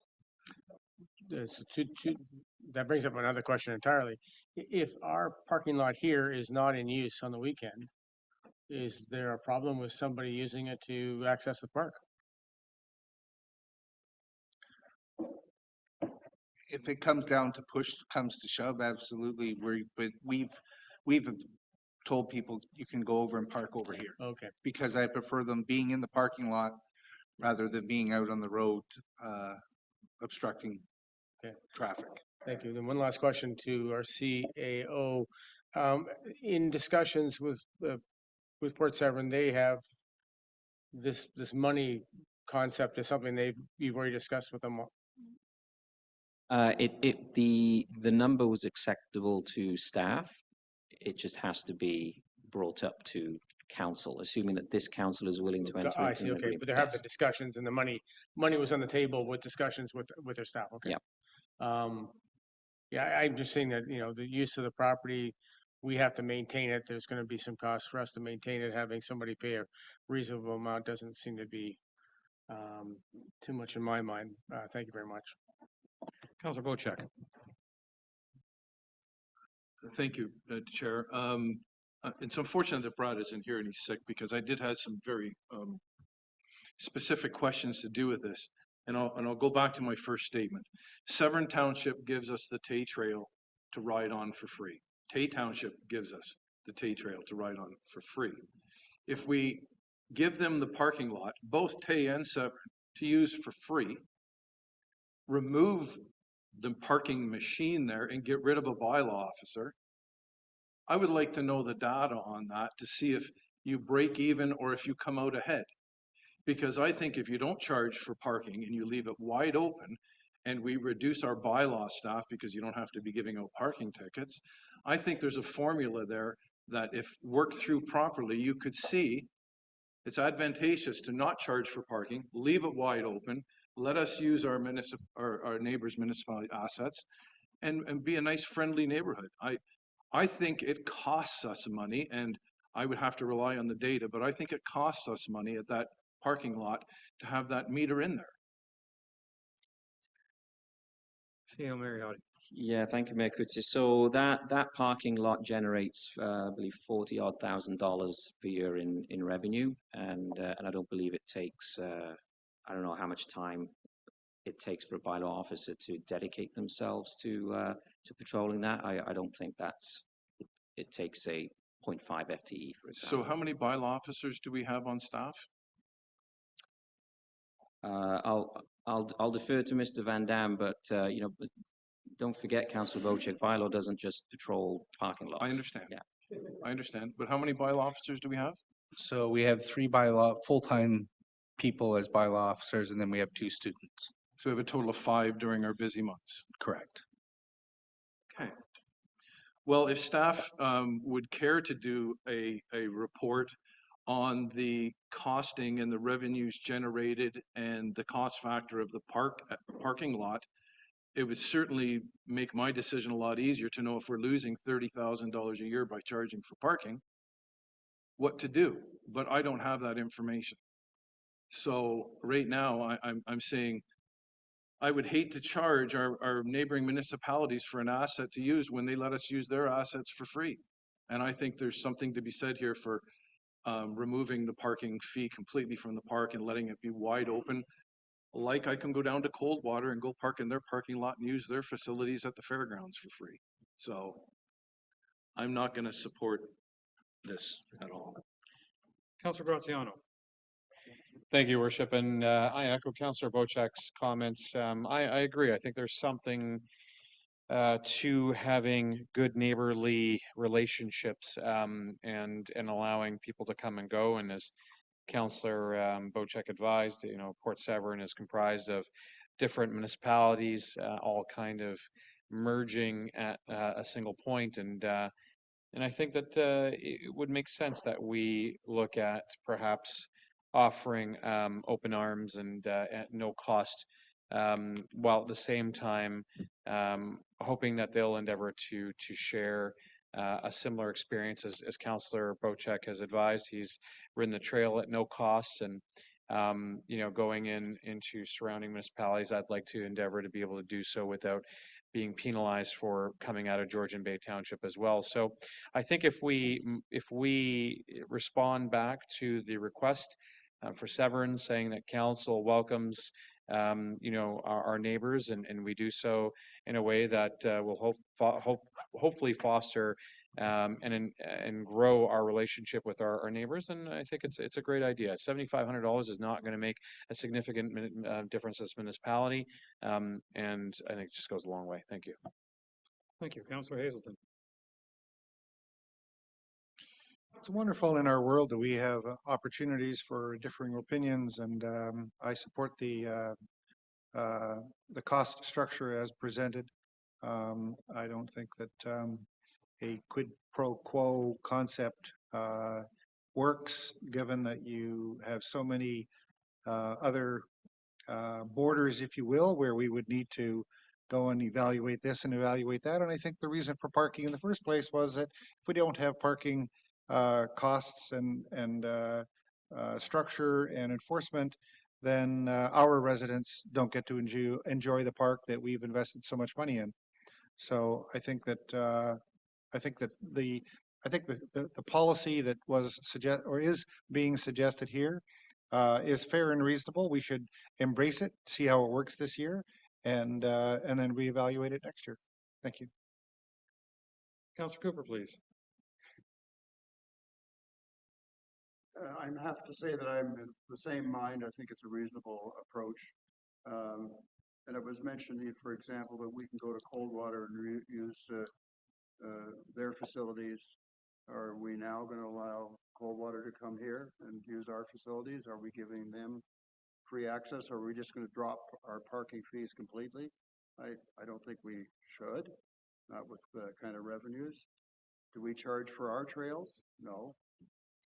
So sorry, but I think this is a reasonable service that we're providing, and we have costs associated with it. It's quite a facility. Thank you.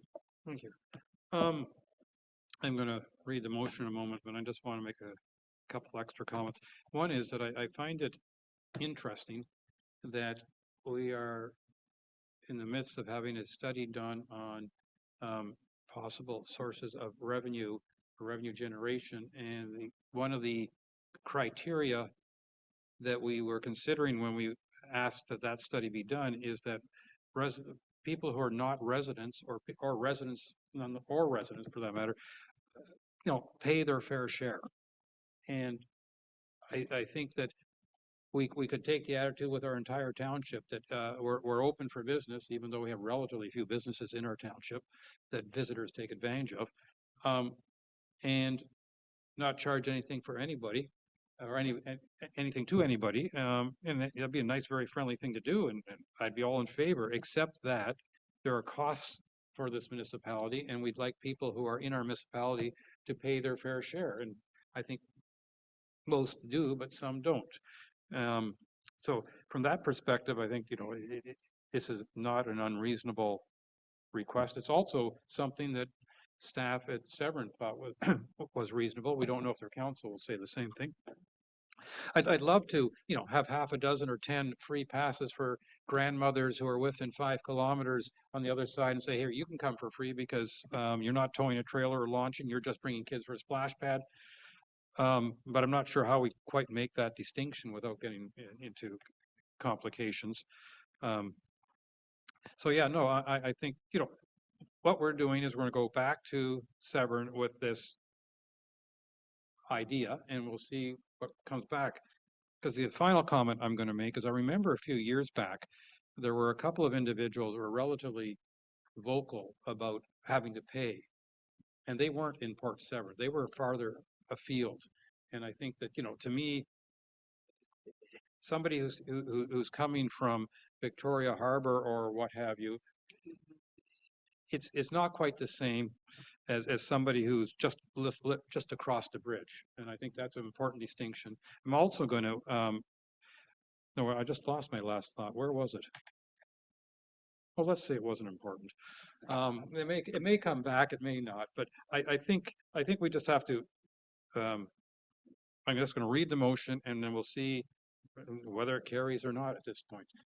You wanted one last remark? I'd like to make a friendly amendment to the resolution if I could. Okay.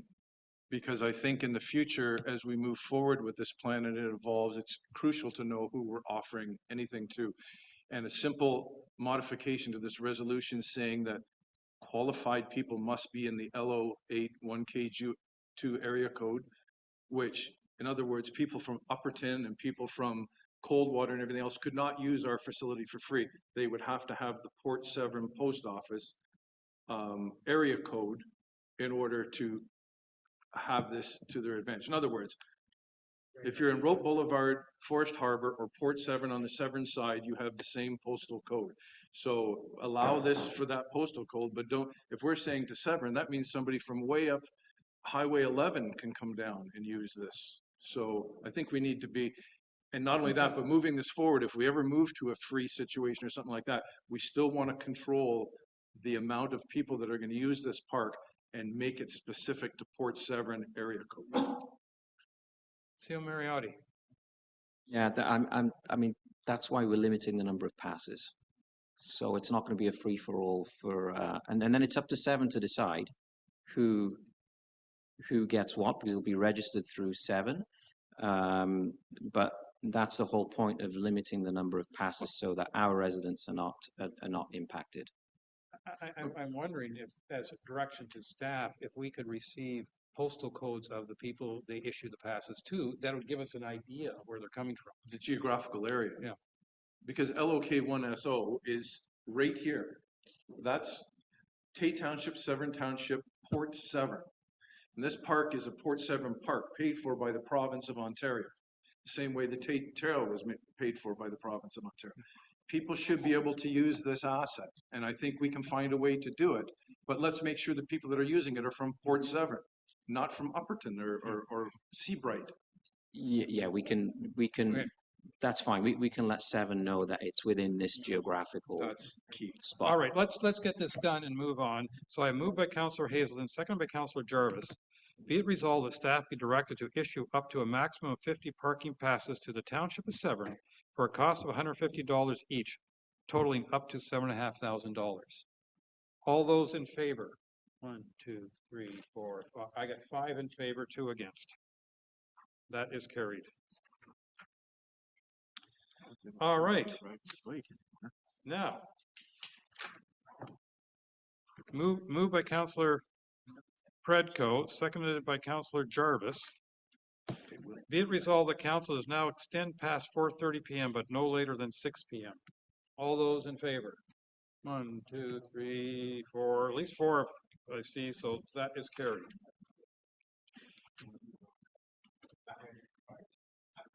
All right. Okay, and don't forget, we do have a cow meeting that we were trying to sneak in one topic today, so the sooner we can get through the new business, the sooner we can get the cow, the sooner we can get to dinner. So I take it my friendly amendment was not Yeah, we offered. decided just to move on because they're going to collect the data. But that doesn't really give instruction, which is what I asked for the friendly amendment to Well, we offer. we gave direction to staff to get the postal codes. Okay, where am I? I'm under new business, 11A, support for food bank initiatives. Councillor Predko, please.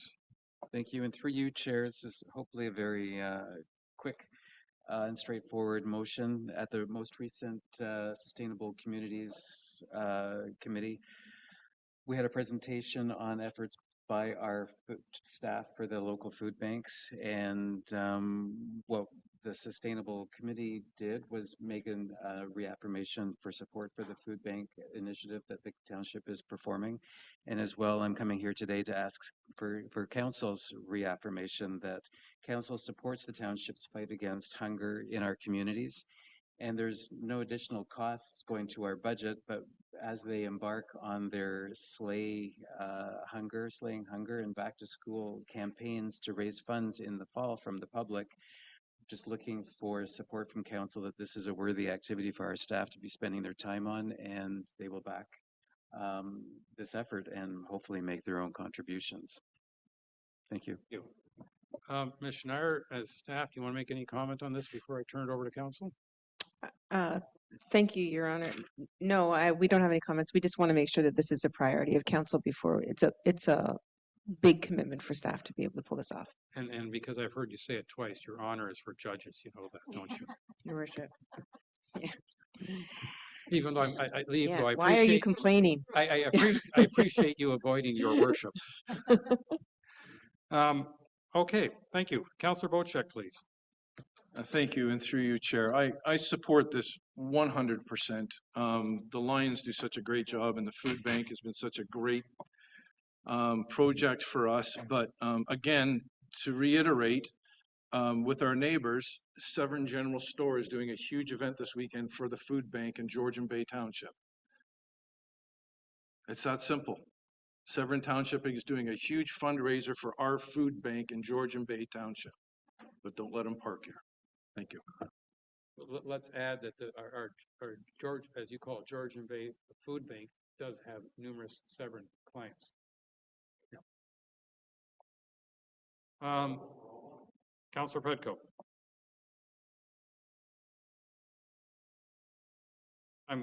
I'm looking straight at Councillor Graziano and I called him Predco, so I apologize to both of you, but I meant Councillor Graziano. No, I haven't done that yet. Councillor Do we look the Graziano. same? No, my brain doesn't always Got it. make the right connection. Sorry. Just a question with regards to clarity. It's requesting that we support staff's efforts in 2024 to organize the fundraising efforts necessary to make back to school and fundraising campaigns successful. What specific efforts are we supporting? I'm just trying to understand. I mean, efforts is kind of a broad, ambiguous. Do you want Jennifer? Oh, I think you're Mr. Mayor. This is just to confirm that it will be part of our work plan for the Q4 of the year. And also, I guess, Q3 for the back to school. Understood. For Thank labor. you. Thank you for the clarity. Thank you. Councillor Jarvis. Yeah, I think I've answered my own question. But I just want to clarify that. I know that in the past, we've been very good at supporting Port Severn Honey Harbor Food Bank. And the Lions have been very active in that regard more recently. My understanding was it was the Lions up in McTier that were sort of solely doing the food bank up there. Have we always supported it financially as well? In McTier? We do not support the McTier Food Bank financially, but we do, as part of our Q3, Q4 work plan efforts, create bags and slay hunger for the McTier Food Bank. But there's no financial cost for us other than the staff time. And I believe they got a municipal grant this year. I think they've got a grant. According to this, there's a grant as well. Can you re-ask the question? I think we know the answer. Is yes. I think I've got the answer. Yep. Have we financially supported the McTier Food Bank program through Lions in McTier in the past? No. So this year we are starting to do so. This year you gave a municipal grant to the McTier Food Bank. Right. Then that clarifies that. That's fine. So I think it's important for clarification is that in the past, the McTier Food Bank was supported by a number of individuals, not the Lions Club, who were quite active, and who had their own independent program, were supported by the railway. That's true, yes. And we're not looking for township support. The food bank system in McTier has evolved. Now it's different now than it was a couple of years ago. Thank you. But it's not.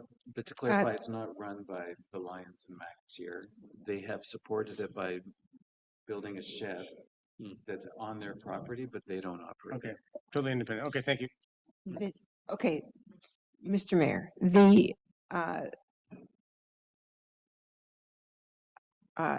there is no municipal support for the food bank. What happened in MacTier, what happens is Trish has developed an extraordinary relationship with the MacTier Food Bank, and when she does her backpack program, she includes the numbers required for MacTier at no cost to MacTier, and she also does it for the Slay Hunger and the Christmas campaign at no cost to MacTier.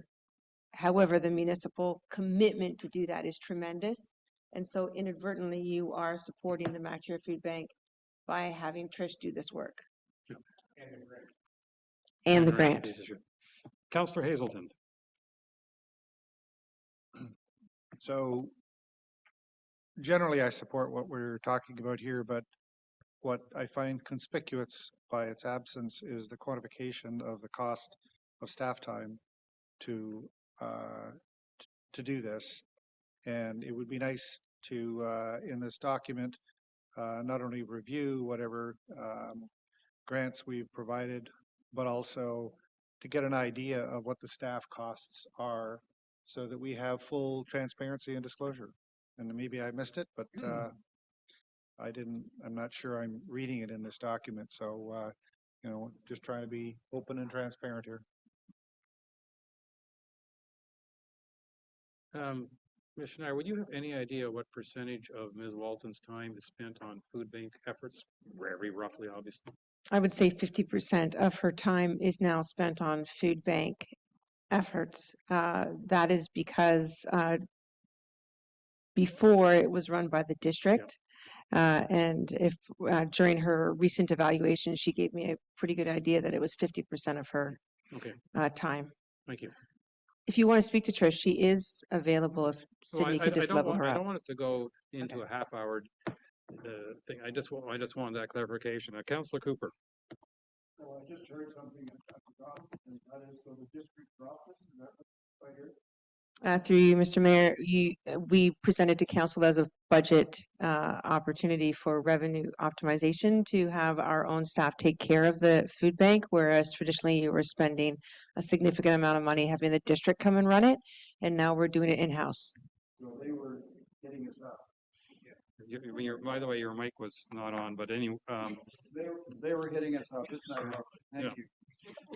I think one thing that I want to mention here, and I think it's extremely important, and that is that the community support for the food bank has been tremendous. I mean, reference has been made to the Lions Club, but we also have the Honey Harbor General Store that on a very regular basis is donating food.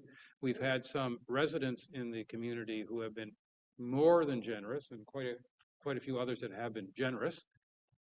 So I think that we have to, I think it's important to recognize that the food bank is being supported by many of our residents as well as with the staff effort and these special programs. Yes, Mr. Mayor, I do agree with that. I think that, if there is an opportunity to give a shout out to Trish with respect to what she's done to the food bank, it would be now, because she's taken what was a one-person operation from the district and turned it into a multi-community effort, intentionally buying groceries locally and doing her part in the community. So she's on the call if you want to have any questions for her. I would add that the volume of compliments I have received on Ms. Walton's efforts have been very high. Like, many people have been very impressed and are very happy to be working with her on the food bank efforts. Councillor Bocek, you had a final remark? I did have a remark, and I wanted to extend my congratulations and also justify the 50% of the time being spent by Trish. We have to understand that she's assembled a huge amount of volunteers. So we're not getting Trish, we're getting a whole team of people here supporting the food bank, and it's costing us half of Trish's wages to justify what's going on here. The efforts that have been put forward by the food bank are tremendous. I know I like to get out and gather groceries for Trish and bring them back and do whatever I can to help out. And I think this is, in today's economy and the way our local permanent residents really demand the food bank, I think we're doing a tremendous job. And I really appreciate Trish's work. All right, with that, moved by Councillor Pretko, seconded by Councillor Bocek.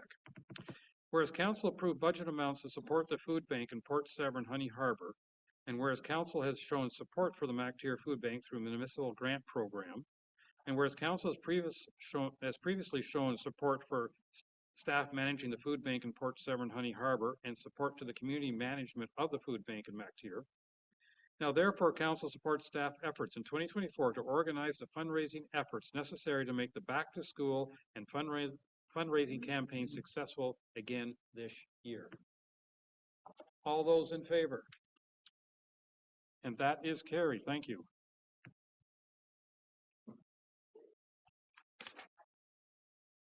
Heat systems for the Brissette House. Councillor Graziano, please. Thank you, Your Worship. Assuming that everyone has read my motion, I'm not going to endeavor to repeat it. The impetus of this motion is to request that we endeavor to provide our tenant, or one of our tenants, or both of our tenants rather, or any of our tenants, all the above, with a heat system for the wintertime. I believe it is our responsibility as the landlord of this facility, per the agreement that our treasurer had shared with us previously, to provide heat. I understand that there is no heat currently, and with the onset of winter coming, fall and winter coming very shortly, I feel that it's prudent that we expedite this request, get it passed, and allow our tenant to go ahead and acquire 3 quotes. Suffice it that staff wish to have them do that, or alternatively have staff endeavor to put a tender out requesting 3 quotes and then have an installer chosen and the installation complete prior to the onset of the colder weather. So that said, it's open to council to discuss. Thank you. CEO Mariotti, do you want to make any comments on behalf of your other hat today? Thank you, Mayor. Because I'm not sure as to what conversations taken place more recently between Mr. Sokash and the tenants of the Brissette House. I'm aware that there was some preliminary quotes that were obtained, and we had some discussions, but I don't have any additional information for this. Thank you. Councillor Jarvis, followed by Councillor Cooper, please. It is the township's current responsibility to pay for the hydro for the Brissette House, as I understand it. I'm pretty sure I've got that correct. There are certain maintenance costs that we have responsibility for our tenants in Brissette House. There is heat provided in the winter. It's not particularly adequate, but there is heat. It's electric. I think it's baseboard. Is that correct? I think it's baseboard heating in there right now, plus whatever they can plug in to augment whatever that baseboard is. A heat pump would be significantly more efficient, would probably be a net savings in the end, and also provides will provide AC in the summertime as well. That place can get pretty warm. So my thinking that this is a very economical way of dealing with the heating, cooling issues in Brissette House. I appreciate that this motion's come to council, and I think it's a very, very good idea. Thank you. Councillor Cooper, please. I'm judging by what has just been said that this isn't something new. In other words, there was heating last year and the heating's still available, sounds like. So that's interesting. But I would also comment that, sooner or later we need to come to terms with the sort of the balancing, I guess, use of our facilities. And I think of places like the Baxter Community Center and wonder why these organizations can't meet in the meeting room at the Baxter Community Center, as opposed to worrying about a fairly expensive heating system at Brissette House. So I'd like to know the answer to that. Maybe the CAO can tell us if there's some reason the meeting room couldn't be used at the community center. If that can't be used, we have a massive room there also that could be used. So I'd like to know why we aren't sort of rationalizing our facilities and using them more effectively. Thank you. CEO Mariotti? That's a question for the CAO. Thank you. That's a pretty deep question. I don't want to speak out of turn for the two associations that are there. I think there's more that goes on than just having meetings once a week, once a month. I think there's an ongoing tenancy that happens there day by day. And therefore, my sense is that these tenants require a year-round place to do their activities. Do we have meeting spaces? Yes. If I may, Mayor, thank you for the answer for that, and I appreciate your comments. Yes, we do have other spaces, but somehow we have to sort of balance our costs, and I'm not really ever hearing anything how to bring things under control. And this is another example where we're going to spend more money again, go into probably our reserves in order to do it. And I just it's nothing to do with any organization that's particularly there. I just suggest to you, though, that there are other spaces that we have than we heat and we're not fully utilizing. That's my point. Thank you. Thank you. Councillor Bochek, please. Thank you, and through you, Mr. Mayor, I see the Brissett House as a historic building that was moved from one of the original founding members of the community, squatters actually originally, and it was put there to become a township asset. Now, with any township asset, I don't care what it is, it has to be maintained or it falls apart.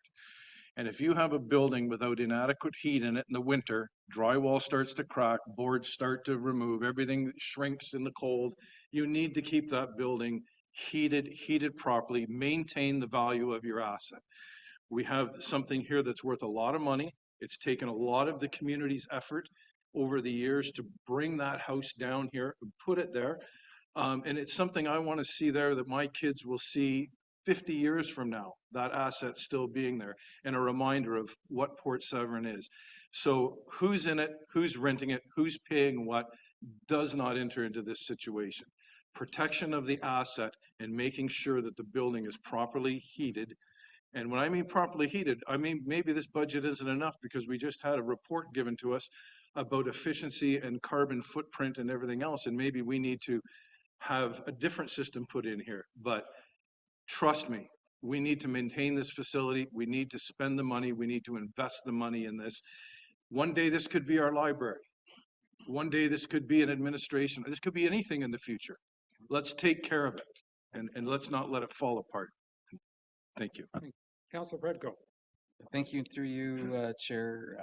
Yeah, I do think we need to maintain our facilities to a certain standard. I just have a couple of questions about the motion and the numbers, and unfortunately, I'm going to have to ask our acting director again.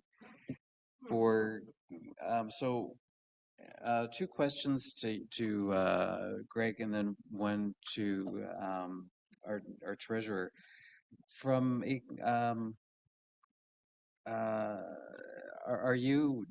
are the cost estimates reasonable that have been given? Is $20,000 the right number, or is that something that is likely to increase after we've had this conversation today? I think 20,000 sounds reasonable. Yeah. So then have I seen a quote? No. Okay. No. So the other question, I guess, I don't know who has looked into the building and to see what is required, and I'm just wondering if the hydro electrical panel in the building would be able to support it, and could there be other hidden costs for electrician or something else? And I don't know what work has been done. That's all.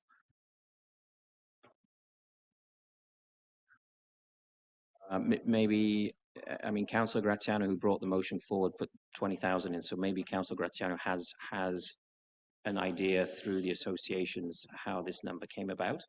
That's correct. To the CAO's point, I did have a lengthy discussion with the Historical Society, and they had advised that of the quotes, one was received for $18,000, and I believe it was lesser of the three.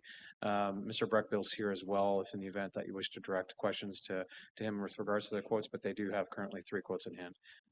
Okay, thank you. And then the last piece I just wanted confirmation on in terms of capital asset management and our capital budgets. Budgets seem to be my go-to thing today, but this is not something that we have identified as maintaining the Brissette building that we can pull from it. So we'll have to unfortunately use the working capital reserve. That's for you, Mayor Coutier. To Councillor Predko, that's correct. Based on what I do see, we do not have a specific reserve for the Brissette House. I would recommend, as part of our council discussions, we do further determine how council chooses to or plans on utilizing this building in the future, and if a reserve is required, I would recommend starting to implement a reserve transfer on an annual basis. Thank you. Okay, thank you. That's all my questions. Thank you. Before I go to you, Councillor Haslam, I just want to follow up quickly on that. And right now, the motion for me says to be determined when it comes for funding. Do you have a recommended replacement of those words? Thank you, Mayor Coutier. I would recommend the working capital reserve at this time. Sorry, The working capital Thank you. reserve. Thank you. Sorry, Councillor Haslam, over to you. So I have a question for Mr. Breckbill, if I may. Go ahead. Can I ask you to just come forward and touch the mic there so that we could hear your answers?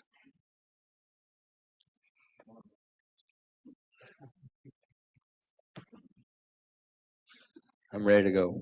Thank you for attending today's meeting. Hey, thank you. So the Historical Society, could you give us an overview of your times and style of use of the Brissette House?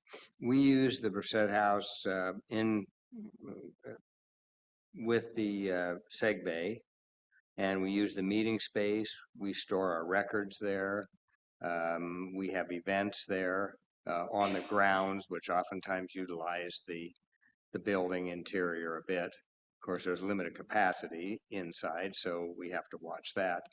But generally speaking, the Historical Society has always been kind of in charge of maintaining the grounds and the exterior, and up until right from the day it was moved there until recently, the tenants that were in there either maintained the interior of the building and the township maintained all the services within the building. So we use it as a meeting space, and we have our files and records there as well. Thank you. You heard from Councillor Cooper a suggestion of possibly using the meeting room at the Baxter Community Center, which, by the way, has a lovely fireplace.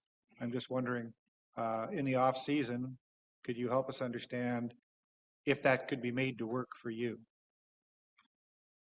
I don't think it's a matter of having a meeting space per se. I mean, we meet in our houses sometimes. We meet here at council chambers sometimes. We've met, multiple locations. It's more about maintaining the historic structure and, keeping it heated, keeping it a year-round structure, keeping it maintained to a state that's not going to deteriorate. Okay, thank you. So just kind of stand by here. I want to ask our CBO a question because she loves questions.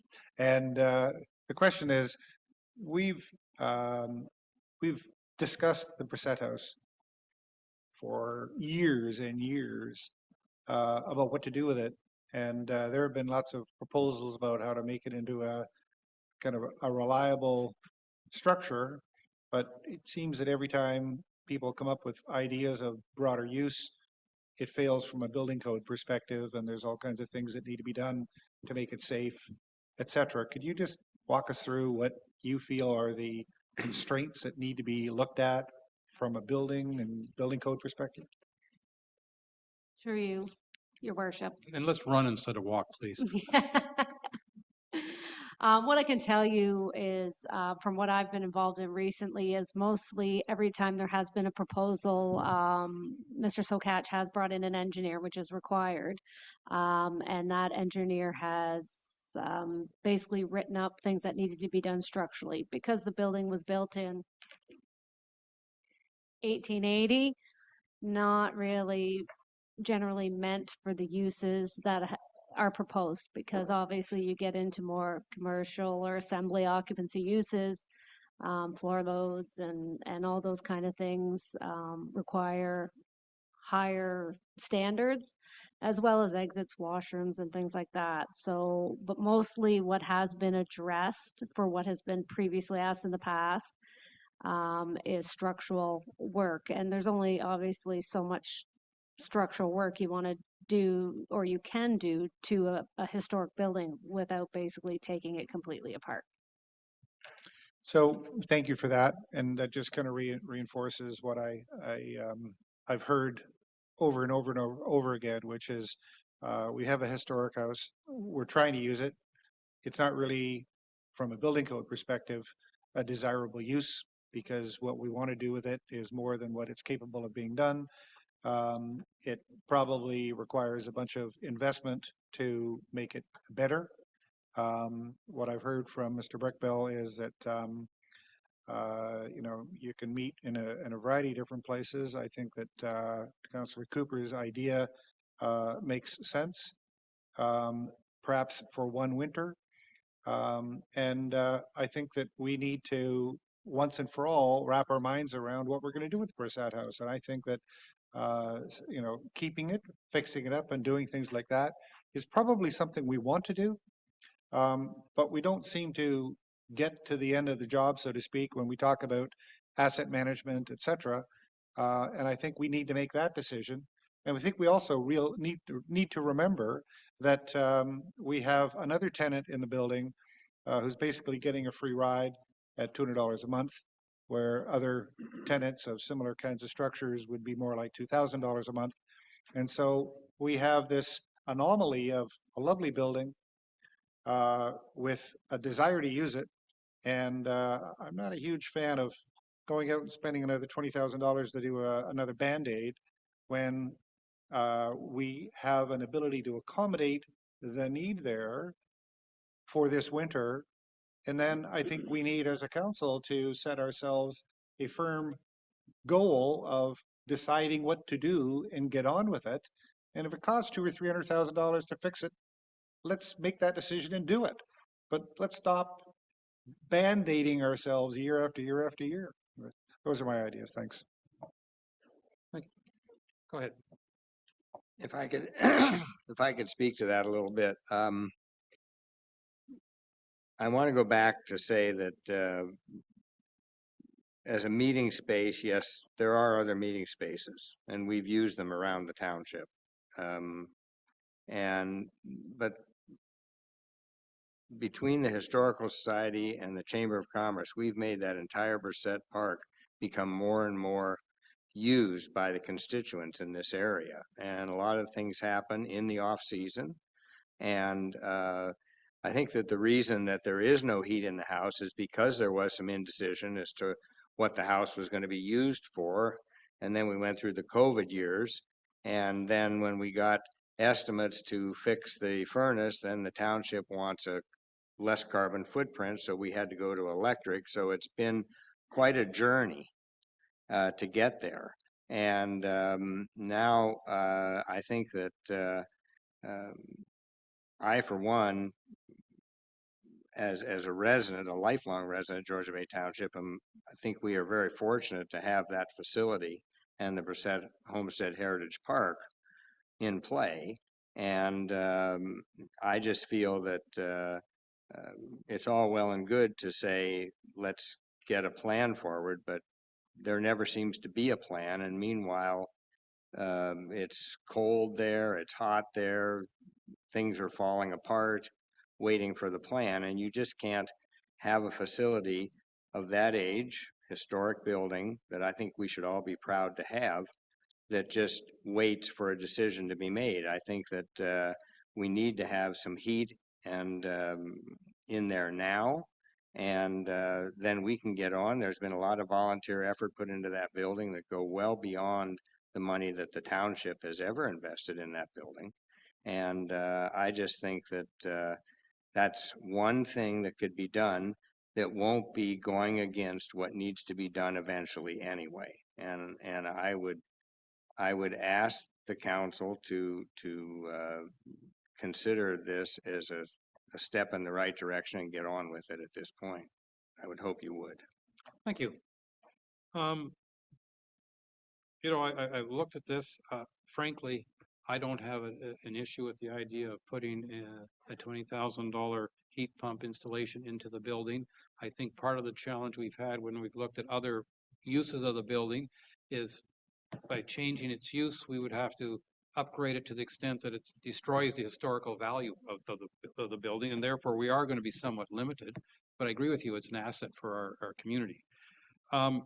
My question is, why is the Historical Society doing this work and not the township? The township owns the asset. Why isn't the director of operations and his team managing this heat pump question? CEO Mariotti. Because it's not been budgeted for this year.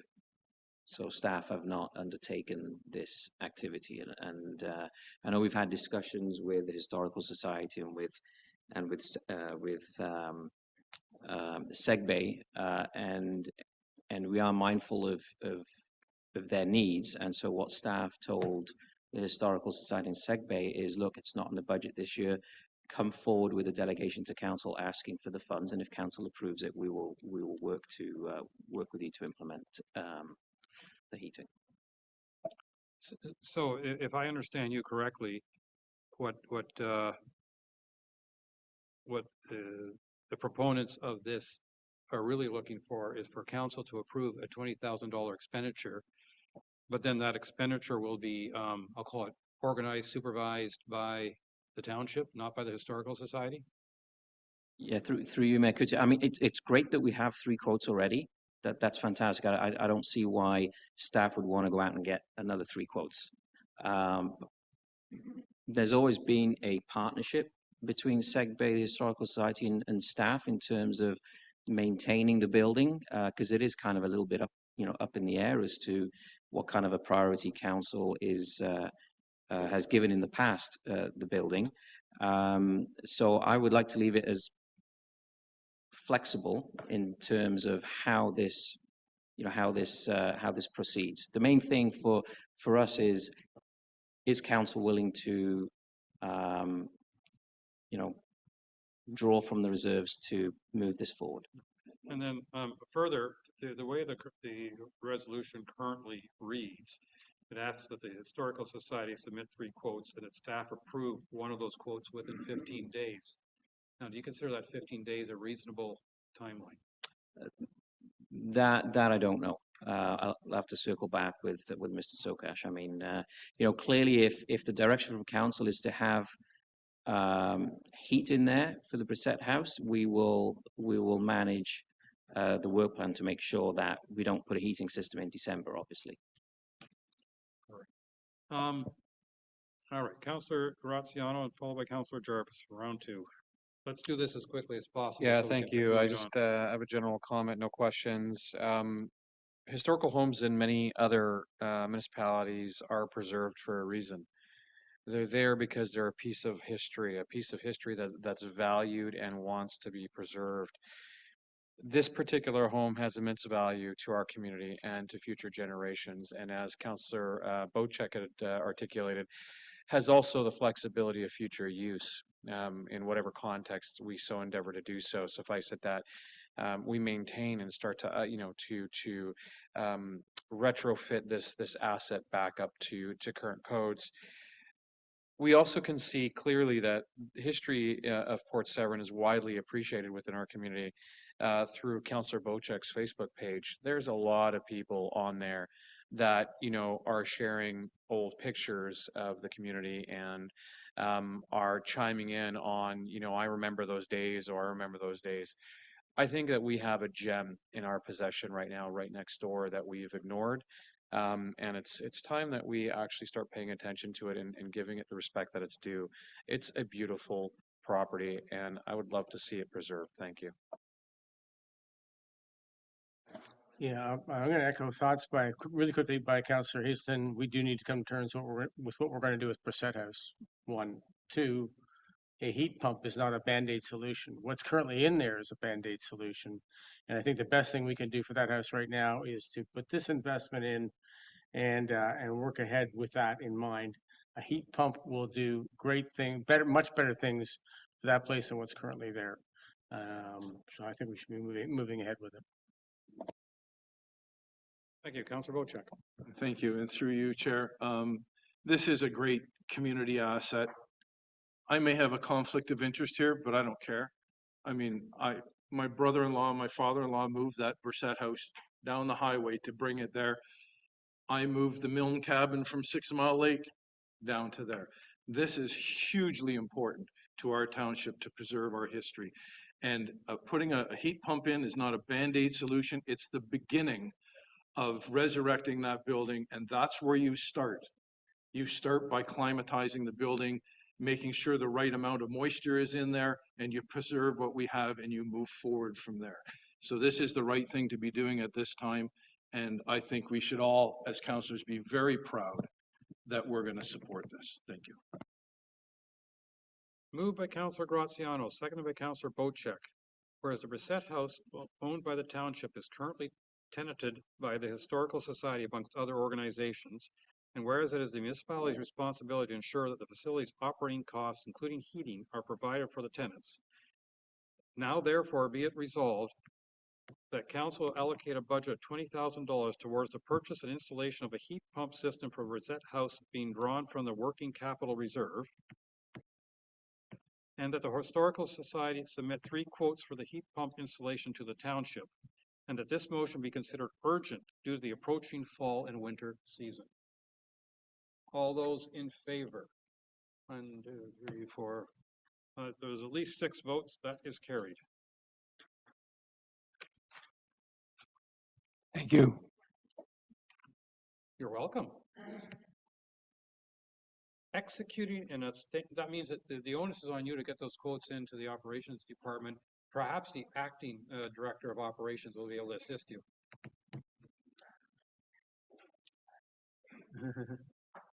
Our next item is executing outstanding council matters. Councillor Graziano, please. Thank you, Your Worship. And again, for the sake of expediency, I'm going to forego reading the motion verbatim, assuming that everyone's read it. For context, essentially, this is an extension of our tracker. Currently, I'm looking to add what unresolved issues council as a whole has that we have on our agenda to be able to address, and find a way to bring it back in a reoccurring meeting, or find ways for in future to bring back actions that are on items that necessitate further actions by council to a ongoing reoccurring meeting. So the proposal here is to create a reoccurring meeting, a bi-monthly, every 2-month recurring virtual meeting, whereby council, i.e. the 7 of us, collectively gather to address issues that are still unresolved that we have to address. And a good example of that is the solid waste disposal matter or issue that we haven't received any future updates on, and haven't had any outside extra conversations beyond the special meeting that we had. So it forgoes the need to create a special meeting, puts something on our agenda on an ongoing basis, but also allows the chair to cancel it, suffice it that the topics are brought back into council or COW prior to the meeting. So it gives us a lot of flexibility to maintain continuity on our discussions and ensure that we can resolve things, but at the same time outlines the actions that are before council to the community for transparency and good governance. Thank you. CEO Mariotti, do you wish to comment on this before I turn it to council? Not at this time. Thank you, Mayor. Councillor Bochek, please. Yeah, I'm willing to endorse this resolution simply because I think collectively we would be um, reviewing issues that are ongoing, and each individual counselor will not be contacting each individual staff member trying to get their own read of what's going on. This way we have staff together, we have council together, we review the stuff that is still outstanding, and where there is progress being made. This counselor would certainly set aside the hour uh, every second month to sit and review this. I think it's a great idea, to tell you the truth. Thank you. Thank you. Any other comments? Councillor Predko. Thank you, and through you, Chair. So I'm supportive of the concept and the ability to bring these items for discussion. My only concern with the motion as drafted is additional meetings. I think that we could, in all likelihood, accomplish this with standing agenda items in COW rather than having to schedule something separately. And I'm wondering if there's any other support for that idea. The other issue that I have with one of the items is that there is a further resolve that resolutions which have previously passed council and necessitate further action by council may be reintroduced and addressed. And I think this contravenes our procedural bylaw, and I don't know that it's appropriate for us to break things out from different bylaws into separate discussions. Those would be my two observations, but conceptually, I think it's a fine idea for us to consider. I'm just concerned about the procedures that are being produced today. Thank you. Thank you. Clerk Way. Just following up on Councillor Pretko's comment, if I may, there would be amendments required to the procedural bylaw if this does get approved, which is fine. We can do those amendments. Just there would be changes required. Additionally, I would just, if this does go forward, from a clarification standpoint from staff, currently the resolution tracker is listed on the council agenda as part of the monthly update. Would that no longer occur and occur at this bi-monthly meeting, or is that in addition to? Good question. Councillor Graziani, you want to respond to that particular Yes, question? and if the clerk can rephrase the question, I'm sorry, I didn't quite catch the intent of the question. I was just looking for clarification on the intent of the resolution tracker. Would it still go on the council agenda with the monthly update, and then this is like an addition to? Yeah, so my intent was that there are two separate issues. One would be the council tracker just has an overall summary of what's outstanding for council. So this is just, it will be still published as it normally is on a monthly basis. It'll be there for visibility purposes for both the community and the general public, along with ourselves, to understand what's outstanding that that requires council's attention. But in addition to that, or supporting that, we have our bi-monthly meetings. And so they're two separate, but at the same time, hand in glove requirements. Thank you. Councillor Hazelton, please. I'd like to start by asking Councillor Predko to help me better understand his concern with respect to previously passed by council. I'm not sure I understood where you were going, your concern there. My concern was an extra meeting. It wasn't a concern with the concept. It was, my suggestion was to include it in COW as a recurring. Yeah, I got that part. I like that idea, but you were saying something else about resolutions that have been previously passed by council. What were you? Our procedural bylaw. So the first paragraph on the second page, that council would basically revisit resolutions and reintroduced and addressed during special meetings. It just seems to contradict our procedural bylaw for whether or not we reopen items that have been passed. So I'm not sure that the intent is to reopen them. I think the intent is we at council provide lots of directions of staff, and frequently those actions don't take place. And we as council need to revisit that direction provided and perhaps redirect and reprioritize the action because perhaps it's fallen off the priority list for staff. And so I think that's what the intention is. It's not to open up and re-litigate the matter. It is to discuss how to deal with previously passed council items. Okay, I possibly misinterpreted that paragraph. Clerk White, please. If the intent of this resolution is to not be able to reintroduce the items, then I would request that that one paragraph be worded differently, because I also interpreted it the same way as Councillor Pretko about being able to bring back items once they were closed. That's how I interpret this resolution as well, which is one of the amendments that would be required to the procedural bylaw on top of the regular meeting being added to the schedule. Right. So I have a couple other comments, maybe but we I'll could let just Councillor Graziano clarify what he wanted. I will, Councillor Thank you, and allow me to clarify. So the intent was not to bring back a matter for reconsideration, nor reopen a matter. Rather, it was to say, hey, look, we've already passed this, but it still requires council's input and or council's involvement to finalize it. So it's already been passed. We already have agreed, but we still need to continue. So as a good example was the waste issue. We still have that ongoing. We haven't formally passed anything in that. So in this context, maybe it's not a direct parallel. But if, let's say, for all intents and purposes, council were to pass something that still required our action or input, we could then bring it back. So it's not a motion to reconsider that we already have identified in our procedural bylaws.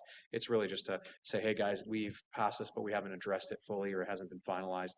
You know, let's discuss how we can kind of get it back on our action plan. So it's essentially our work plan that parallels staff's. It has nothing to do with staff. This is just council only. I want to address that and address any misconceptions. Councillor Hazelton, you had something more you wanted to add, I believe. Yeah, I first of all, I wanted to applaud Councillor Graziano for bringing this forward.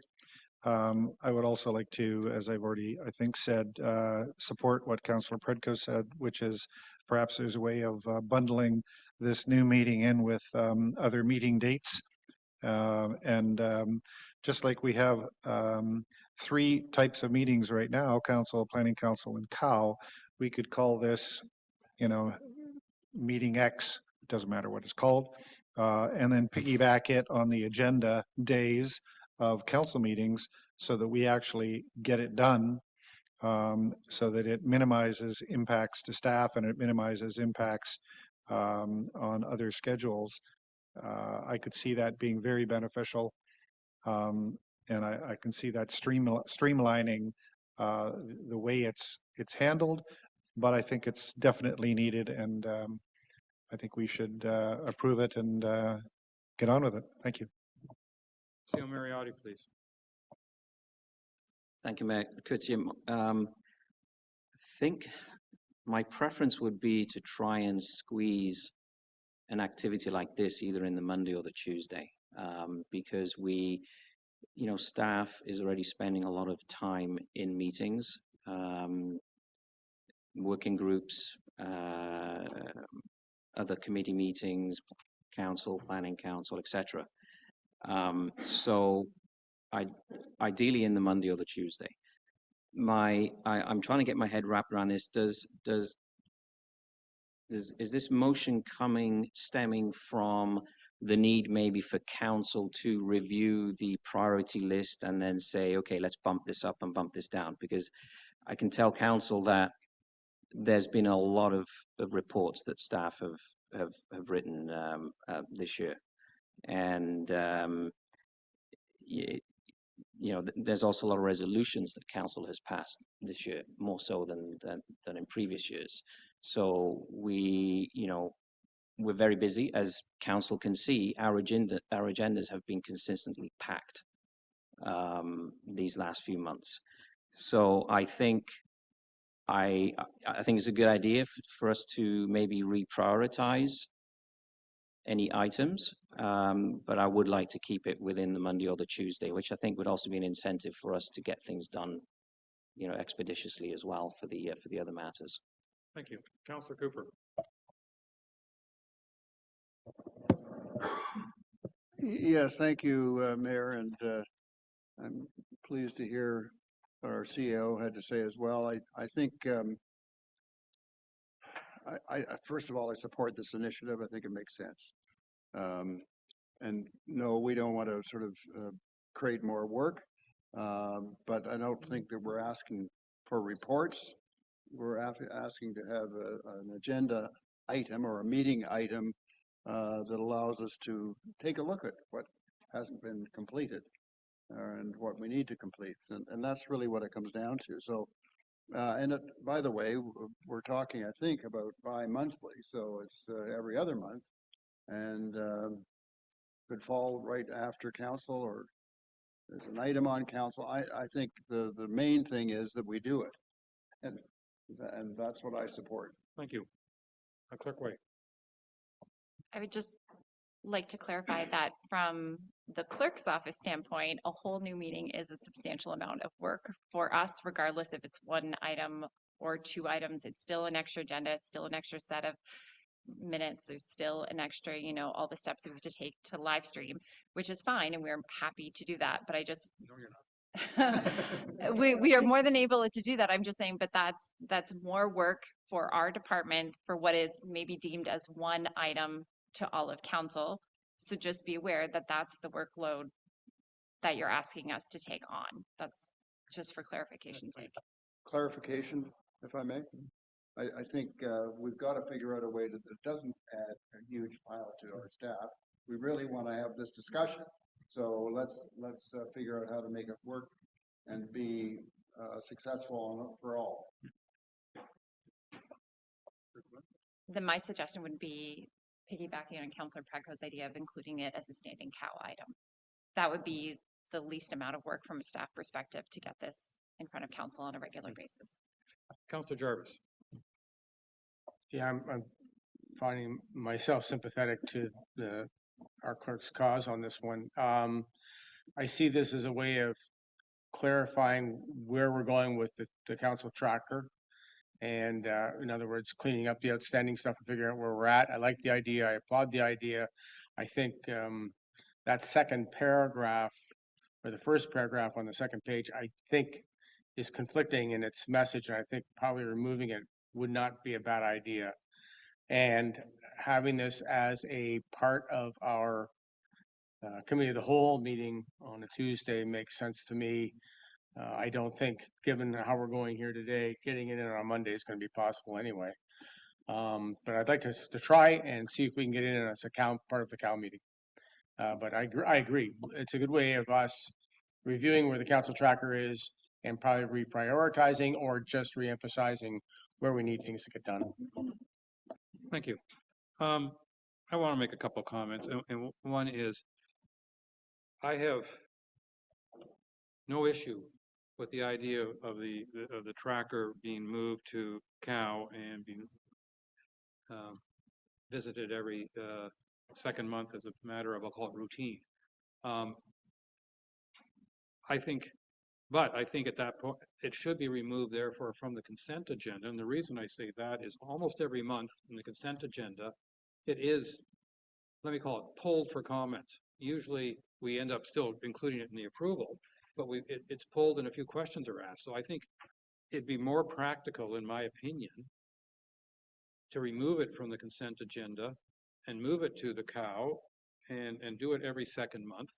And therefore we're being more, I believe, efficient that way. We're not creating a new meeting, but we're allowing discussion on where the tracker's at.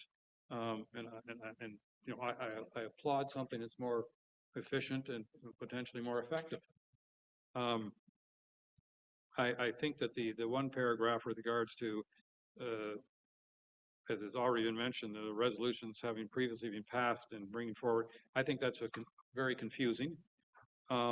And I also then think if we agree to move it to cow every second month, then we don't have to worry about the maybe canceled by the chair if it already been included, et cetera, because we're automatically having this meeting every second cow, and away we roll. Like to me, what I'm trying to say is I think we can address the concerns in a relatively straightforward manner without adding any burden really to staff, and also without giving us an opportunity to review the tracker to make sure we're on track, if you allow me to say that. That's my thoughts. Councillor Wojcik, your hand's up again, as is Councillor Graziano.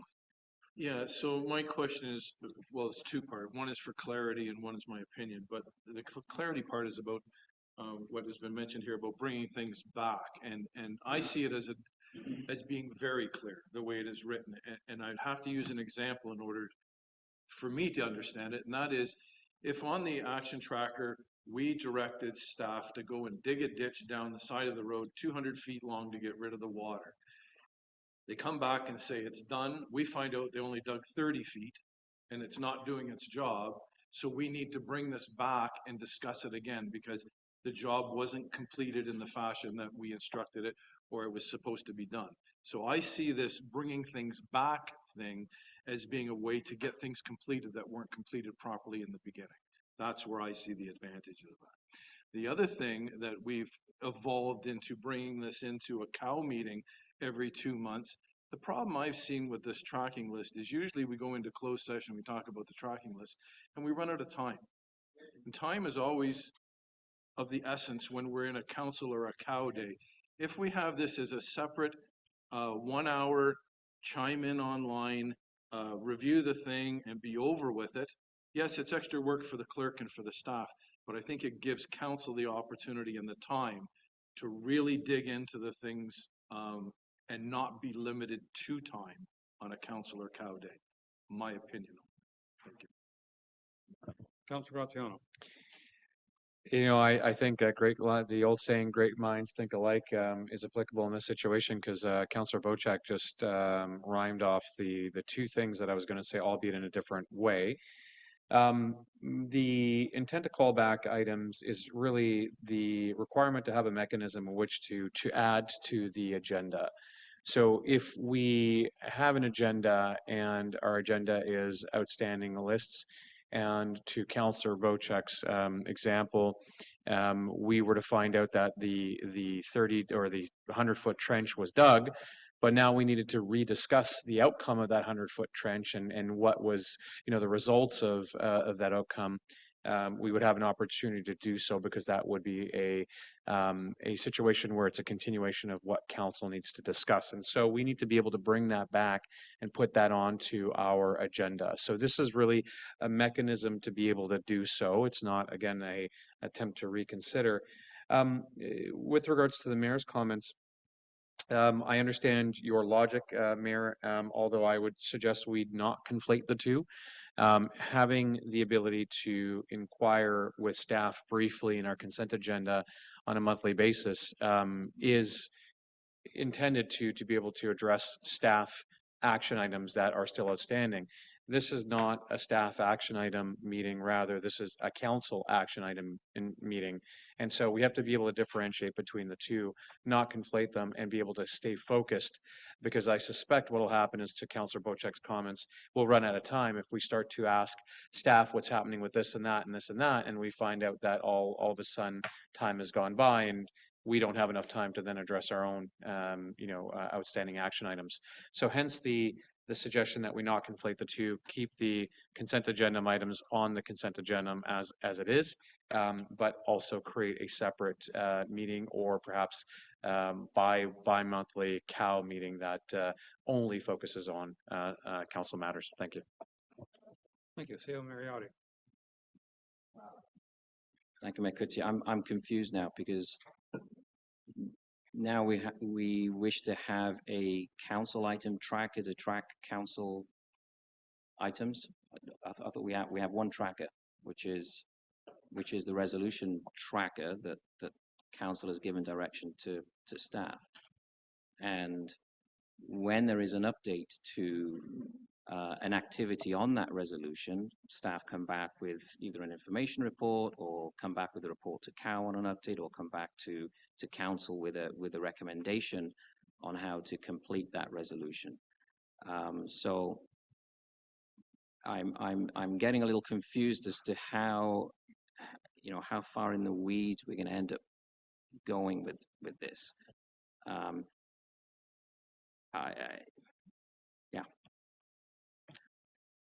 I can just say, and I've got some stats here, because so far this year we've done 153 reports. Okay, and these reports are a function of resolution items, strategic planning action items, and staff's work plan. And last year staff produced 250 reports for the whole year, and we're halfway through the year and we've already done 153. And this year we didn't even have a council meeting in January. So we've done 20% more reports this year compared to last year. This year so far, council has passed 73 resolutions. And again, we didn't have a council meeting in January. So we're up to an average of 15 resolutions per month compared to 11 last year. So that's an increase of 33% resolutions. We've taken care, when you look at the action item tracker, we've closed out, we are in the middle of taking care of about over half of the resolutions that council has passed in the last 5 months. But we only have so much staff to be able to close out these resolutions and these work activities. We have a work plan of 225 action items, and some of those capture the resolutions. And we've closed out 75 of those action items. So we still have 150 items on the go. And I think what we need to do is we need to share more often our work plan with council. This is a lot of work. And we try to do our best to prioritize based on the needs, the demands, the importance of a job, as well as individual councillor demands and individual ward demands. And so now if we're going to have another meeting, another 6 or 7 hours to discuss how we want to prioritize things, my concern is that we're just going to get into the mud in this.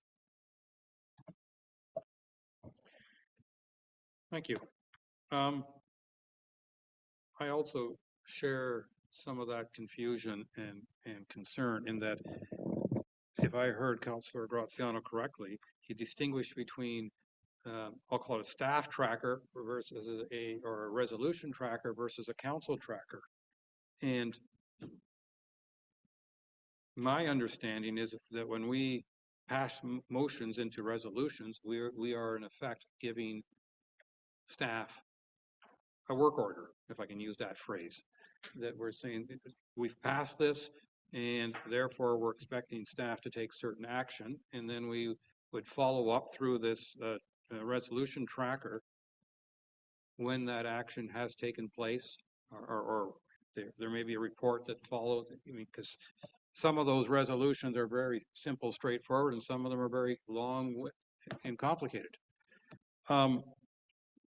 So to me, if we're having a resolution tracker in consent and then in another meeting, we're just revisiting the same thing. And that is my concern, is that we can on Monday morning during consent ask half a dozen questions, and then Tuesday afternoon discuss those half a dozen questions again. And I don't think that's getting us any farther forward, because I'm 98% certain staff will not have done much on them between Monday morning and Tuesday afternoon, given we've been in council in between. So that's what I'm trying to understand, is there is such a thing in my mind as over monitoring performance.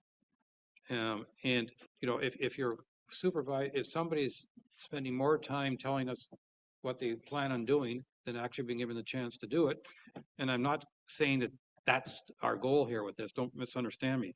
But that, I think we have to guard that we don't get into that kind of situation. Councillor Jarvis. Yeah, I'm sensing a level of redundancy with the request here, so I'm starting to lean the opposite direction on this. My thinking initially is that we do have resolutions that have sat around without any movement over the years, and maybe just getting updates through the tracker and staff at the meeting, as you said, pull it from the consent as we deem it necessary and discuss it at that time. I think that with the cooperation of staff, I think our CAO has highlighted the issues there. We can achieve a fair bit without having to introduce additional meetings and staff time to issues that are already being, in my mind, it seems, being addressed. So I'm losing out in approving this. I'm seeing too much redundancy. Thanks. Councillor Graziano. Thank you, Worship. I think I counted 3 times where I articulated that this has nothing to do with staff, and staff would not be involved in this. This is a council action item tracker, which would be an additional tab to the current tracker. So we have a resolution tracker. There's one tab that has all of our open resolutions. There's another tab that has all of our closed resolutions, and it's simply adding a third tab to that same document that would have council action items. And I want to reiterate, this is specific to council, has nothing to do with staff, has nothing to do with reviewing their action items, their work plan, nothing to do with any conversations pertaining to what staff is in the process of doing. It has everything to do in keeping us accountable to our constituents, us being council, the 7 of us here today, okay, accountable to our constituents by way of important items that we as council, again, the 7 of us here today, nothing to do with staff, have to address. So it is us being accountable to our constituency through an ongoing meeting on open items that we have yet to finally conclude, the 7 of us, council only for the 7th time now. Okay, guys? So it's only about council, not about staff. Councillor Cooper. Going to repeat all of that, but it was bang on. I have to say, you know, we're not talking about writing reports. So I don't even know why that came up, but that's not what we're talking about. In fact, there's probably far too many reports being written. So maybe we need fewer reports, not more reports. Might be suggesting that, by the way. But this is for council members to be held accountable to, as pointed out, to our constituents, but also to ourselves as a group, actually, is really what it is. It's a discussion for our council to say, we got this done, but we haven't still done this, and how are we going to deal with it? Get it done. How are we going to get it done? That's the question. Thank you. All right, I'm gonna remain confused, if I may, and that is, to the best of my knowledge, when we pass resolutions, we're not giving direction to us as councillors or individual councillors, we're giving direction to staff. And if we're talking now about having a meeting to review direction that we've given to ourselves, then maybe I'm totally misunderstanding our council meetings, because in my mind, our council meetings are to give direction to staff. Can I clarify that? I would appreciate it. I see what you just described as throwing it over the fence, in a sense. Here, staff, take it. You do it. This isn't that. This is about making ourselves report to ourselves and make sure that we get certain things accomplished. And if it's not getting accomplished, we'll have a discussion and figure out when, where, why, etc. And I think all of us feel that there are times that we're not getting things accomplished, and this would perhaps help us get those things accomplished. I don't know whether anybody else feels the same way, but I think there is a degree of frustration, maybe with ourselves, maybe with our council, saying we're not always getting the things done we said we'd get done. Anyway, that's what I think. If that's confusing, I absolutely share the frustration that we're not always getting things done that we'd like to get done. There's no question about that. Councillor Bocek. Through you, Chair, I see this as being advantageous for myself because it's very easy for me to go back and review resolutions that were put through giving direction to staff. It's very easy to track that on the tracker. But a lot of times we don't write resolutions, we give direction to staff. We may give direction to staff to say, go clean up that garbage dump up on 6 Mile Lake Road, but it doesn't get done. There's no resolution there. So it's not found on the resolution tracker, but it was direction given to staff. And I can see where this meeting could be used for that type of thing, where we gave direction to staff. Staff did not pursue it, did not finish it, did not close it, and we need to address it, as opposed to resolutions which are on the resolution tracker. That's the way I see this as being advantageous to me.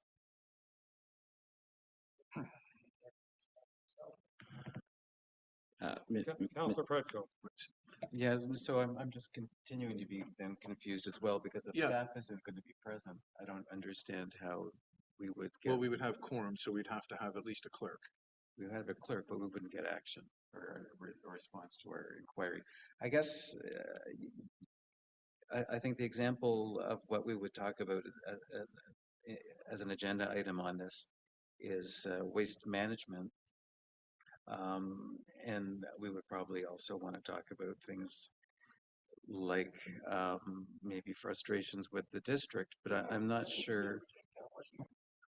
Yeah, I like that example right there. I'm wondering if this is just open-ended discussion, though. Like, some of these things we might have trouble, even if it was on an agenda item, to come to a conclusion in a meeting. Which isn't to say we shouldn't do it and have the discussion, but it's, again, the format. Is it something that I think still could be part of the committee of the whole, because there would be staff resources to answer questions that we might have. That's all. Thank you.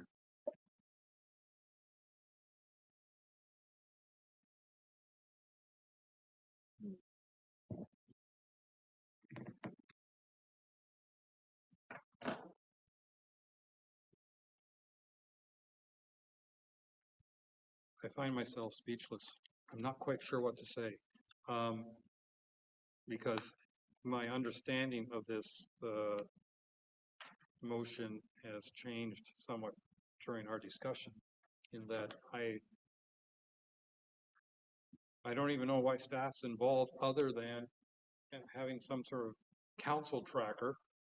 And you could argue I didn't read it carefully enough when I first saw the words council tracker, but having some council tracker meeting to me is very different from council meetings that I'm familiar with. And I understand that if we have quorum, we should have the staff member present. But I also, like, is this a meeting that's supposed to be broadcast like our meetings of today, or is this a meeting that's supposed to be, in quote unquote closed because it's just a chat amongst council members? It's like I'm having difficulty with this. I mean, council is a board of directors, in effect, giving direction to the organization, to the municipality, executed by staff. And I'm sure I'm not alone amongst the councils here, where I have a little list at home of things that are important to me, and I'm following up on them. And sometimes I'm frustrated, and sometimes I'm pleased with what has taken place. Like, I think we all have particular projects that we want to follow up on, and making sure they're moving forward. You use the example here of solid waste. we got a couple outstanding items in my mind on solid waste. One is trying to get a meeting with the province to discuss it. We haven't got a response back from them yet. And another one is trying to get some additional information from district. And those two, stick in my mind right away. And how should I say? And again, I'm speaking personally at this moment. Personally, is testing my patience. But having a discussion with all of you saying it's testing my patience isn't going to get us any further. So I find this, let me call it confusing. I've used that word already. This motion that is basically saying that we're now going to we're going to ask staff to create a new tab on their tracker tracking council. Well, they're already tracking the direction we've given them. How are they going to be tracking us? Are they going to take additional notes and saying, well, this and this and this was discussed, and we will let's see whether the council thinks that they have themselves done it. It doesn't make sense to me, and I apologize, but it doesn't make sense to have something like this and have staff involved that does not involve actually giving staff direction. And so that's why I remain confused. Councillor Hazelton. I'm so confused. One way that I'm thinking about this is, given that we've been told we can't have more than 3 councillors in a working group, in some respects, to me, this is like a working group where we as councillors come together and we can talk about matters that are important to us and our constituents without necessarily getting to a point where we direct staff to do something. I think the waste management topic is an excellent example. I have a few other ideas in my head about other things that could be on the list. But perhaps we should take the approach of try it, you might like it. And Councillor Graziano has suggested that we do this for August. And I say, he's already given us the solid waste disposal topic. I think that some of us have gone off and had other conversations, feel that we have other expertise. It probably is useful to share. It may not result in directions to staff, but I think that the opportunity to pick each other's brains and try to find a path forward, especially on the solid waste topic, would be critical. And if we put that on the agenda for this meeting for August, we could decide after the meeting, did that make sense? Should we keep on going or should we abandon it? Try it, you might like it.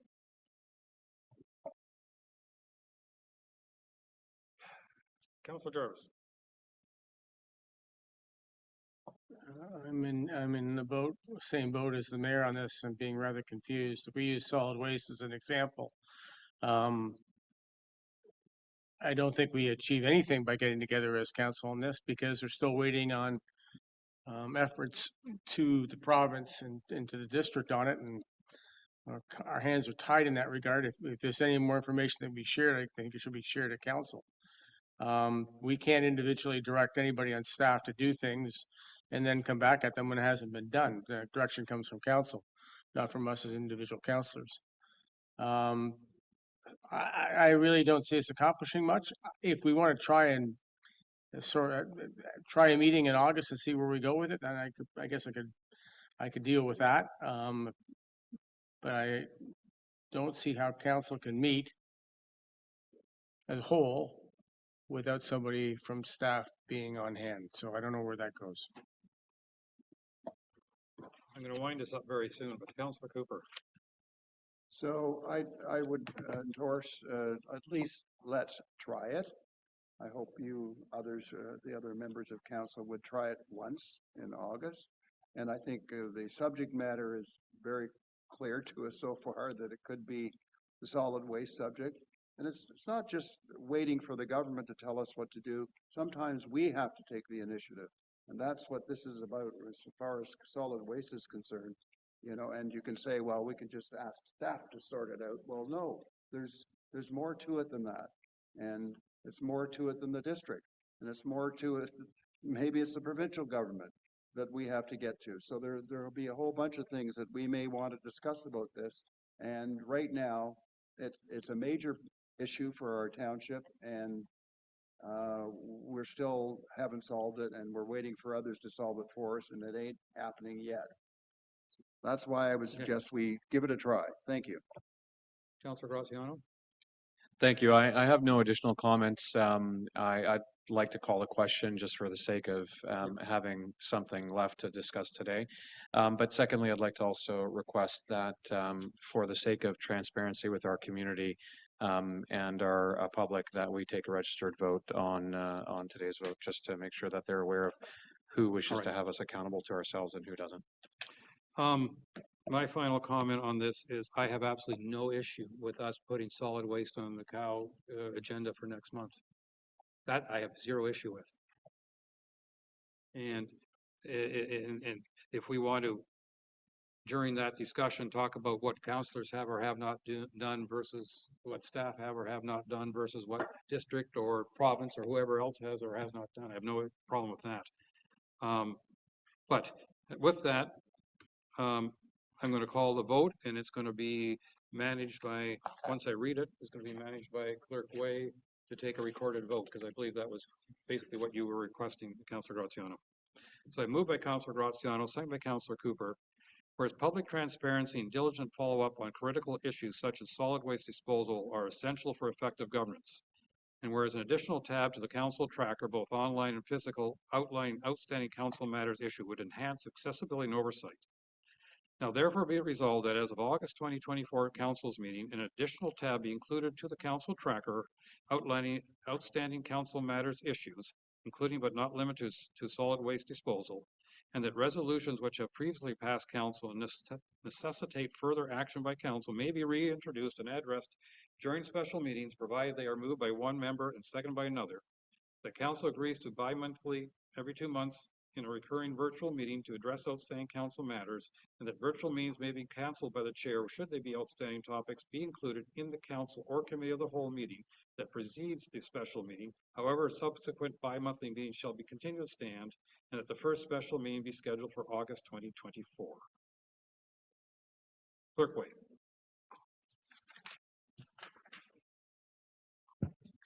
Let the record show a recorded vote was requested by Councillor Graziano. Councillor Graziano, how do you vote? Yes. Councillor Hazelton, how do you vote? Yes. Councillor Jarvis, how do you vote? No. Councillor Predko, how do you vote? No. Councillor Bocek, how do you vote? Yes. Councillor Cooper, how do you vote? Yes. Mayor Kutsier, how do you vote? No. Let the record show the motion carries 4-3.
Have my mic on. Sorry.